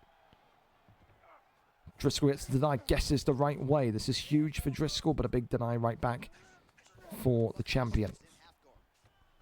Tries to fake. Goes for the arm triangle. This is really good. This is going to take some serious effort there, though, with that stamina advantage. Tries to go. That one there is avoided. This is what I'm saying. Driscoll's not going to be able to get a submission in. It's going to be too hard, man. Denies the heel hook, I think it was. Goes for a dash choke himself. Driscoll now in his own little bit of trouble. And Mr. Angry One denies and gets the submission off. Driscoll is now in some real danger. And as well, it's a choke, so it reduces that stamina even more. Less than 2 minutes now to go. Couple of shots here again. Posture up is there. Rains down the strikes. Heavy-handedness. I don't know why Mr. Angry One has gone so aggressive. Did not need that in the slightest. But Driscoll, almost rushing now, gives up that position. Minute and 20 to go. Rains down a strike or two. I'm being dead serious. If I'm Angry One, I'm getting right back up to the feet. Last 60 seconds of round 4, you do not need to be down it. However, he may well have just won the fight. Shows you how much I know. Arm triangles in, and Taporia is out of there. A battle of submission brilliance tonight. And it is the champion, Mr. Angry One, that is and still your lightweight champion of the world. 7 fights now. No losses. For Driscoll, he just wasted Taporia, in my opinion, in the first 2 rounds. It wasn't a Driscoll pick. It didn't feel like a Driscoll. It didn't feel like a Driscoll performance. It just felt like he was freestyling it as he went. And ultimately, I think that cost him there tonight. He gets it done, does Mr. Angry One. Round 4, 4 minutes and 12 left. Well, into the round, excuse me. And he gets it done with Islam Makhachev. A submission there again. The submissions are flying here on the main card. Congratulations, though, for Driscoll. Yeah, the first 2 rounds, what were you thinking? What were you doing? It was just a waste, wasn't it? We go back over then to Sicknick and General Bean as we are ready and set for the Heavyweight Championship of the World. This rematch from 6 months ago or whatnot to take place. And it is General Bean who is now very much looking for revenge. A reminder of the tale of the tape for you here tonight. In this one, the American champion, 8-18, 3-fight win streak. General Bean, 12-8, 4-fight win streak. These two are rivals, to say the least. And now it comes down to the penultimate showcase here tonight. Can General Bean beat the connection? Can he beat the lag? And can he beat the man that gave him one of those rare losses on his record back in the calendar year of 2025? Tom Aspinall tonight for General Bean, and it is John Bones Jones for Sicknick. It was almost like a celebration when Sicknick won this championship belt against C. Pierce, because we never anticipated him to get to a position to be champion. He's such a decent guy. He's a normal guy. We got to see him in the Undisputed League so often. Really happy that he's at least got to be a champion. And tonight he comes in defending the belt. But this is a tough test, man. Because General Bean is coming in here with a serious message. And that message is that he wants to be higher up the weight divisions going into UFC 6. Champion, of course, in the black and silver. General Bean, though, rocked for the first time here tonight. Using all of that know-how, all of that wherewithal from the Undisputed Boxing League to find the first stun. However, this one is not looking like it's going to go long tonight. It was a decision the last time these two fought, but they are swinging here tonight. Overhand comes in again. Tell you this much, the sways from left to right could end up costing Tom Aspinall, especially if John Jones goes for the body shots. Big shots here, though. General Bean looking for the finish. Does not opt for stack guard. Low arms extended here from General Bean. He's going to make sure he... Oh, Oh, the overhand again. Sicknick, the champion, the Americano, in some serious moments here, because he's not going to last too much longer. The head kick, I thought, was going to go for the block. This is an absolute rambunctious start here by General Bean, who continues to stun the champion. Overhand comes in. Continues here forward again. He has got no answers for Tom Aspinall at the minute. He really doesn't. The damage is really bad on Jones as well. The only person that can defeat General Bean here right now is General Bean. It would be a slip of concentration. John Jones, does he shoot a takedown? Oh, he needs to against the cage here. General Bean not going to pounce though. He wants that clean knockout. And you can just see Sicknick, the champion, is just effectively walking backwards, trying to avoid that overhand. He is petrified of it, terrified of it. General Bean could probably crack through that block for a couple of jabs as well. He just refuses to do it. Uppercut. Double uppercuts. Sicknick just kind of shunning up. It's been a lot more competent defense here, but the damage has certainly been done. Swing and a miss on the head kick there. General Bean gets the first doctor's stop here. It's going to be a check on Jones. Not going to be a doctor's stoppage, but the first check. General Bean, though, is firing for the fences here. I mean, surely Sicknick has to know that if he can just Rocky Balboa his way through this fight, he will catch General Bean, because he is going to gas himself out. It's a large chunk of stamina gone for one round there from the Tom Aspinall pick. Uppercut overhand. Swaying out, there's the head kick attempted. If I'm Sicknick, I'm blocking, I'm defending, and I'm working body shots. I can't explain to you enough how much General Bean here is going to gas himself out. Round one, though, clear as day, it's a General Bean round, but he is fighting both of these two. Again, this is why we love the heavyweight division. They're new, well, not new, but they're amateurs, they're lower level, but they are so fun to watch. They're so entertaining. The most entertaining division, probably, of all VFL, because it's just that the fundamentals are so lost. And right now, the fundamentals for Tom Aspinall, work the jab. The fundamentals for John Jones, work the body. Whoever does the fundamental first is going to win this fight. Round number 2, up and underway. A glove touches that.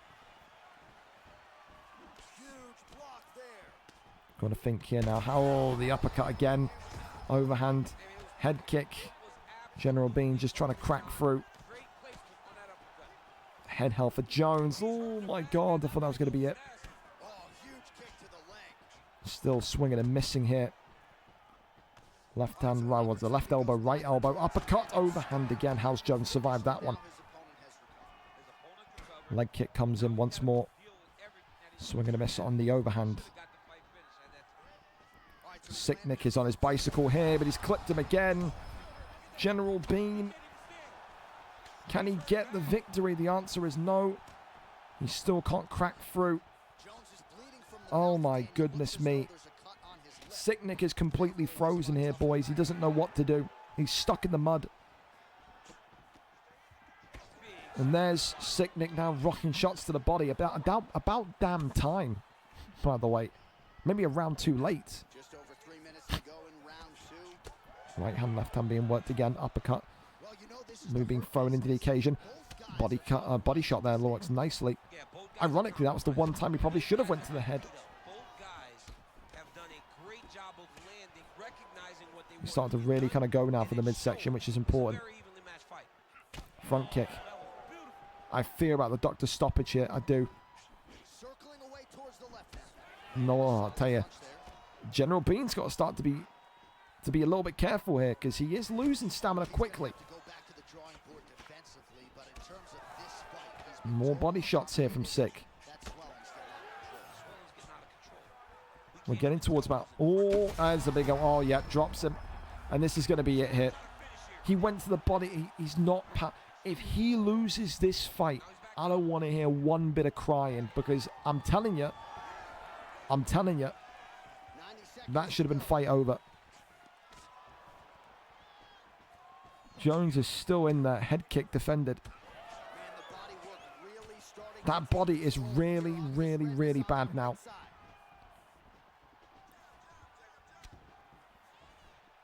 One minute left here of round 2.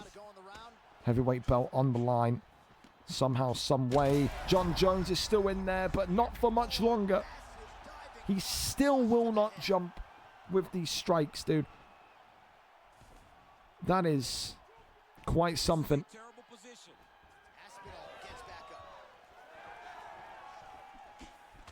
Right hand, overhand. If Sick Nick gets this done, man, holy Christ. He needs the round just to get that recovery back on the head. Oh my God! I'm telling you, if you lose this fight, General Bean, you're the biggest clown of the card tonight. I'm being so serious. Sick Nick should have been out of this fight probably 4, 5 different times. You are playing with fire, young man. Round number 3.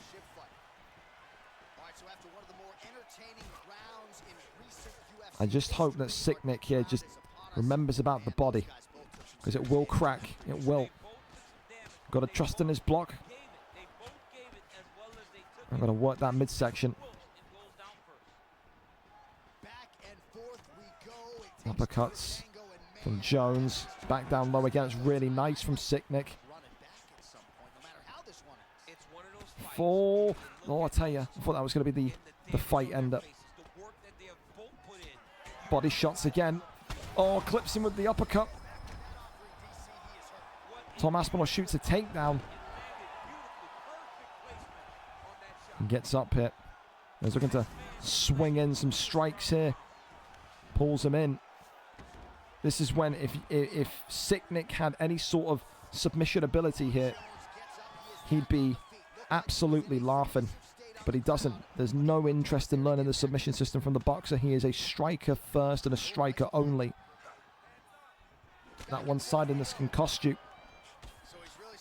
It may well cost him here tonight. Overhand. Sways out the way. Dude, he's running out of stamina now. Even the overhands are slowing down. Elbows. Sick Nick. Oh my God. Drops him again. Steps on over. Kicks him away. Jones continues to survive. Front kick. Overhand again. Oh, the axe kick. Oh my God, he's swinging for the fences. He just can't get there though. Oh my God. Front kick again. Oh, Sick Nick against the cage. Oh, Sick Nick. Fucking yes. Oh, you deserve that. You deserve that, General Bean. You fool. You clown. You fucking clown. Oh my God. You clown. You play with your food, you play with fire, you get burnt. The American underdog does it again. If it wasn't nearly 11:30 p.m. at night, the fucking confetti in this room would be flying.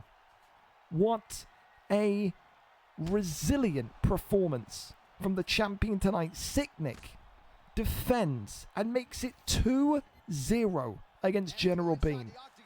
What a victory.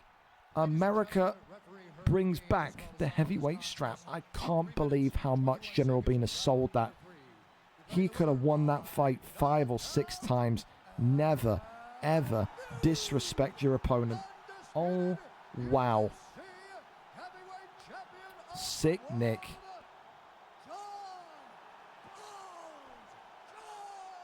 Definition, fellas, do not disrespect your opponent. He thought he was fodder. He thought he was easy. He played with him. He toyed with him. And look what happens. Round 3, 321, 2-0 against General Bean. Jesus Christ, man. What a sell. What a sell job. Unbelievable. Congratulations, though, the champion, and still sick Nick won. Dear me. Up next, then, J.O. Salmon against Juan Fei in a highly anticipated featherweight matchup here tonight. Juan Fei, of course, coming in 12-5. The King of New York, J.O. Salmon, though, champion 4-2, looking to defend the belt for the first time successfully tonight and make it a 5-fight win streak. Juan Fei, though, has been a nightmare for most of these fighters in the featherweight division tonight. Listen, Jerry Salmon will say, I'm the better striker. You think you're the better striker? Let's box. Let's see who truly is the better striker. Does Juan Fei subscribe to that? Or will Juan Fei look to enact this one with a little bit of wrestling? We go over and we find out together. J.O. Salmon is our cameraman here this evening. We're there, we're set, and we are ready to go for this one tonight. Yeah, well, I'll tell you, Max Holloway, I went, ooh, last week when he used this against Jack 9, but Max Holloway is world class. Jose Aldo, of course, on the other side of things for Juan Fei here this evening. You've got height and reach against this kind of short shell sharpness of Juan Fei. You would think Juan Fei is going to be probably maybe the favourite, but never ever sleep on J.O. Salmon for this exact reason. Unless Juan Fei's fallen asleep at the controller. Oh, no, I was about to DM him, but now it's time. Thank you, Brucey Buffer. Here we go then. J.O. Salmon in the black trunks with Max Holloway, the challenger. Juan Fei tonight in the black and white with Jose Aldo. Already waxed lyrical song about how good this Aldo pick is. Time for you to show us. One time for the gringos. Here we go. Thank you so much for the follow as well. Juan Fei, of course, the challenger, has been in this position before to win the featherweight belt.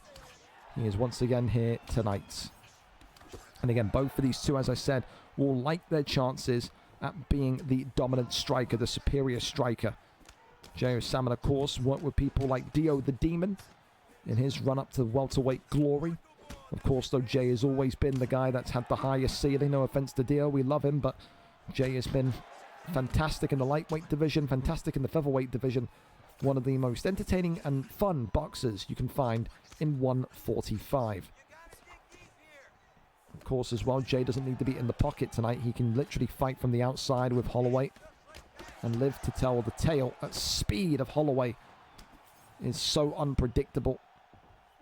We want to see Juan Fei maybe use some of those patented leg kicks tonight as well. Can definitely help you over the line and kind of use that as a distraction on your opponent.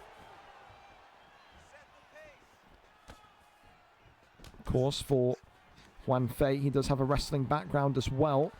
And he is going to look to enact on that. So Jerry Salmon's going to be wagging his finger and saying, see, I told you you couldn't stand with me, Juan. I told you so. And now it will be Juan Fei who looks to try and take out J.O. Salmon with the grappling. And keep in mind, J.O. Salmon has not had a good time historically against wrestlers. He struggles against them. He is a boxer first. Goes over into backside position. Now has back sitting position. If he can break that block of Holloway, it would be excellent, but easier said than done. J.O. Salmon saying, you aren't getting a submission on me tonight, buddy. Not a chance. Goes over now into the arm bar. Oh, the champion maybe in a little bit of trouble. It's a good advantage as well that the Jose Aldo pick has. Juan Fei just got to keep his wits about him. Denies that one. Rushed a little bit. Than Juan Fei. But he's going to get the confirmed submission in. Half the bar gone. It is a nightmare for J.O. Salmon. That is not the way you want to start your first round. Block gone. Half the submission bar gone. Rains down the strikes here. Juan Fei, who maybe will feel a little bit red in the face that he couldn't box with J.O. Salmon and had to take him down. But all's fair in a title opportunity, boys. You can't be expecting it to just be a gentleman's agreement to strike. As he goes in for another armbar, it could be done in one. It could be done in one. J.O. Salmon could be about to be dethroned here. The self-proclaimed King of New York tonight in this featherweight division is on the verge of tapping here. And this one not over yet. but it is so, so close. What a round for the challenger. Juan Fei, 10-9. The submission bar, a sliver. The block, neutralized. This is a golden opportunity for Juan Fei. If he loses it from here, he should hang his head in shame. But again, we just saw what we saw in the heavyweight championship matchup. He's got to finish the job here. Eyes on the prize, finish the job. J.O. Salmon is still alive. And as long as he's still able to kind of throw a jab hook, he's got an opportunity here. Of course, again, champion tonight, just joining us in the black with Max Holloway. Challenger, of course, in the black and white with Juan Fei. Left and right hands coming forward. There's that first attempt of the clinch. Definitely feels like Juan Fei is sizing up when the takedown attempt is going to be there.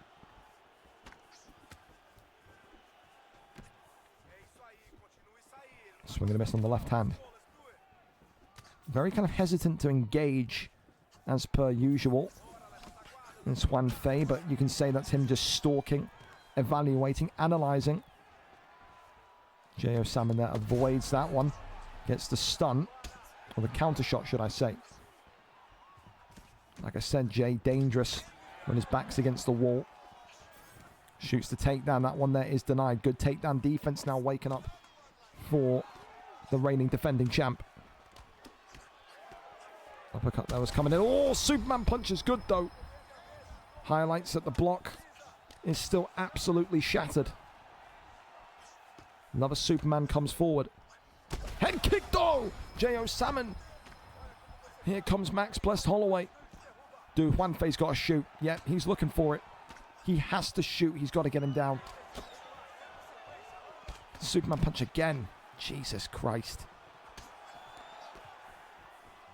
25 seconds up before the 2-minute mark of this second round, and you've got to be thinking as well, 2 minutes is about what you need on the ground to get him into that position, to work him into that submission position. Oh, the head kick! Oh, J.O. Salmon coming alive! Oh! Juan Fei is in so much trouble. He says, you can't box with me, Juan. You can't do it. Oh, my word. Superman punch again. Oh, there's the uppercut from Aldo. Oh, drops him, clips him. Oh, clips him right back. Kicks him away. Oh, he does not want it. He does not want it. He does not want it. Oh, wow.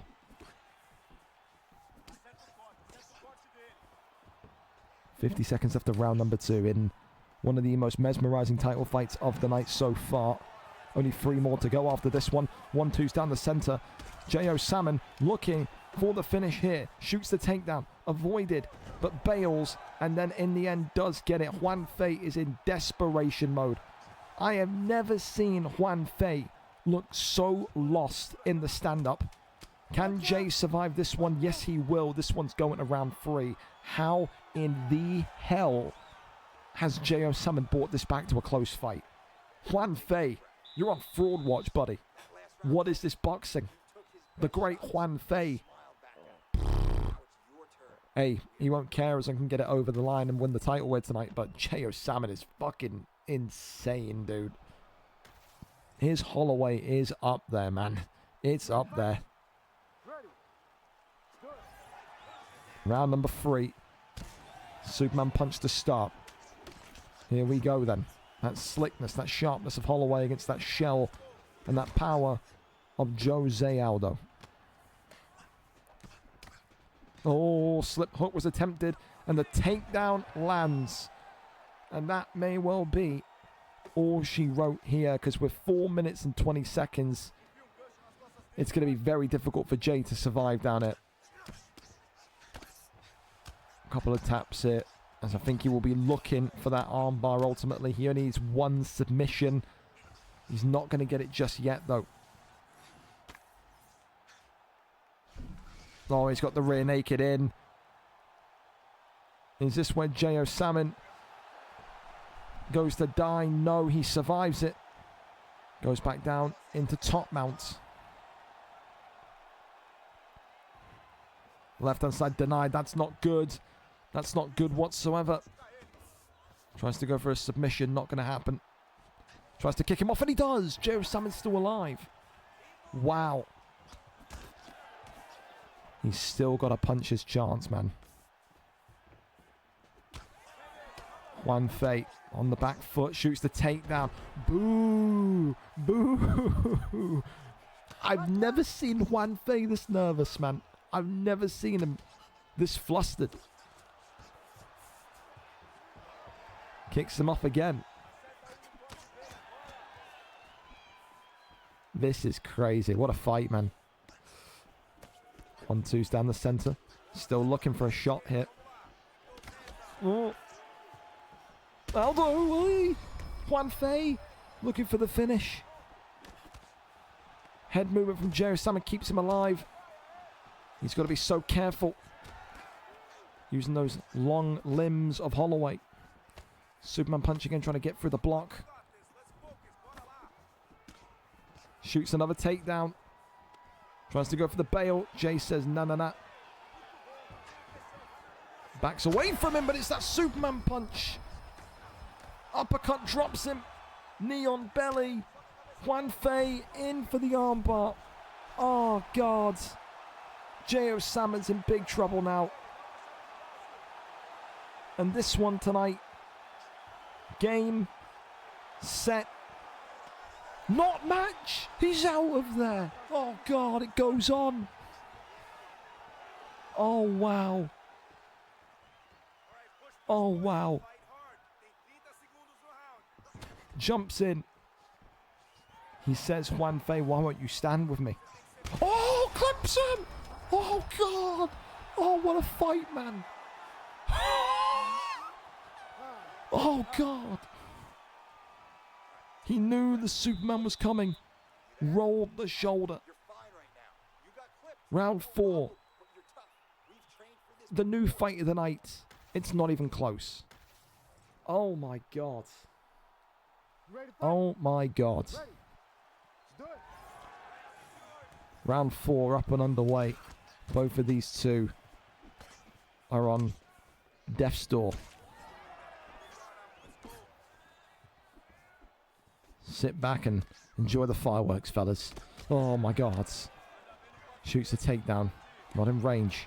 Head health of both of these two. Absolutely in tatters. Juan Fei. Just an increment less of stamina. Superman punch again. Oh, clips him. They both clipped each other. They both clipped each other. Oh, God. Shoots the takedown. Takes the back. Ah.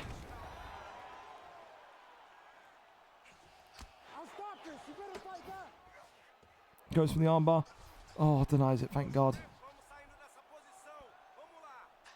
3 minutes and 27 of round 4 remaining in what is an absolute war in the featherweight division tonight. Couple of shots here. Jay and Juan Fei. Another bit of resistance here. Rotates him through into backside. Takes the back here now. Back mount gained. Oh, the rear naked choke. Could it be? Will it be? Can he get out of it? Oh, he's rotated.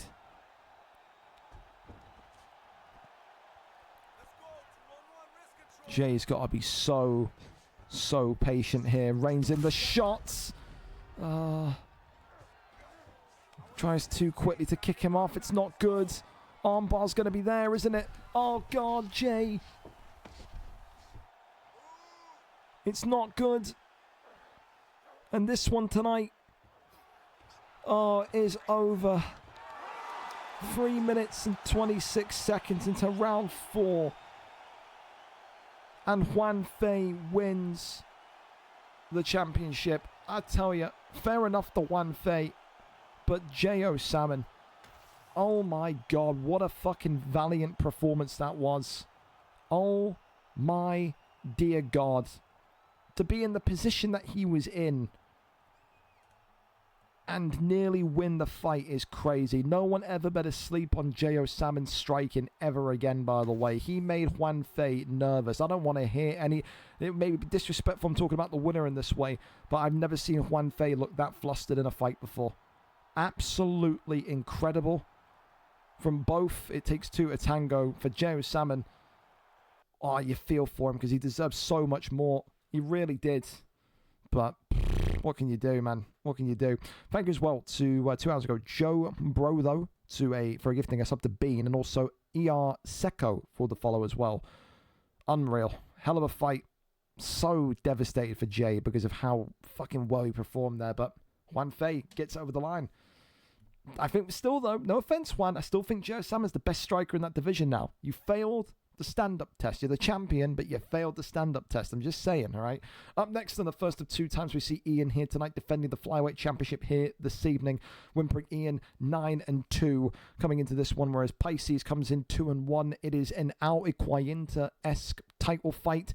Was supposed to originally be one of the fucking clowns. I think Waves, But again, you know, when we're faking racism and we're getting banned from every league that operates, then ultimately substitutes have to be made. So tonight, of course, Pisces gets that opportunity against Whimpering Ian. Ian, of course, will have to be ready for the dirtiest style of fighting that he's probably seen. It's going to be a lot of clinches. It's going to be a lot of ground game. Can he survive that test here tonight? Of course, we will see Pantoja against Joshua Van in this one. Ian looking to secure gold again and make it his, I believe, 10th win on the Xbox side in this flyweight division.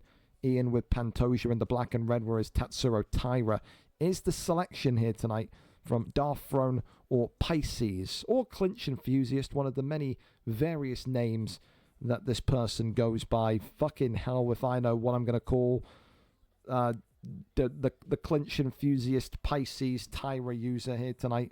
Lord knows. But for now, if we can ready up, fellas, and get going, that would be phenomenal. Again, a lot of the fights tonight go into championship rounds. 1, 2, 3. 3 of them have gone to championship rounds. So there you go. Done some good matchmaking here. Let's see. Can we ready up rather than talk it? There we go. Fantastic. About time. All right. Here we go then.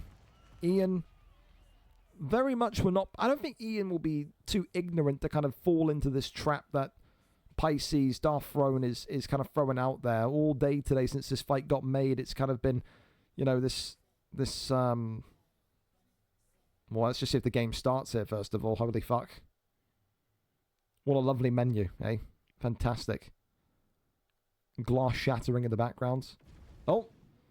Only took 14 years. Here we go then. Again, you know, we ran with this narrative today, of course, Darth Throne saying, oh, you know, this is going to be a murder. I don't know what to do. I don't know what I can do. It's all mind games. Again, there's only one way that Pisces knows how to fight, and that is through clinching, that is through grappling, and that is through frustrating the opponent. Ian, if he loses his fight tonight, won't lose the fight from being the worst fighter. He'll lose this fight tonight from effectively being annoyed. And that's exactly what the aim of the fight should be, to annoy the champion. Of course, Jay Rilla, that's who it was. It was Jay Rilla that was supposed to be fighting, and then he faked racism and then also tried to fake racism onto his kid. What a great dad, eh? Imagine using your kid as a weapon in a UFC 5 video game league. CPS, I'd like a word. Yeah. Of course, for Darth Throne here tonight, it's an opportunity.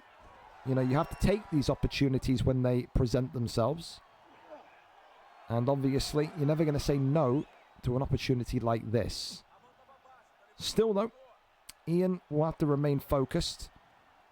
He does have not one but 2 title fights tonight, looking to not only defend this strap, but beat, but Big J Cerberus in the main event. One time for the gringos. There's a transition here. Gives up his back nicely. Tries to go for the armbar. Not going to happen. 2 minutes and 40 seconds of round 1 to go. And so far, this is pretty much what you'd expect to see from Ian. Getting ahead of the game and looking to try and enact the jiu-jitsu first. Back taken here. as Darth Throne is on the verge of maybe being tapped here. Goes over into Mount, though. Does Ian. Collapses back on down. Got to think in this one as well, if you are the Tatsuro Taira pick Darth Throne, the good news is yes, you've conceded a lot of control time here, but you haven't conceded any damage. Ian hasn't got any sort of blood going or any sort of significant strikes going. Nothing here that can really kind of make you worried or panic. Goes over into top mount. Drags Tatsuro Taira back into place. This is the first bit of significant damage that Ian's going to get off here tonight in this grounded position. I think this is Ian telling the Taira pick, if you want to wrestle, we can do it. But it's not going to go the way that you think it's going to go. Armbar comes in as well. That's not ideal. Ian here looking to try and get the tap. But is he going to get it? No. They both transitioned at the same time. And ultimately, one cancels out the other, benefits the defendee. And that will be the end of round number 1. Shots there coming in, but nothing of any substance. 6 significance to 4. Just about gives the round to Whimpering Ian. But ultimately, like I said, it's going to be one of those tonight where you've got to be a little bit more careful. Thank you as well to Goofy GW69 as well. Fantastic. Thank you so much for the follow as well. Oh, right. Well, round 2 on its way. Glove touch and we're off. Pantoja jogging back into the middle of the octagon. A little bow respect there. Not reciprocated, though, by the champion. Ian here being touched by that long frame of Tatsuro Taira. Knees to the body. No. A couple of rib shots it. Drives against the cage, but this is the thing. The clinch enthusiast having the clinch working against them for the first time. Using my own weapon against me. Not really much to see here so far in round number 2. Both of these two a little bit hesitant to make that step in and make that first connective shot. Clinch work is there. Big knees to the midsection of the dome. I don't know what that counter shot came from. That's just a flash. But counter shot nevertheless. The Taira pick here is absolutely petrified of making a forward step. Tries to go for the Imanari roll. Look at that. Catches Ian. And now a great way to maybe start to move into a dominant position of grappling. Darth Throne there is going to get the leg here. Hang on a minute. No. Dude, I thought that submission was in. Arms go up. Celebration from Ian. Dude, I thought that was a confirmed sub. I really did. Amazed. It's a very inactive round here, fellas. I'm not going to lie to you. Neither of these two wanting to make that initiative. Clinches there. Knee strikes coming in. Body shots once more.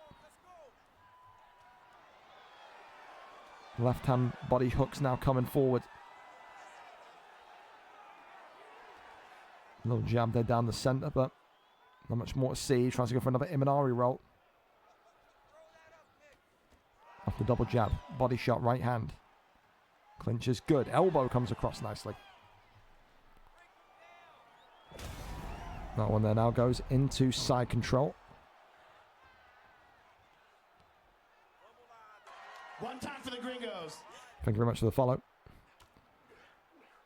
Tries to crawl over into top man. Not going to happen. Denied again. It was always going to be a slow fight, I think, when you put Darth Throne in. It's not someone that ever really wants to kind of be engaging in terms of the offensive style. Much more of a defensive fighter, much more of a counter fighter. That's what Ian is going to have to try and deal with here today. Over into side saddle we go.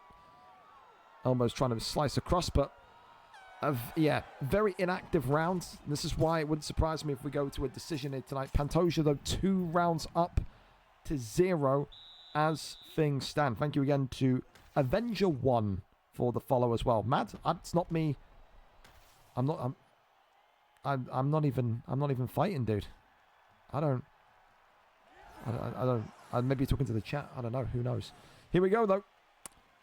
Round 3 up again, trying to go for that Imanari roll once more.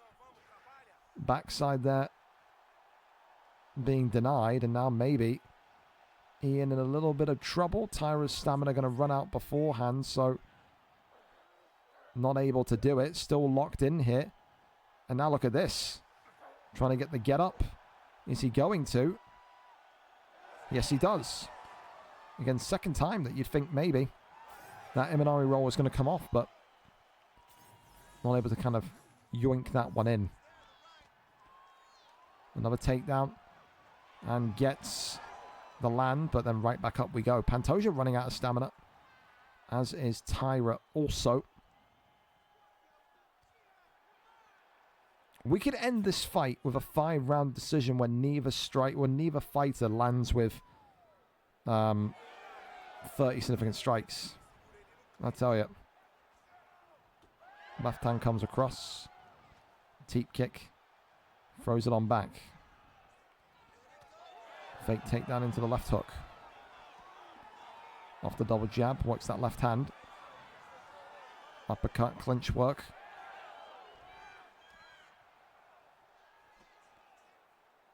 Another takedown attempted, and look at that. Gets the wrestling reversal. Love that. Don't see that animation often. Really nice. And gets flipped. Don't see that often either. Now Ian here. Conceding the knee on belly and then goes over into top mount position. The brilliance of knowing what transitions into what here. Denies the armbar. Takes the back, but nothing really significant there. Couple of shots towards the body again. Posture up denied. Same thing from the first round, though, you could say. Ian had all that control in the first round, no significant damage. Does look like Tyra is going to have the same thing now. Darth thrown effectively all of this control time, but no significant strikes in this position as of yet. Herb Dean going to stand us up. Thank God for that, Herb. Look at that. A round where 6 combined significant strikes have happened. Glove touch and we're off again. Front kick. And these two repelling like magnets it. Clinch is good. As again the left hand comes across. Uppercut there was just being looked for. Body shot, knee. And this one has gotten a championship rounds, but the most action we had there in the last kind of 5 seconds of the rounds. It's a really, really, really slow fight. There's no other way. But fuck off, Nightfall. Fuck off, you clown. You're a bitch, dude. I've seen everything. Get the fuck out of here. Jason, you fucking dork. I've seen everything today. You fucking weirdo. Back into the knee bar.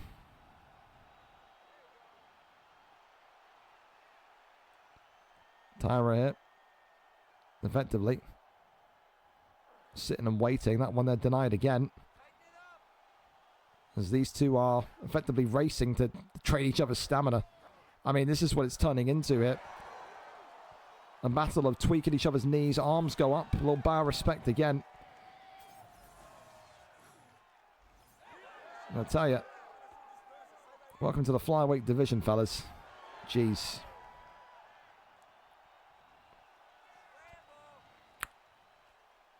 Three and a half minutes to go.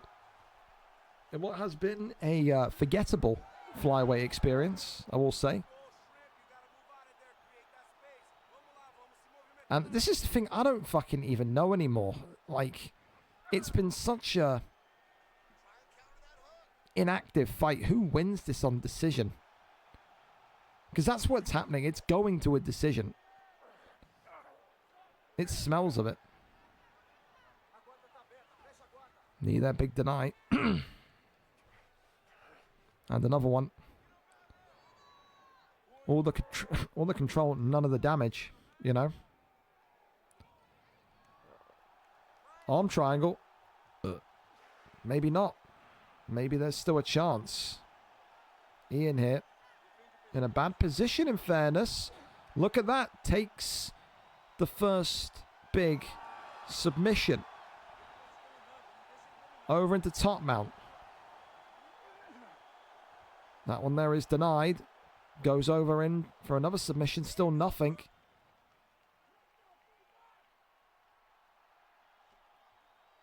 This may have had the least strikes in a VFL Flyweight Championship matchup ever.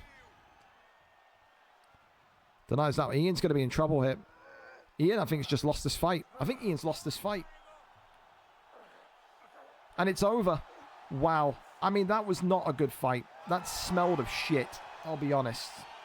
Did not enjoy it. And again, you've got the kind of connotations over Pisces' head of being one of the most cheesy grapplers. Again, like, I don't get this guy at this point. Because it's clear that he is a Category A, Tier 1 cheesy so-and-so, but I don't get it. There's still something off about this guy. I can't really put my finger on it, but 352 gets it over the line with Tyra. And, yeah, all I can say is thank fuck I'm not a flyweight, because that was probably the worst fucking fight I've seen. 19 out of 40, 32 out of 68. There was nothing there. There was nothing there in terms of excitement, but it's a submission nevertheless. What can you say? What can you say? Guy exploiting, complaining about cheese. Again, any reports you want me to send off to Dave? I haven't been watching the chat. If there's accusations of exploiting, then get it over to me or send it to Dave, and then we'll go from there. But there you go. Oh, look, we've got the fucking Jay Riller. Is it true that your baby mother is 17? If so, we gotta fucking get Chris Hansen on you, boy. We do. That's quite an accusation I heard earlier on. We're gonna ban you from the chat as well, because we don't like people that use their children as weapons in video games. We don't like that. So we're gonna do that quickly. Enjoy the show though. You are a fanboy.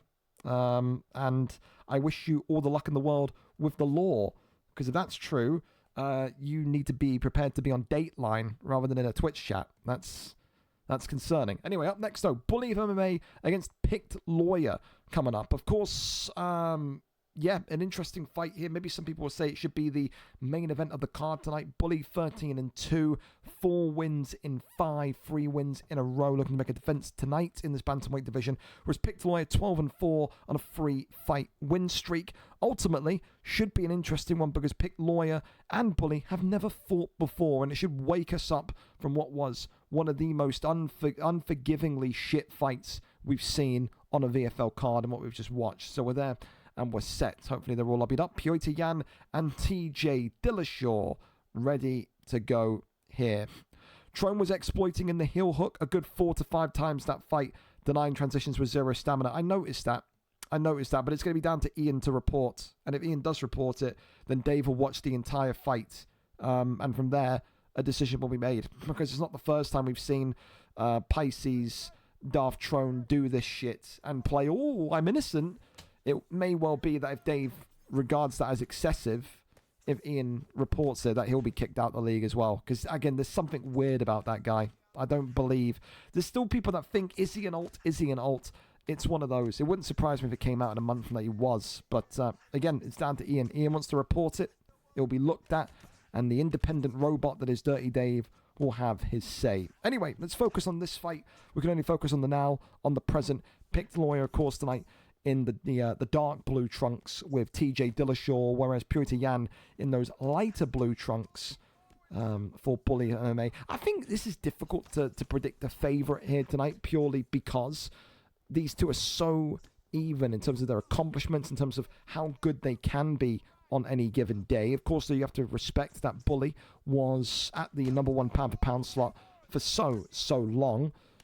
Kind of one of those questions tonight where you look at this and say, well, what does PickedLawyer have in the cage to get this over the line? Of course, he was one of the benefactors of the fake racism bans happening earlier on. He got moved up from a prelim fight against Spooky to now fighting for the championship strap here this evening. So he was never going to say no either, as the left and right hands immediately coming up. And again, we've seen more strikes in 1 minute or 2 minutes of this fight than we have in all of the previous 5 rounds combined. Interestingly, though, that these two are seemingly having a little bit of lag, delay, because again, both of these two, if I'm not mistaken, are in the United States. I forget if PickedLawyer is one of us or one of them, but I'm pretty sure it's a US matchup here. But ultimately, head health so far being worked into the ground here by Bully, and TJ Dillashaw is the man that's effectively looking like he's in a little bit of trouble. PickedLawyer dropped and downed here,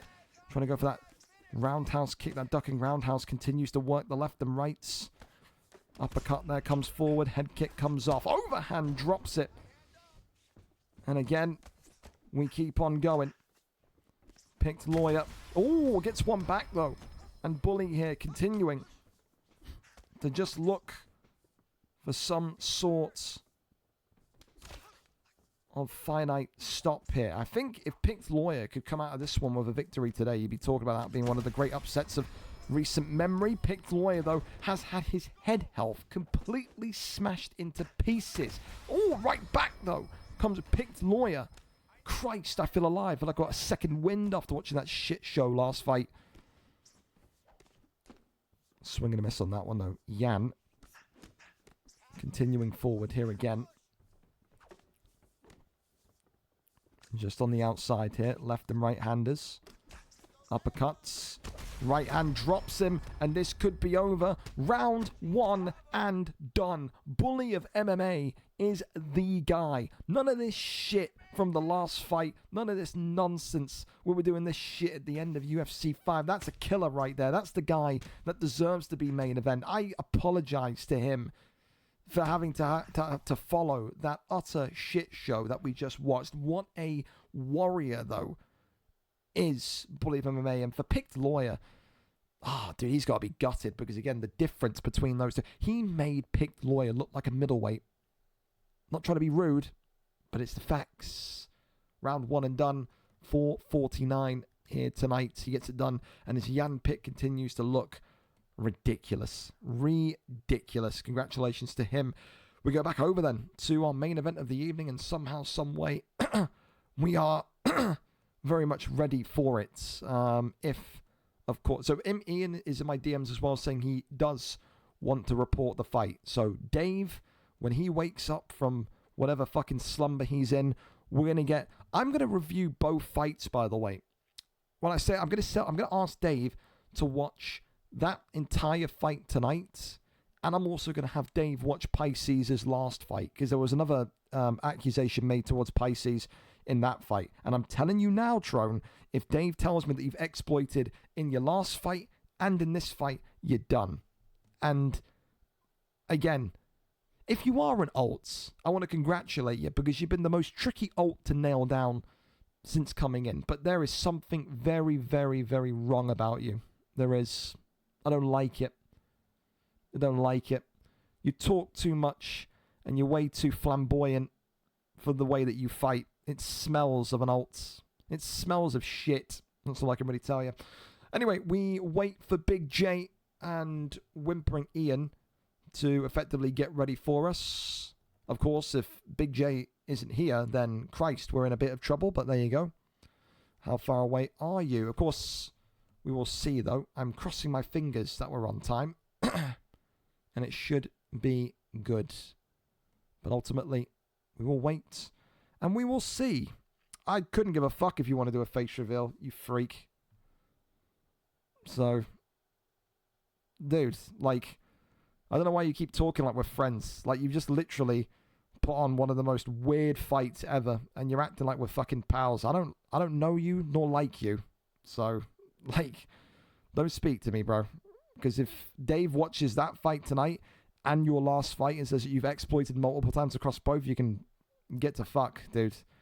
You've put on, in back-to-back fights, the 2 worst pieces of shit I've seen in a period of UFC 5 when you should be having fun with the game. But I guess for some fucking freaks, you just have to win at any means. And listen, I'm not fucking holding friendly fire away from Ian either, I'll be honest. If Dave comes out of that VOD and says, yeah, Ian exploited badly first, or Ian exploited multiple times first, what do you want to do with that? I'm going to allow the fight to stand. If Ian has exploited first and kicked it off multiple times, Ian hasn't got really any leg to stand on. But again, we live in a world of due process. We'll see what Dave says. But trust me, and I've said it today in the general, regarding the freak show, the free nonces in J Rilla, Waves, and DH Josh, that was it.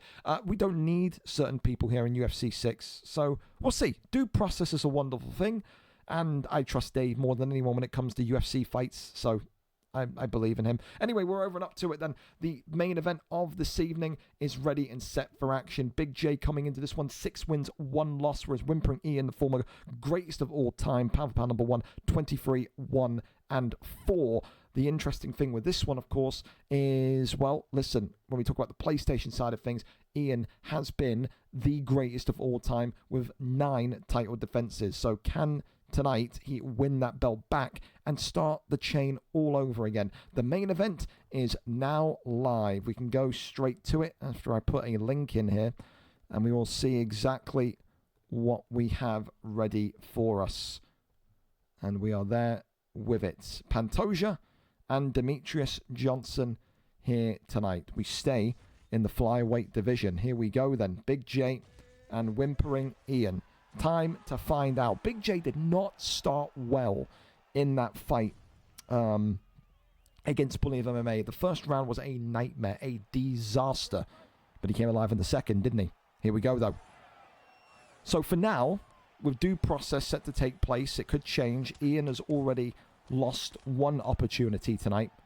It will be a grave shame for him tonight if Big J says no to the PlayStation opportunity here as well. Good start here though already from Demetrius Johnson. Gets the lift and slam down.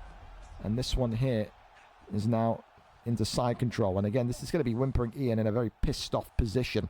And again, you can't take anything away from Big J either, regardless of what happens in this matchup tonight. He was the guy that ended that reign of terror of Bully of MMA, I think 2 weeks ago, wasn't it? It was something like that. Looked phenomenal. I think a lot of people said we wanted to see Cerberus in there against Bully. He's the only guy that can beat Cerberus, and lo and behold, they were correct. A couple of shots here coming, and already goes over to that side control position. That one there is denied. Crawls over into top mount, drags him back into place. Armbar comes in, and already Big J has conceded the armbar position. What? This is the second fight now I've seen Cerberus really, really not start well. I've never seen a champion of this kind of elite status look half asleep in the first round of 2 big fights. And now at 2.5 minutes of round 1 remaining, it's only going to take 1 more submission for Whimpering Ian, excuse me, to walk away with this one as the new PlayStation champion of the world. Rains down the strikes, but not possible. Left hand, right hand, beautiful shot selection here again. As again, Pantoja still looking. Uppercuts. Ian getting off that jab, still nothing. Swing and a miss. Left hand, uppercut, right hand. Tell you this much. Bully is, I keep saying Bully, Ian has got so much advantage here. It's almost because he's fighting with a confidence of like Bully of MMA. This is the Ian that we kind of know and remember in the PlayStation division that was having 9 title defenses. Looks phenomenal here against Big J so far. And of course would end Big J's win streak that has been building and building and building over the last month and a half. Ducks underneath that one. Uppercut there, flies forward again. The right hand comes across.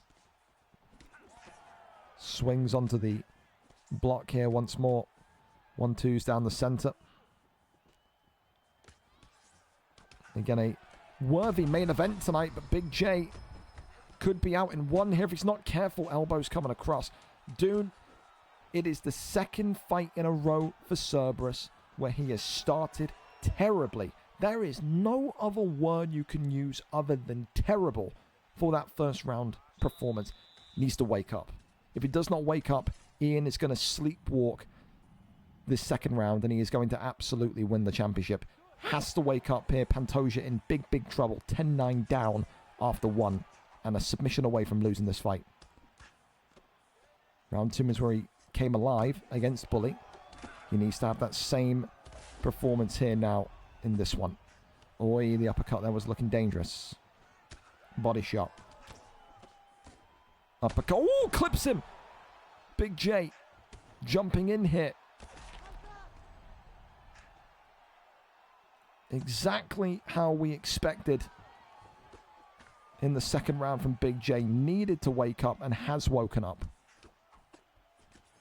Uppercut being looked for.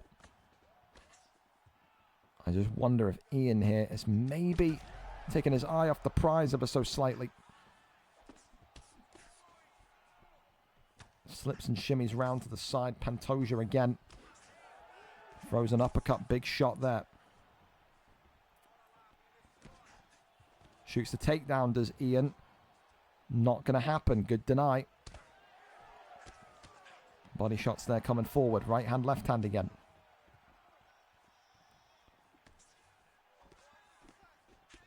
Tell you this much for free as well. The shot selection in this second round has been so much better from Big J. It's ridiculous. So much better. Pulls back again. Right hand. The block of Pantoja is absolutely gone, though. Look at the state of it. Oh, good shot selection now from Ian. Left hand again. Right hand now from Demetrius. Continues flying forward. Right hand again. Avoids that one. Body shot's nice.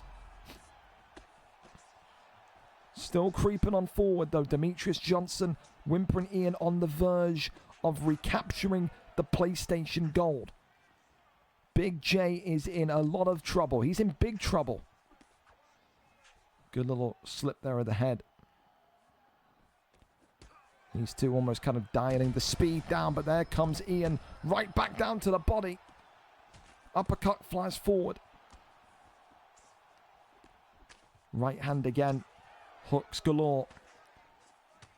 Overhand. Oh, God. Ian's in trouble. Up kick, though. Oh, wow. Oh, wow. Denies.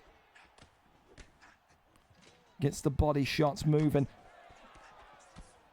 Clips him again. 17 seconds. Do any of these two, do either of these two try and push the boat here with seconds remaining. Looks like we're going to round 3. A good comeback from Big J, but you worry about that stamina. You worry about that block. You worry about that damage. Can he get it over the line? There were moments there, though, that made WhimperingIann grit his teeth and maybe tense up a little bit. That was very, very close for both of them.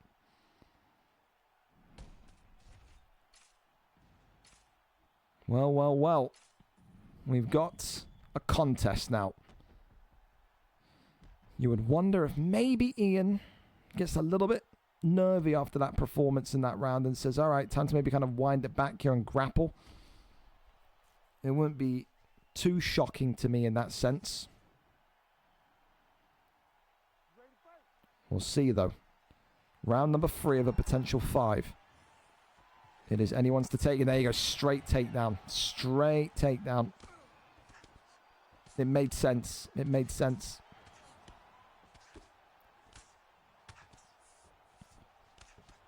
Trying to kick off, but not going to happen. Posture up, raining down a couple of strikes here again. Goes back down.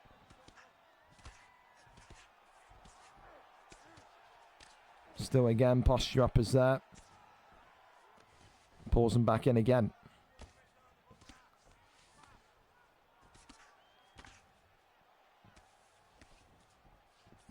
Crosses over. Into sprawl. That one there resisted.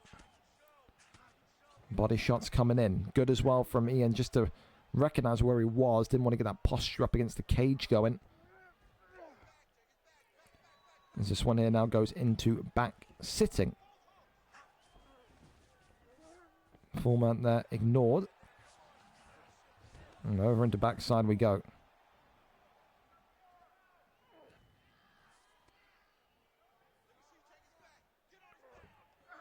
Much more kind of calmer, slow pace around the backside. Punches do a little bit of damage to the point where I think Big J was in trouble there. Goes now into half guard position. Little jab here or there. Crosses over into top mounts. Right side gives up the back. Shakes off Ian there. Okay. This is where I think Big J wants to be. Stamina, of course, lower in that sense, but avoids that one. Uppercut there, comes forward again, shoots the takedown. Denies that one.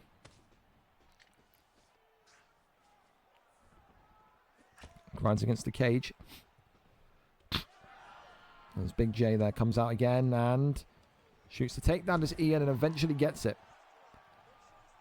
Another fight tonight where championship rounds look absolutely evident. Shots continuing on here. 56 seconds after round 3 and Herb standing. That seemed a little bit quick for Herb to get involved. Can't lie. There's the glove touch. Left and right handers again. Pulling on backwards, Ian. Works off the jab straight. Left and right handers. 20 seconds. And again, a round which has been slowed down, calmed down in terms of maybe the fight style. Can't blame them for that. It's been a very tense one. Big shots there at the end, but we go to round 4. Championship rounds once again on the horizon. All right then. 5 reminds me of the first Ian fight, 5-3 in terms of significant strikes, but again, I can understand it. It was a very, very, very difficult round 2 for Ian. Kind of have to fight to your means at this point. Round number 4 of the PlayStation Championship main event tonight. In what is effectively the third to last card of UFC 5. VFL 238 and VFL 239, the last cards of UFC 5. Next week, oh, big shot there. Coming in again from Ian. Next week, of course, marking the 130th card of UFC 5. The first ever UFC 5 card was VFL 108. Quick maths. Left and right handers again. Voids that one. Oh, knee to the body. And this now is really bad. And Big J concedes stack guard. And Whimpering Ian is once again PlayStation champion of the world. He gets it done in the championship rounds tonight. He tenderized the body. He worked on Big J. And ultimately, he kind of took his eyes off the ball a little bit. He made Big J kind of alternate his thinking with that last round of wrestling. And then went right back out there with some of that quick fire aggression that we know that he has in his arsenal. He is the greatest PlayStation champion in history. He has 9 title defenses. And tonight, he has captured it once again before the turn of UFC 6. For Big J, it's about that first round. 2 big fights now against Bully and against Ian. Round 1 is a disaster every time. What is the reason for those slow starts? Those slow starts don't often give him problems, but tonight, I've got to be honest, I think he's lost that fight because of how much damage he took in round number 1. Take nothing away from Ian, though. You got to be in there. You got to, you know, take advantage of that. And he certainly has done. He is the new PlayStation Champion of the World. Round 4, 117 to become and new with Demetrius Mighty Mouse Johnson. There you go. There you go. And with that, we can round off then and give you the results of our championship fights once again to end off the card this evening. And new BMF Champion of the World, the first time in PlayStation history a BMF Champion is crowned, Jazz Cox 69. And new Welterweight Champion of the World, Bobby DCFC. And still PlayStation Champion of the World, Gramon Tick. And new Light Heavyweight Champion of the World, Headbutt. And still Heavyweight Champion of the World, Sicknick. And still Lightweight Champion of the World, Mr. Angry 104. And new Featherweight Champion of the World, Juan Fei. For now, due process will apply. We'll get Dave to review the fight, but for now, as of this minute, 12:15 a.m. on the 15th of May 2026, and new flyweight champion of the world, Pisces, and still bantamweight champion of the world, Bully of MMA, and new PlayStation champion of the world, WhimperingIann. Performance bonuses tonight are as follows. Fight of the night was Juan Fei against J.O. Salmon. Knockout of the night was Showtime's Nick Diaz against Preston. Submission of the night was Benji PP against Harris Campbell, ending the undefeated streak there. And performance of the night was Bobby DCFCC. An incredible performance from him. No one gave him a fighter's chance in the wrestling against Morg. So with that, though, a very strange, very bizarre kind of end to the night with that second to last title fight. But what can you do? Ultimately, round 1 is like a system shock that gets me going. I love that. I do. But it's cost you tonight. It does. I don't know why I do it. It's like I'm not locked in. You got to grab yourself by the shoulders and shake yourself, Jay, because if that round 1 doesn't happen, I think you win. I do. Listen, fellas, VFL 238 sign-ups are going to be out. It will be a mega card next week and a mega card the week after. The 130th anniversary of UFC 5 for next week, and of course the final card of UFC 5 239. Both of them are going to be mega cards. Okay, for now, we will leave it in the wonderful hands of Dirty Dave, but take care, take it easy, and remember, sign-ups will be out while you're asleep. You have until Sunday to get signed up for the final, the second to last card of UFC 5. Take care, take it easy, and we'll see you when we see you. Good night.